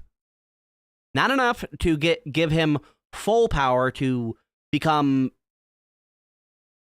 God of Hyperdeath. He doesn't have that power yet. But he does have enough power to become a horrifying amalgam creature known as Photoshop Flowey. The game crashes. Literally, the game crashes. This is where the game gets double meta. Flowey steals the save file from you, deletes your save file, and crashes your game. If you're streaming, it literally doesn't matter what you're doing. The game injects a code to Alt F4 your game. That's what I was going to say. It's a forced close. Again, with like the long corridors and stuff, this fight with Flowey gets ridiculously annoying for me. Because I kind of knew it. It was either going to be, and I remember bringing up the example. It was at the Family Guy joke where Peter skins his knee and he's like, for like 30 fucking seconds, that goes on. And it's like, it's supposed to be, oh, it's funny. And then, oh, it's so not funny. And then, oh, it's going on still, it's funny again. And hey, it's funny again. First close thing. I was just, okay. The first time the first close is fine. The second time it's fine. The third time it's okay. You know? Right. I get it after goes that. On for like 5 more. I get it. For like 4 more. You know, kick me to the title screen. That's what I mean. Especially if you're streaming this game, every time it crashes, you have to reopen it and target the application to be streamed. So That's what I mean. If you're streaming this fight, it's annoying because he's constantly just closing your game. That's what it was. I was more annoyed that I had to stop. It was taking me out of the story at that point. You know what I mean? It was like, okay, I just want to get to the next line of dialogue now. I understand you're trying to piss me off, Toby Fox. I get it. I'm pissed now. I just want to find out what Flowey is attacking you with a unique way. He's psychologically damaging you. That's exactly right. And that's also why I was like, is this game being extra meta the whole time or not the whole time? Because there's only a couple times when that fourth wall gets broken, and this is one of them.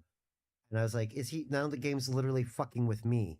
The game is pressed up against the fourth wall a lot, but you're right, it doesn't break it very often. Sans breaks it occasionally when he tells a joke and like winks at the camera. You know, there's a couple things where it actually breaks the fourth wall. Flowey is a straight up fourth wall break because he's become a god entity. God adjacent. He's not quite God yet. And it's a deliberate deterrent from the story. Stay determined and get through the story or don't. Yeah, I remember you asking me questions about it, and I was like, okay, I don't want to tell you literally how to beat Photoshop Flowey, but it's the theme of the whole game. It's just, it sucks, but you just keep fucking at it. You will beat him. You will beat him. You just have to want it. And that's it. And getting into it, the Photoshop Flowey fight is the definition of bullet hell in the game. There's more bullet hells in other games that are way more of a bullet hell and way more insane. But in the game, it makes every other bullet hell look like trash.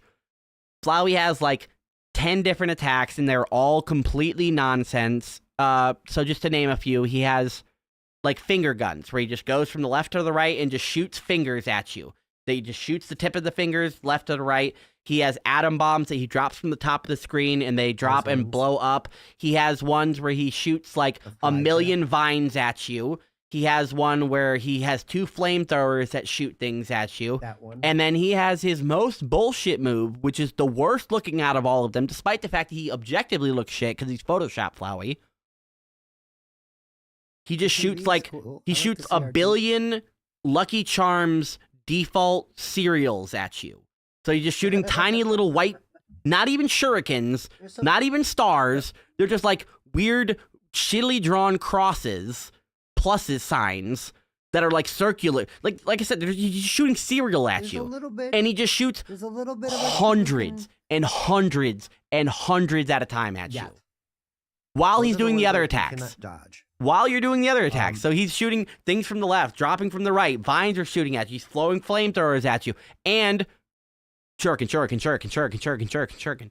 So the gimmick of Photoshop Flowey is it's bullshit. That's Yeah. the fight gimmick. It's fucking bullshit. You're it meant was you're literally meant to days. absolutely if this were a different game, this would be considered like an unbeatable boss. It's bullshit. If you had to literally fight back and drain a health bar down, yeah, you would. Again, if I wasn't, even if we weren't doing this right now, and you were able to push me to play the game more just to talk about it for fun. If I didn't have that, I would have quit. I don't blame you, that 'cause would have been the end of it. It's such a bullshit, 'Cause I nonsensical didn't fight. care It's much. not fun. It's not interesting. And then, like we were saying, every single time he kills you, which is going to be a lot, he crashes the game. And it happens a lot. It's like, And it's not just a nice It's- crash either. Because It's assumably just- you're playing in full screen. It shrinks the game. The game goes like into a red screen. He makes a noise and then it crashes. It's not even a smooth, just like you're dead, boop, crash. No, it makes it ugly and horrible too. and it's the time that you got. Okay, now I gotta go fucking open Steam. Well, not open it, but I gotta right click on Steam, start the game again. Skip past the Watch- stupid thing, hit my file, then talk through Flowey, continue the fight. Yeah, he's that doing right there, that was what- psychological damage to you, the player, by doing bullshit to you and to the game. It's really annoying. Exactly. And that you're either going to walk away or not. And again, if I didn't have other factors motivating me, I would have walked away. If I was just a gamer at home with it, I would have just been like, fuck this. Yeah, you might have done like You know? 10 or 20 tries, and then after that, you're just like, next time you close my game, it's staying closed. Exactly. That's it. If this happens, because I'm just annoyed with the gimmick. You're gimmicking me. But like you said, it's torture. And I did. I took a couple-day break and then went back to it and got through the fight by just being patient and waiting. The because entire there are pacifist things that are run, gonna happen. the entire pacifist run up until now and throughout the rest of it is a test of endurance. And this Mhm. this Photoshop Flowey fight is the culmination of that. The only way to beat Flowey is to just tank through it, is to just live through long enough of his attacks until there is like a reprieve zone where the souls that are inside of him will start to like rebel against him, because it's not a perfect fusion, because he doesn't have the 7, so he hasn't fully ascended and like merged them. And because Flowey is not like a true being, if he was like just a regular monster, it'd probably be a better fusion. If he was just a human, it'd probably be a better fusion. But he's like a soulless husk creation, amalgamation, abomination thing. So it's not going well for him. And you call out to the souls, and the souls respond back to you. Even though these humans have been long dead, their soul resonance is still doing its thing. And you call out to them, and you get like sort of transported into a pocket dimension, which is like inside of their soul. During this, you play like a separate little mini game. They'll like, one of them shoots words at you, one of them is hands, one of them is like gardening tools, and you just have to like dodge through them. And then once you get through the dodging part of it, every single attack on the screen turns into healing. So you have to do the opposite and take as much hits as you possibly can during that phase. And not only do you have like 1,000 health, these things heal you based on percentages. So you only need to heal or grab an X amount of them anyway to get to full health. So we'll say that you fucked up and you only picked up 2. You still got enough health if you are decent at dodging. You don't even have to be good or okay at it. If you're decent at it, you'll make it to the next part. The real objective, or the real like speed bump in this fight, is getting to the first soul encounter. The first, I don't know, 2 minutes of the fight are just an onslaught of Flowey bullying you and making you feel that experience of being like, I quit, fuck you. Until you get to the first soul. Then the first soul gives you enough of a heal to be like, holy shit. And it doesn't tell you, but it gives you a checkpoint. Each of those souls is a checkpoint.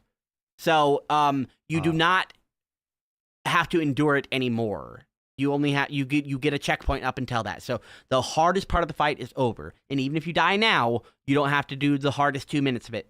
You are past the first healing zone, and you just have to get through the next onslaught with full health because you've died to the next. So after the first thing, it kind of becomes easier because even if you die, then you have full health, and now you still you have full health instead of like low health, and it's even easier to get to the next healing section. So you just repeat that over and over and over as you call to these souls, and they heal you, leaving him kind of making him weaker and giving you more strength, healing you throughout the battle. You go through it and defeat Flowey, and that's pretty much it. He resorts back to flower mode because the souls left him, and he, I don't know, doesn't have mutant powers anymore. It's not explained, doesn't matter. Who cares? He doesn't have the souls in him, so he can't turn into full. Yeah. Where they went, what they did, and why he was able to turn into Photoshop Flower, it doesn't matter. It's not important. It actually, like, I'm not saying it just because I want to hand wave it away. It actually literally doesn't matter, and that's why it doesn't matter. I think they say that the souls just kind of evaporate. They probably finally died because they were out in the air long enough to like fade into dust. They were probably kept preserved in the containers. Dan says it in the end, I think.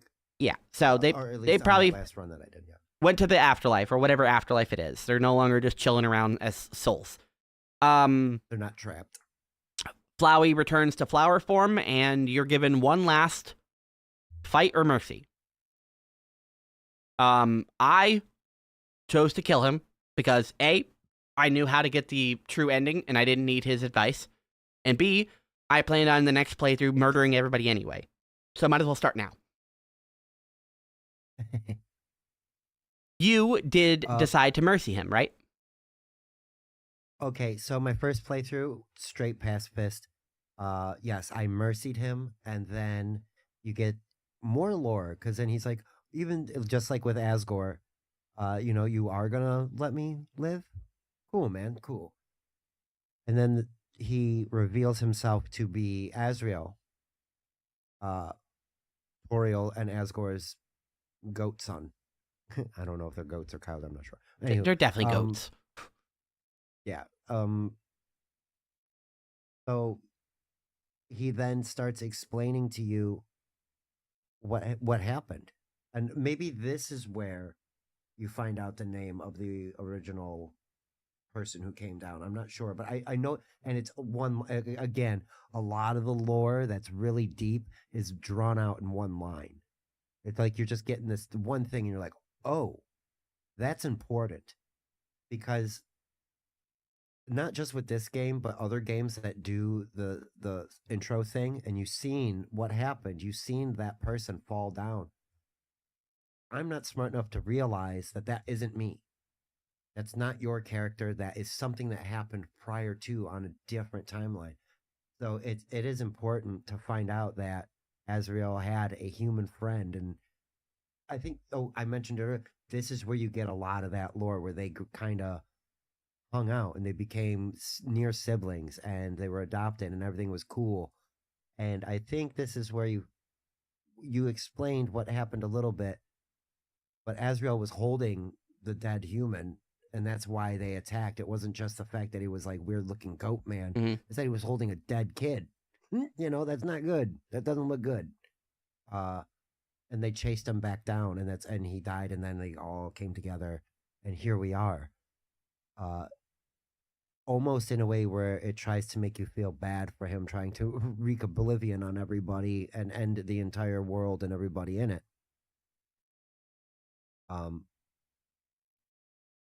Awesome. With the pacifist run, the Flowey fight goes a little weird because he kidnaps everybody, basically. Like you, not only are you getting the human souls back, you get their souls back as well. Yes, we will get to that because now we've officially finished the neutral route, and Flowey gives you a hint on how to get the true ending. That's right. You're given done better. Yeah, he lets you know there's something you could have done better. You missed out on something. He doesn't specifically tell you, but he basically just tells you, if you've done any killing, that you can do it without killing, and if you haven't done any killing, you can still do better. You're now given the option of a true reset, which is the only way in the entire game without manipulating files or uninstalling and reinstalling which is manipulating files. It's the only way to get a actual reset. Even though true reset isn't a true reset because it leaves flags in your save file that you have done a true pacifist route, it doesn't really change anything, but true reset doesn't actually mean true reset because it doesn't delete your save. It still exists. It still happened. It doesn't, like I said, it doesn't really strictly change anything. You could do a million pacifist routes over and over and over, and you're going to get like the same dialogue. Doesn't matter. But Flowey lets you know that there is a way to get the true ending, and this is now we're going to go finish the date with Alphys. You go to her lab, you slide a letter to her, you meet up with her, and it's basically Undine confessing that she kind of has feelings for her, and letting her know, like, let's hang out.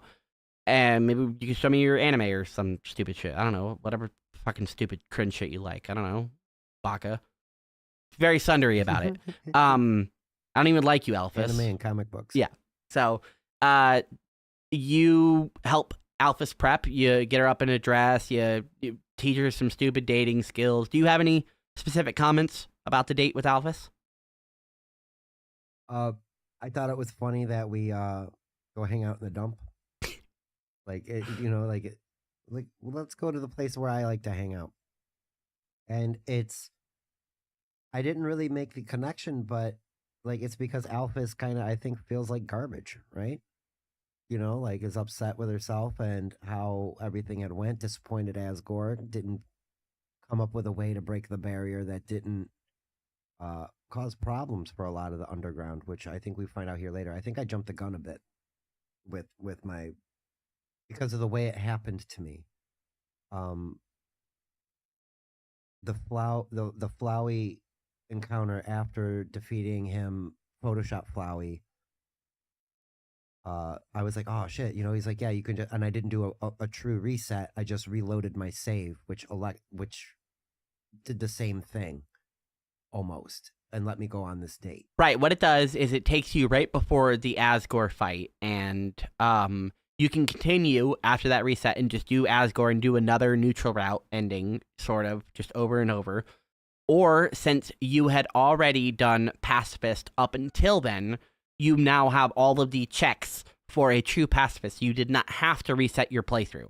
If you would have killed one single enemy, done literally one thing wrong the entire game, you would have had to reset your game. But you specifically had every single flag, and when you just hit reset, reload, when you just loaded your save, you had every check mark except for talking to Alphys and getting into the true lab, which is only accessible after a neutral route and having all those checks. You got all the checks before finishing the route, so you're automatically grandfathered into access for it. So because of that, you didn't have to reset anything.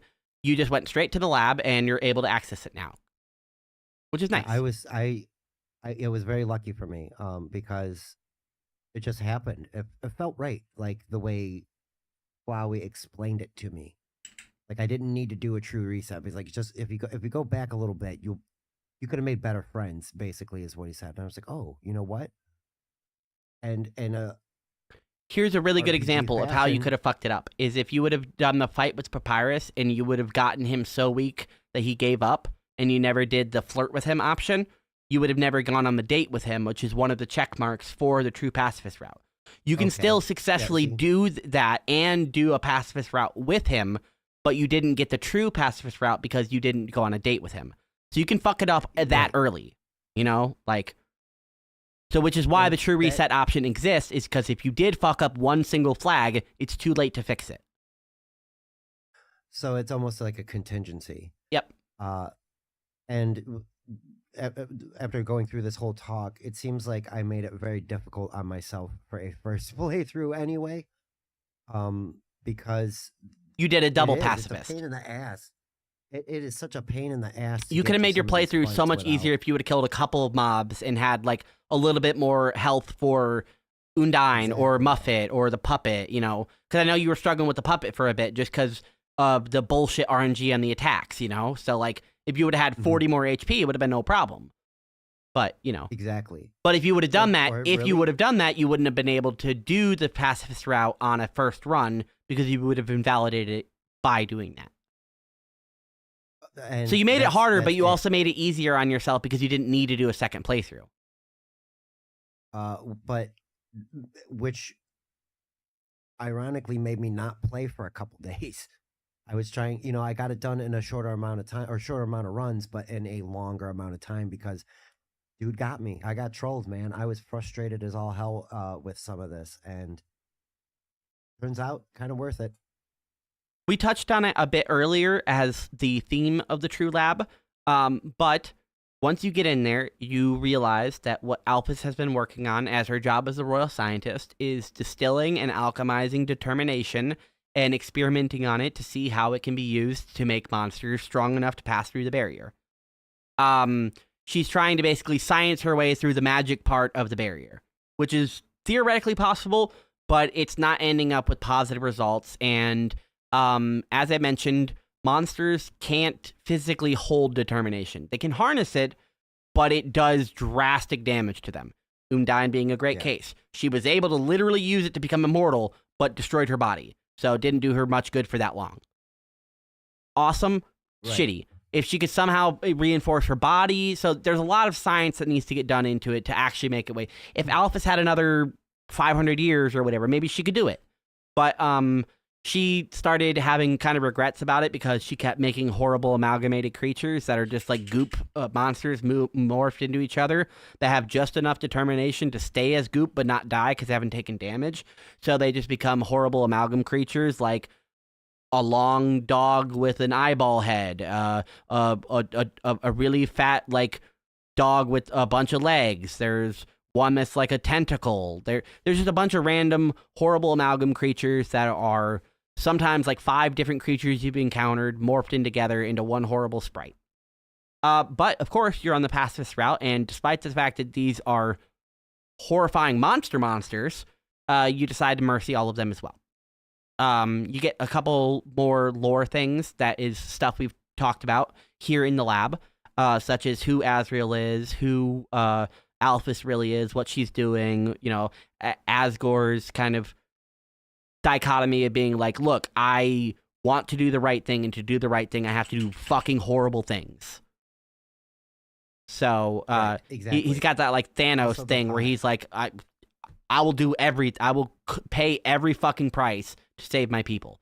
So Asgore's a good dude on that, and you'll learn a little bit more about that. You get to the end of the lab, and as you said, all of your friends kind of show up. Just people are there, and you get to the last room, you turn on this generator, you power everything back up, you basically, instead of destroying all Alphys's research, you get the lab back into prime working position. So she could do it if she wanted to, everything's back up and running. She says, no, I'd rather just kind of turn myself in because I don't feel good about any of this. It's just... Yeah. Maybe it'll work, in fact- but I don't want to lose my soul in the process of this. So I'm quitting. Well, also feeling guilty for what happened with the amalgamates. Those were volunteer monsters that were trying to help the cause. They gave up their literal bodies to help their village and I guess whole nation. It's not just a village, is it? But all of them get back out of the underground.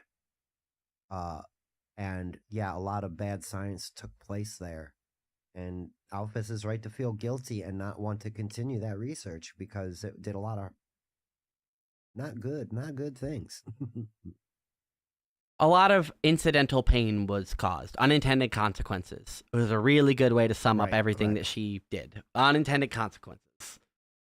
Flowey being a prime example of it. All she wanted to do was resurrect the king's son and ended up making a demon. Right. And was trying to figure out how to give monsters determination and not turn them into what what was going on there. And it isn't told to us explicitly, right? But is Alphys picking up where the other royal scientists that we barely know about left off? I don't know. Based on the clues that we get, my assumption is that Gaster was going with a different method entirely, that involves space-time shit. So maybe he was trying to like teleport. Maybe he was like trying to teleport everyone out of there. Maybe he was trying to rewind time to like get before the barrier was put up. I don't know, but I'm assuming his method involves space and time based on the little bit of information we have about Gaster.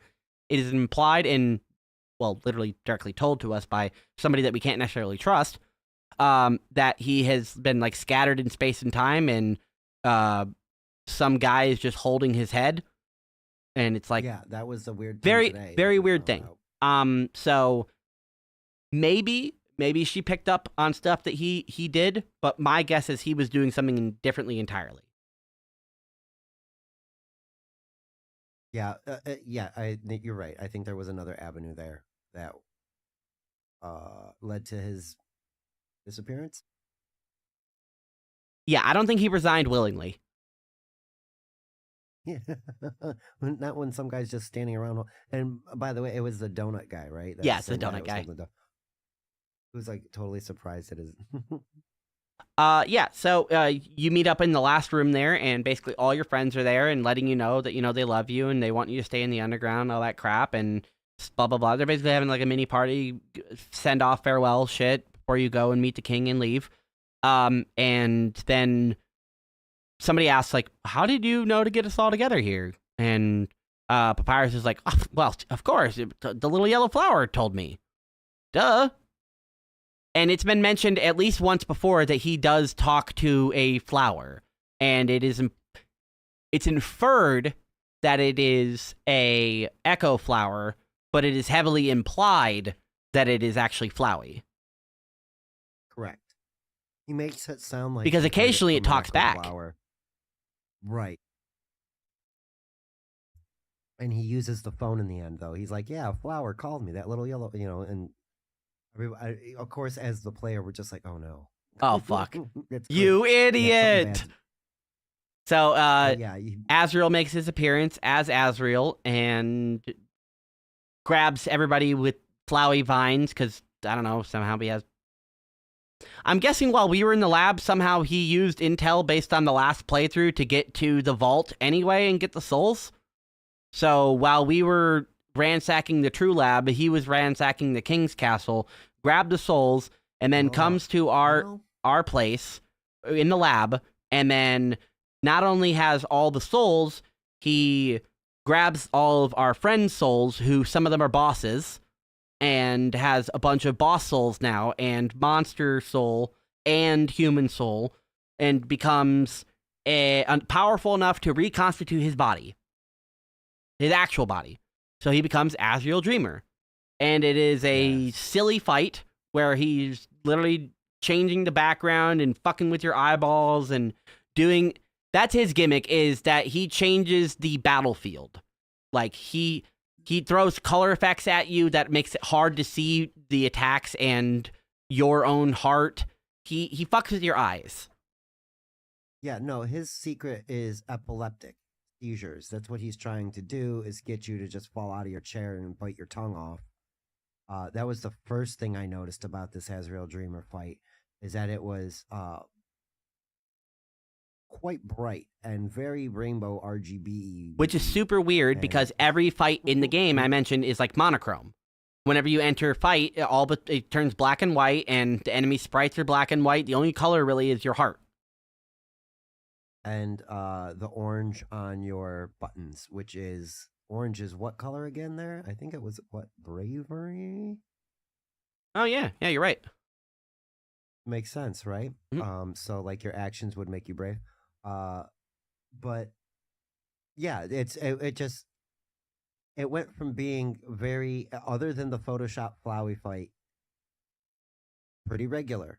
Purple was the color from the... Oh, might have been a little bit of background color there. There might have been a little bit of background color in the Metaton fight where there's... Oh, there was just gimmicky stuff, the ratings thing and the phone popping up. Mm-hmm. Nothing like this.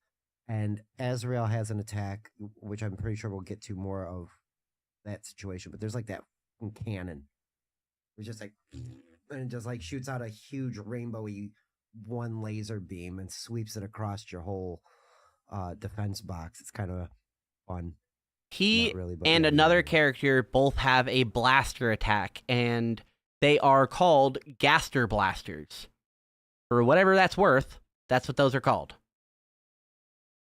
Okay, so that guy made a lot of science. Why does Sans have Gaster Blasters? Good question. Yeah, where did he get them?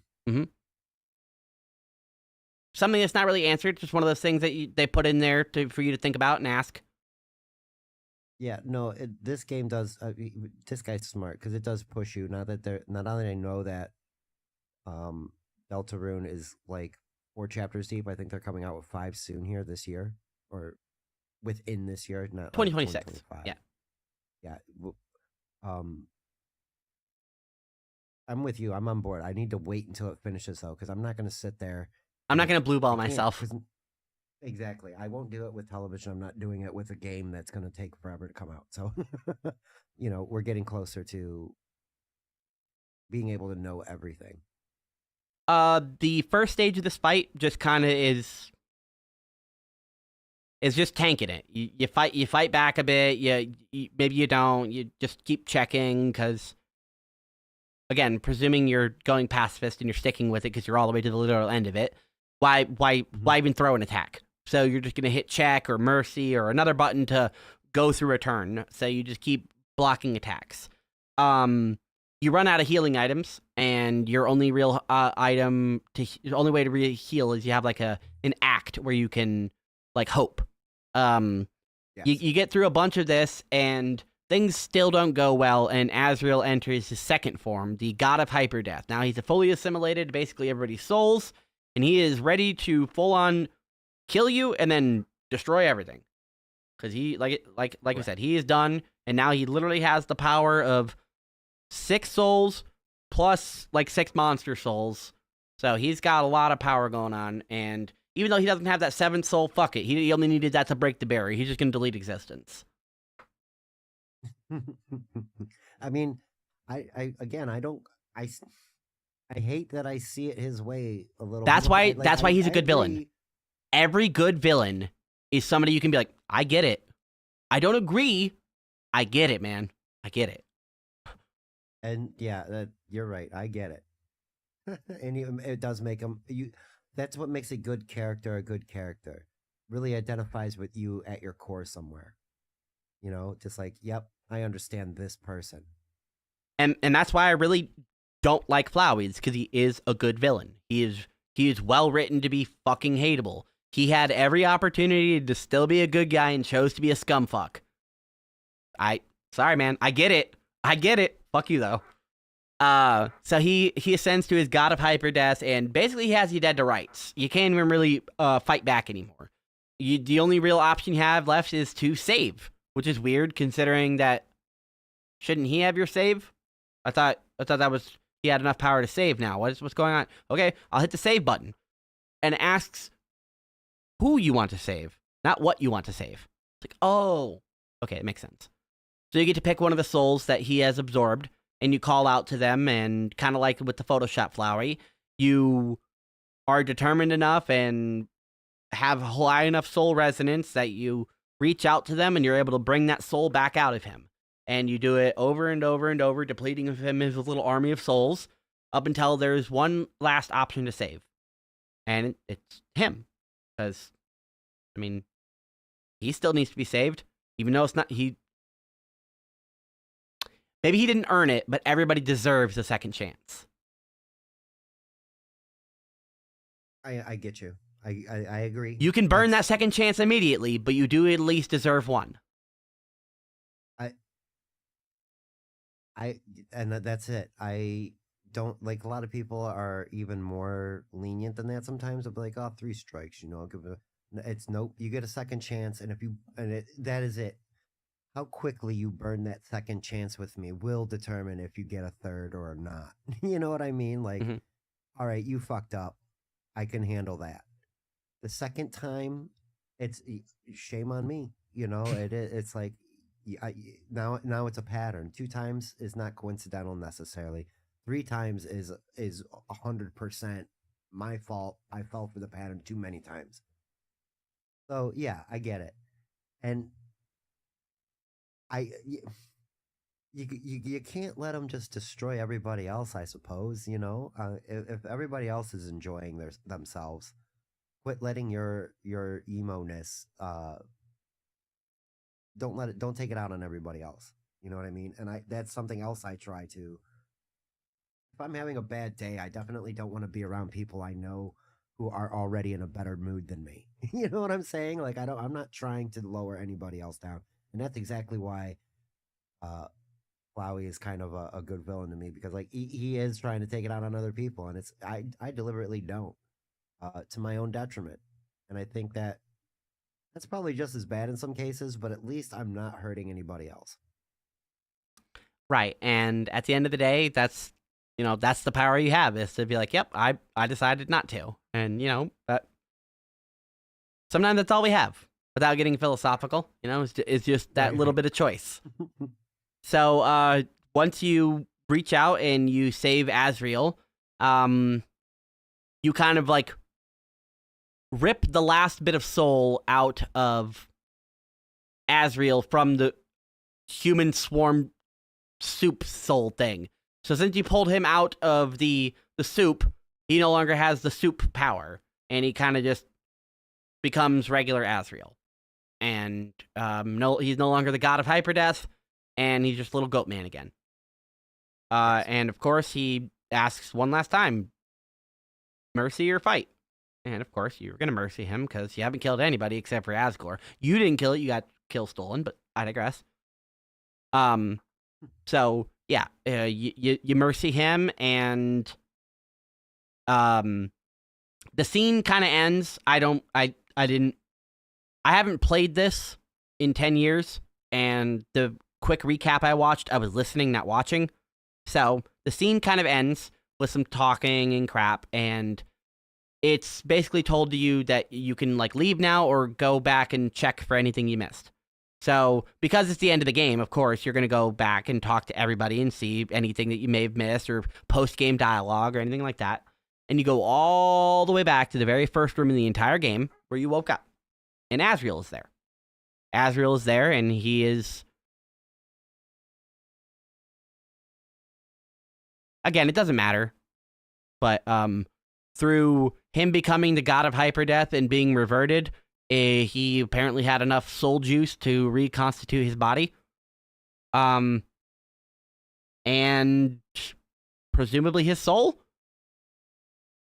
See, that was the thing. Like, was that permanent? Like, because you leave the room and come back. He's still there. I don't know if it is permanent. It may be like a temporary thing. Because he mentions that he wants to just stay here. Somebody has to tend to the flowers. And he doesn't want to break their hearts again, so it's best that they don't see him. Okay. So, if it isn't temporary, then now he still has the same problem where he's going to live alone in a little prison of flowers for whatever. So, if it is permanent, whoops, sorry about that, buddy. You're still fucked, I guess.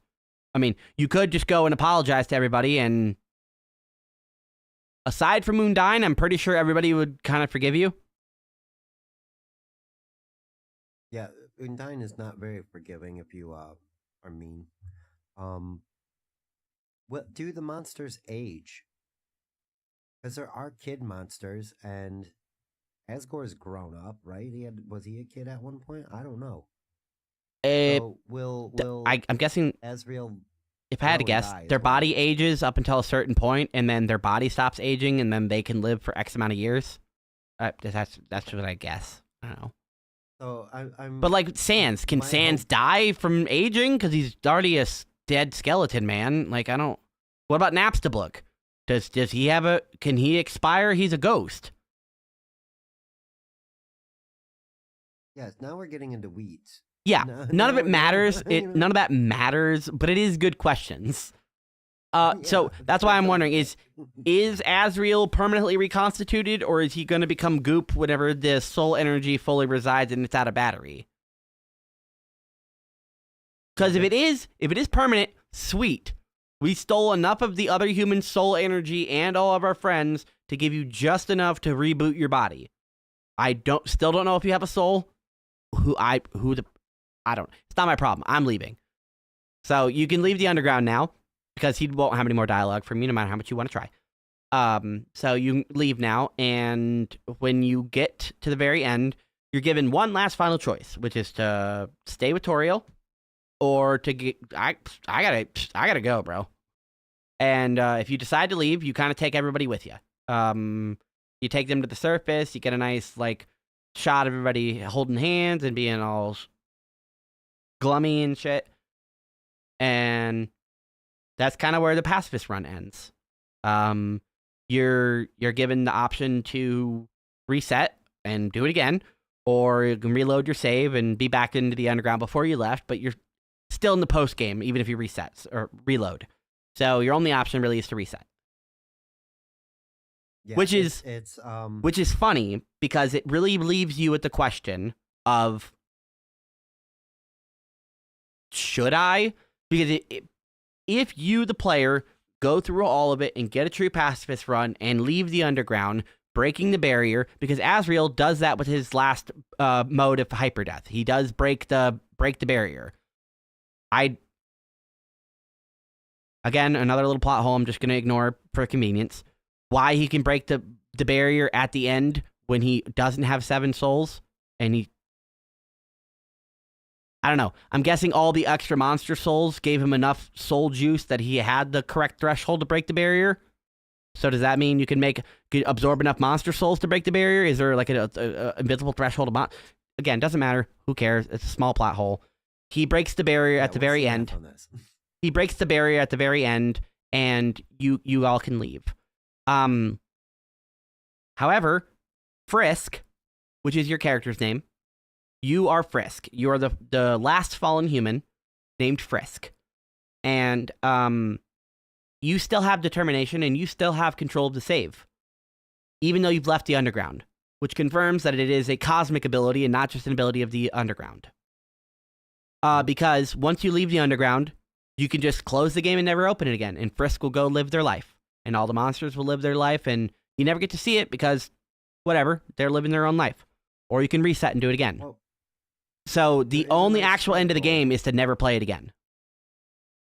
Yes, exactly. And that was what I was coming to. Which is poetic. And that's when we were talking prior to, you were like, yeah, that is one ending. And I was like, well, yeah, that's one ending for any game, really, which it is. But yeah, you get a nice credit roll a little bit right after that. Sans has a nice card, by the way.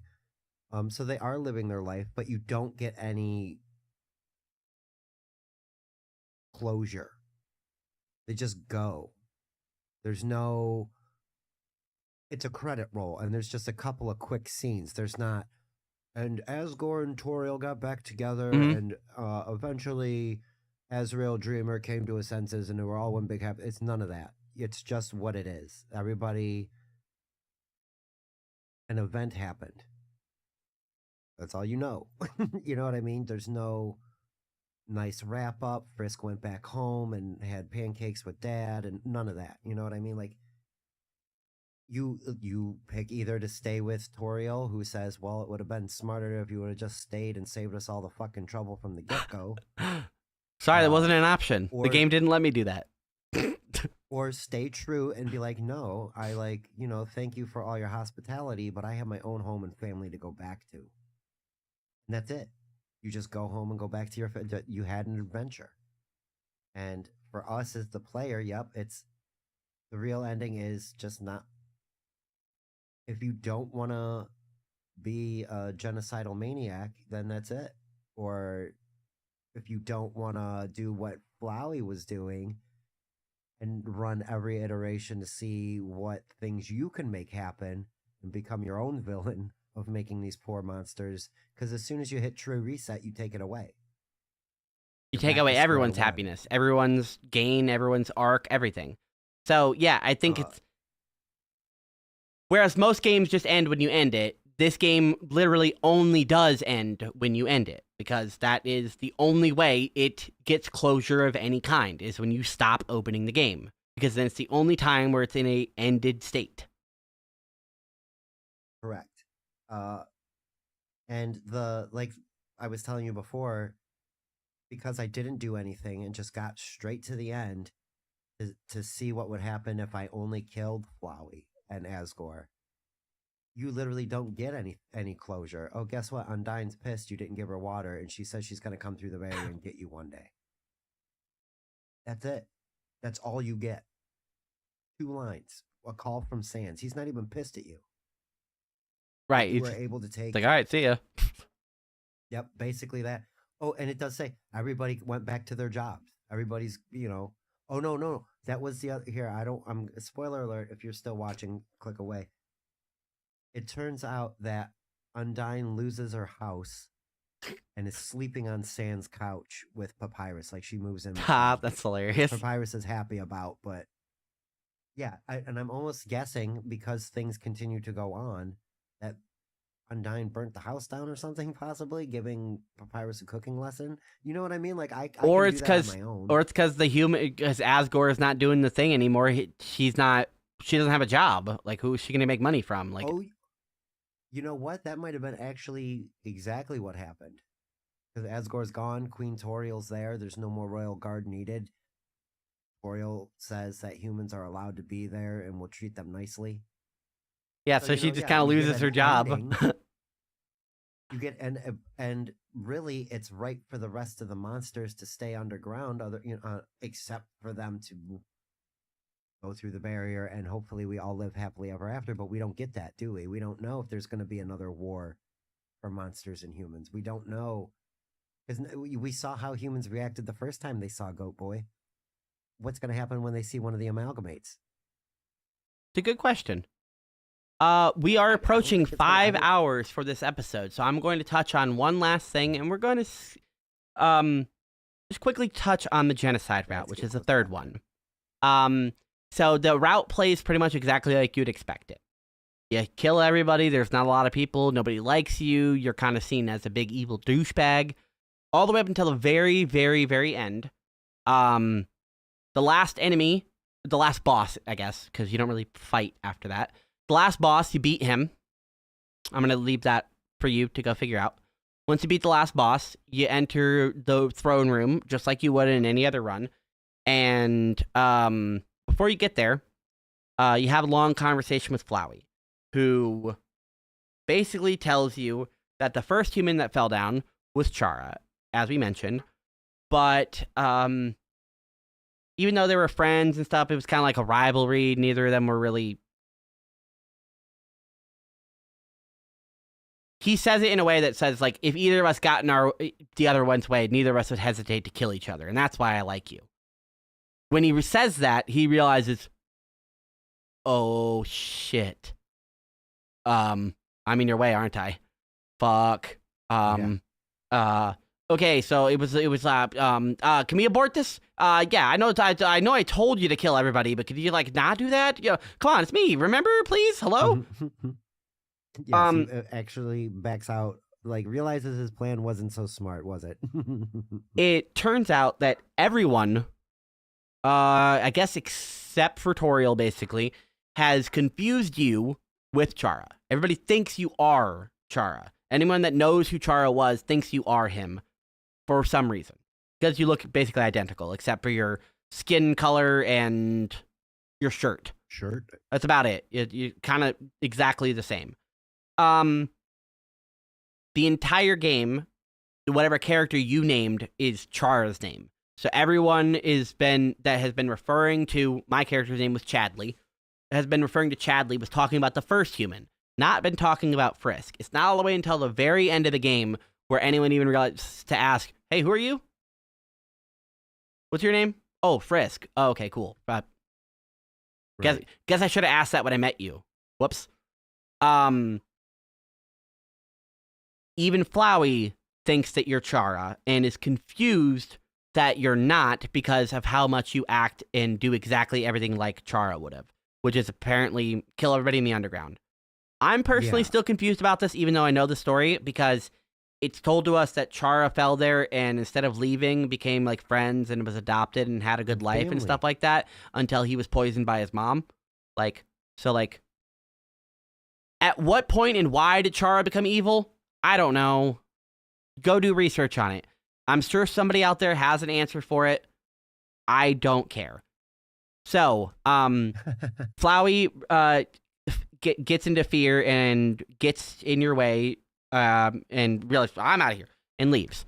So the game kind of ends up to the normal. You go fight Asgore, and of course, you are cracked out of your mind. You're level 20. You have so much attack power, so much health, that even if he's gonna fight you, it's not gonna be a big fight. And in keeping with the theme of the genocide route, you have so much power, you just kill him in one hit. The real knife. You kill him with the real knife. You stab him, slice him in half, and get him to like one hit, exactly like in the regular fight, where he's like, okay, I give up. I'm sorry. And then Flowey jumps in, just like that, and steals your kill. Be like, hey, look, Mancy, I'm on your team. I helped you. We're best friends. I love you. You're, please don't kill me. And you don't even get an option. It like pops up, and you just immediately go, swing. You hit him 8 times in a row and turn that guy into dust. Well, you turn him into goop and then dust. So you killed Flowey, and I had to go and re-experience this after we experienced it this morning. What happens is after you kill Flowey, because both of those souls are merged together, Azrael is the one that dies. And Chara is now reborn out of the hate, malice, all the demon energy you've been throwing everywhere. Was apparently so powerful, it's like the opposite of determination, and resurrected this guy. Again, why he's mad and evil, I don't really know. But he's basically like, okay, cool, now I'm alive, let's destroy the entire world. And you have the option of erase it or don't. Doesn't matter what you pick. Chara has been unleashed and does 234 nines, which is over a Googleplex, which is a real number, over a Googleplex of damage. So he swings and does over a Googleplex of damage, destroying the universe and your save file. The game is now completely unplayable. You open the game and literally doesn't even have a .exe. The little favicon at the top is broken. It doesn't have text in the window. Nothing exists on the window except for the howling wind sounds. Fortunately, I was in debug mode, so I did have a timer. So I had to get to see how much time was elapsing in the window. And now you're just in the void. You're just in the void because the universe has been destroyed. And you have to wait a painstaking 10 real-world minutes, actually a little bit longer because seconds are longer in the game than in real life. You have to wait a painstaking 10 real-world minutes. And then Chara comes back and asks you, why are you here? You think you're so good? You think you're above consequences? And you're given the option of yes or no. It doesn't matter what you answer. But either way, they're just like, you want to go back to the world you destroyed, don't you? You did all this and you still want to go back. And you don't really answer. But Chara says, well, fine. I can bring back the universe. Just give me your soul. I don't have one. I want it. Give me it. And your only option is to do it or to not do it. If you don't do it, the game closes again, and that's the end of your game. You can open it back up, and again in 10 minutes, Char will ask you, thought about it? Have you thought about it? Can I have your soul? So literally at this point, you have blown up. The game is completely unplayable. You have to do save editing now at this point to restore the game to a playable thing, or completely uninstall, reinstall. Either way, you have to edit the files or give him your soul. It's the only way to play the game again. So you give Char your soul, and the game crashes one more time and opens back up like nothing ever happened. It's like the first time you open the game. You get the intro, you start the game, you have no save file, you create a save file, you get to name your character and everything. Well, you know the main character's name now, so might as well name it Chara. Well, the fallen character. You're Frisk. Chara is the fallen. So, you name the fallen Chara, and you might as well just continue, and you are now officially in post-genocide soulless route. It is the half ending I was talking about at the very beginning of the podcast, where now your save file has permanently changed forever, unless you save edit. Everything is unless you save edit. You permanently change the save file, and you can do a neutral route, you can do a genocide route, and you can do a pacifist route. Although all of those endings have now been permanently altered. If you want to figure out what those permanent ending altars are, go ahead and do a genocide route, and then go do the additional routes. Figure it out. Do exactly what Flowey did. Experiment. You have the power of immortality and time manipulation. Fuck it. We ball. Yeah, that's exactly what I was like. I had it was the journey to coming to realizing that that's how this game is supposed to be played. It's the wheel of time turns and blah blah blah blah blah blah blah, and so like everything's gonna happen in this contained environment of Undertale. And you as the player, you Annie or me Spurg, gets to sit and now make decisions on how to push Papyrus or kill him or not go on a date with him or try to figure out other things to get him to spill other dialogue. Same with Sand, same with any of the other numbers of characters. Just like Flowey said, I did as many things as I could, and the only thing I couldn't get Asgore to say is how to open the vault for me or whatever it was. So it's like he's telling you there's literally any possibility you can think up as long as you can try it. Like you could try any of flip that. You know what I mean? If you can think it up in the game and it works with the game's rules and you know what rules you're playing with, save files, blah blah blah, time travel. Try to figure it all out. And we know because of the button on the tree that gets you past the one puzzle or some of the there's other hidden things that's told to you right away. There's more to look for. And just being a gamer, there's Easter eggs. There is. There's, especially with something that's put together, but with this guy that is doing existential things. I don't want to say high concept because it's like sounds tacky too, but it's more than a game, and it's to get you to question things more than just video gaming. This is the equivalent of go touch grass after playing this game. You know what I mean? Like, or you can leave it in the limbo state. That's it. Like you say, you quit playing it or leave it in the limbo state, right? Chara destroys the whole world for you. You get to live your life out here in the real world, and Chara just kind of fill in the void. Sucks that even after that, he didn't get what he wants.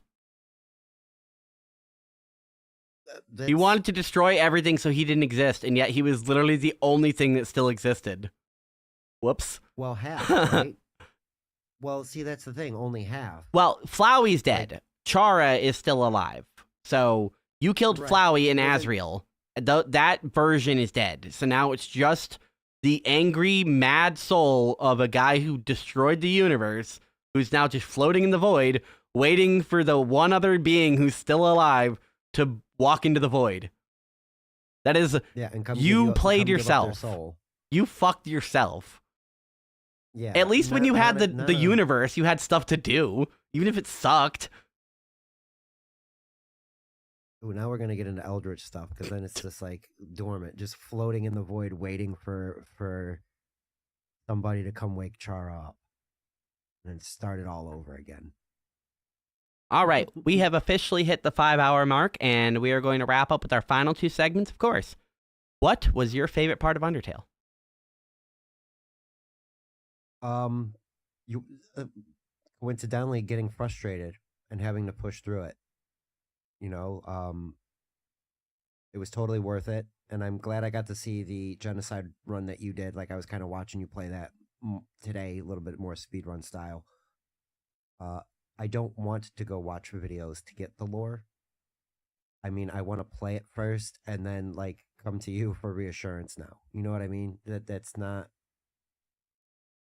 It's lazy and very Chara-esque to just take that route and be done with it.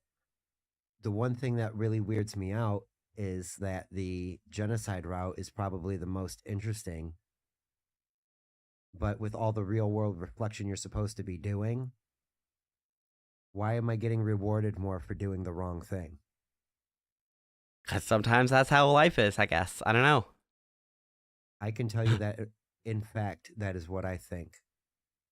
that I watch people act up and do what in my opinion, is something I would never ever do, and they get fucking rewarded for it day in and day out. That's basically my final thought on it. Like, I really like it was this. Thank you so much for this, because it was worth the trip.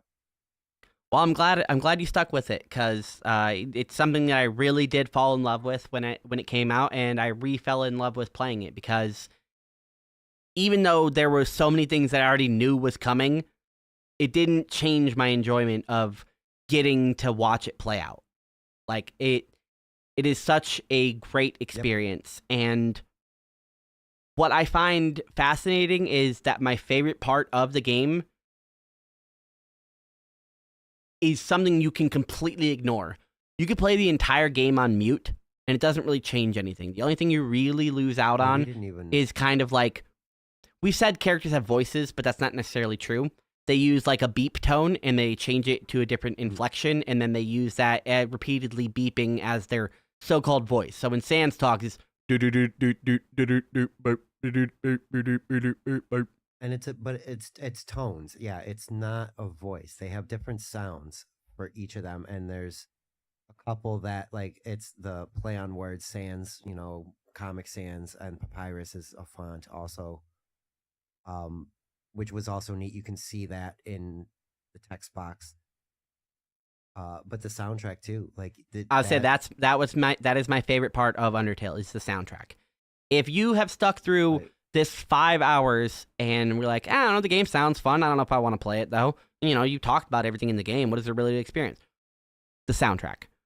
If you don't play the game, go on YouTube right now and look up the Undertale soundtrack. Listen to the first track in the list and just play down all of them. I guarantee there is at least one song that you're going to be, holy fuck, that's a bop, dude. Even if you don't like Megalovania, you have Papyrus's theme, you have the Muppet track, all of Undyne's themes, all Asgore's Hopes and Dreams, the background music when you're in a shop. There is so much good music. Like I said, I guarantee, I am willing to bet every piece of money I've ever earned in my life, there's at least one track in the Undertale soundtrack that you will like.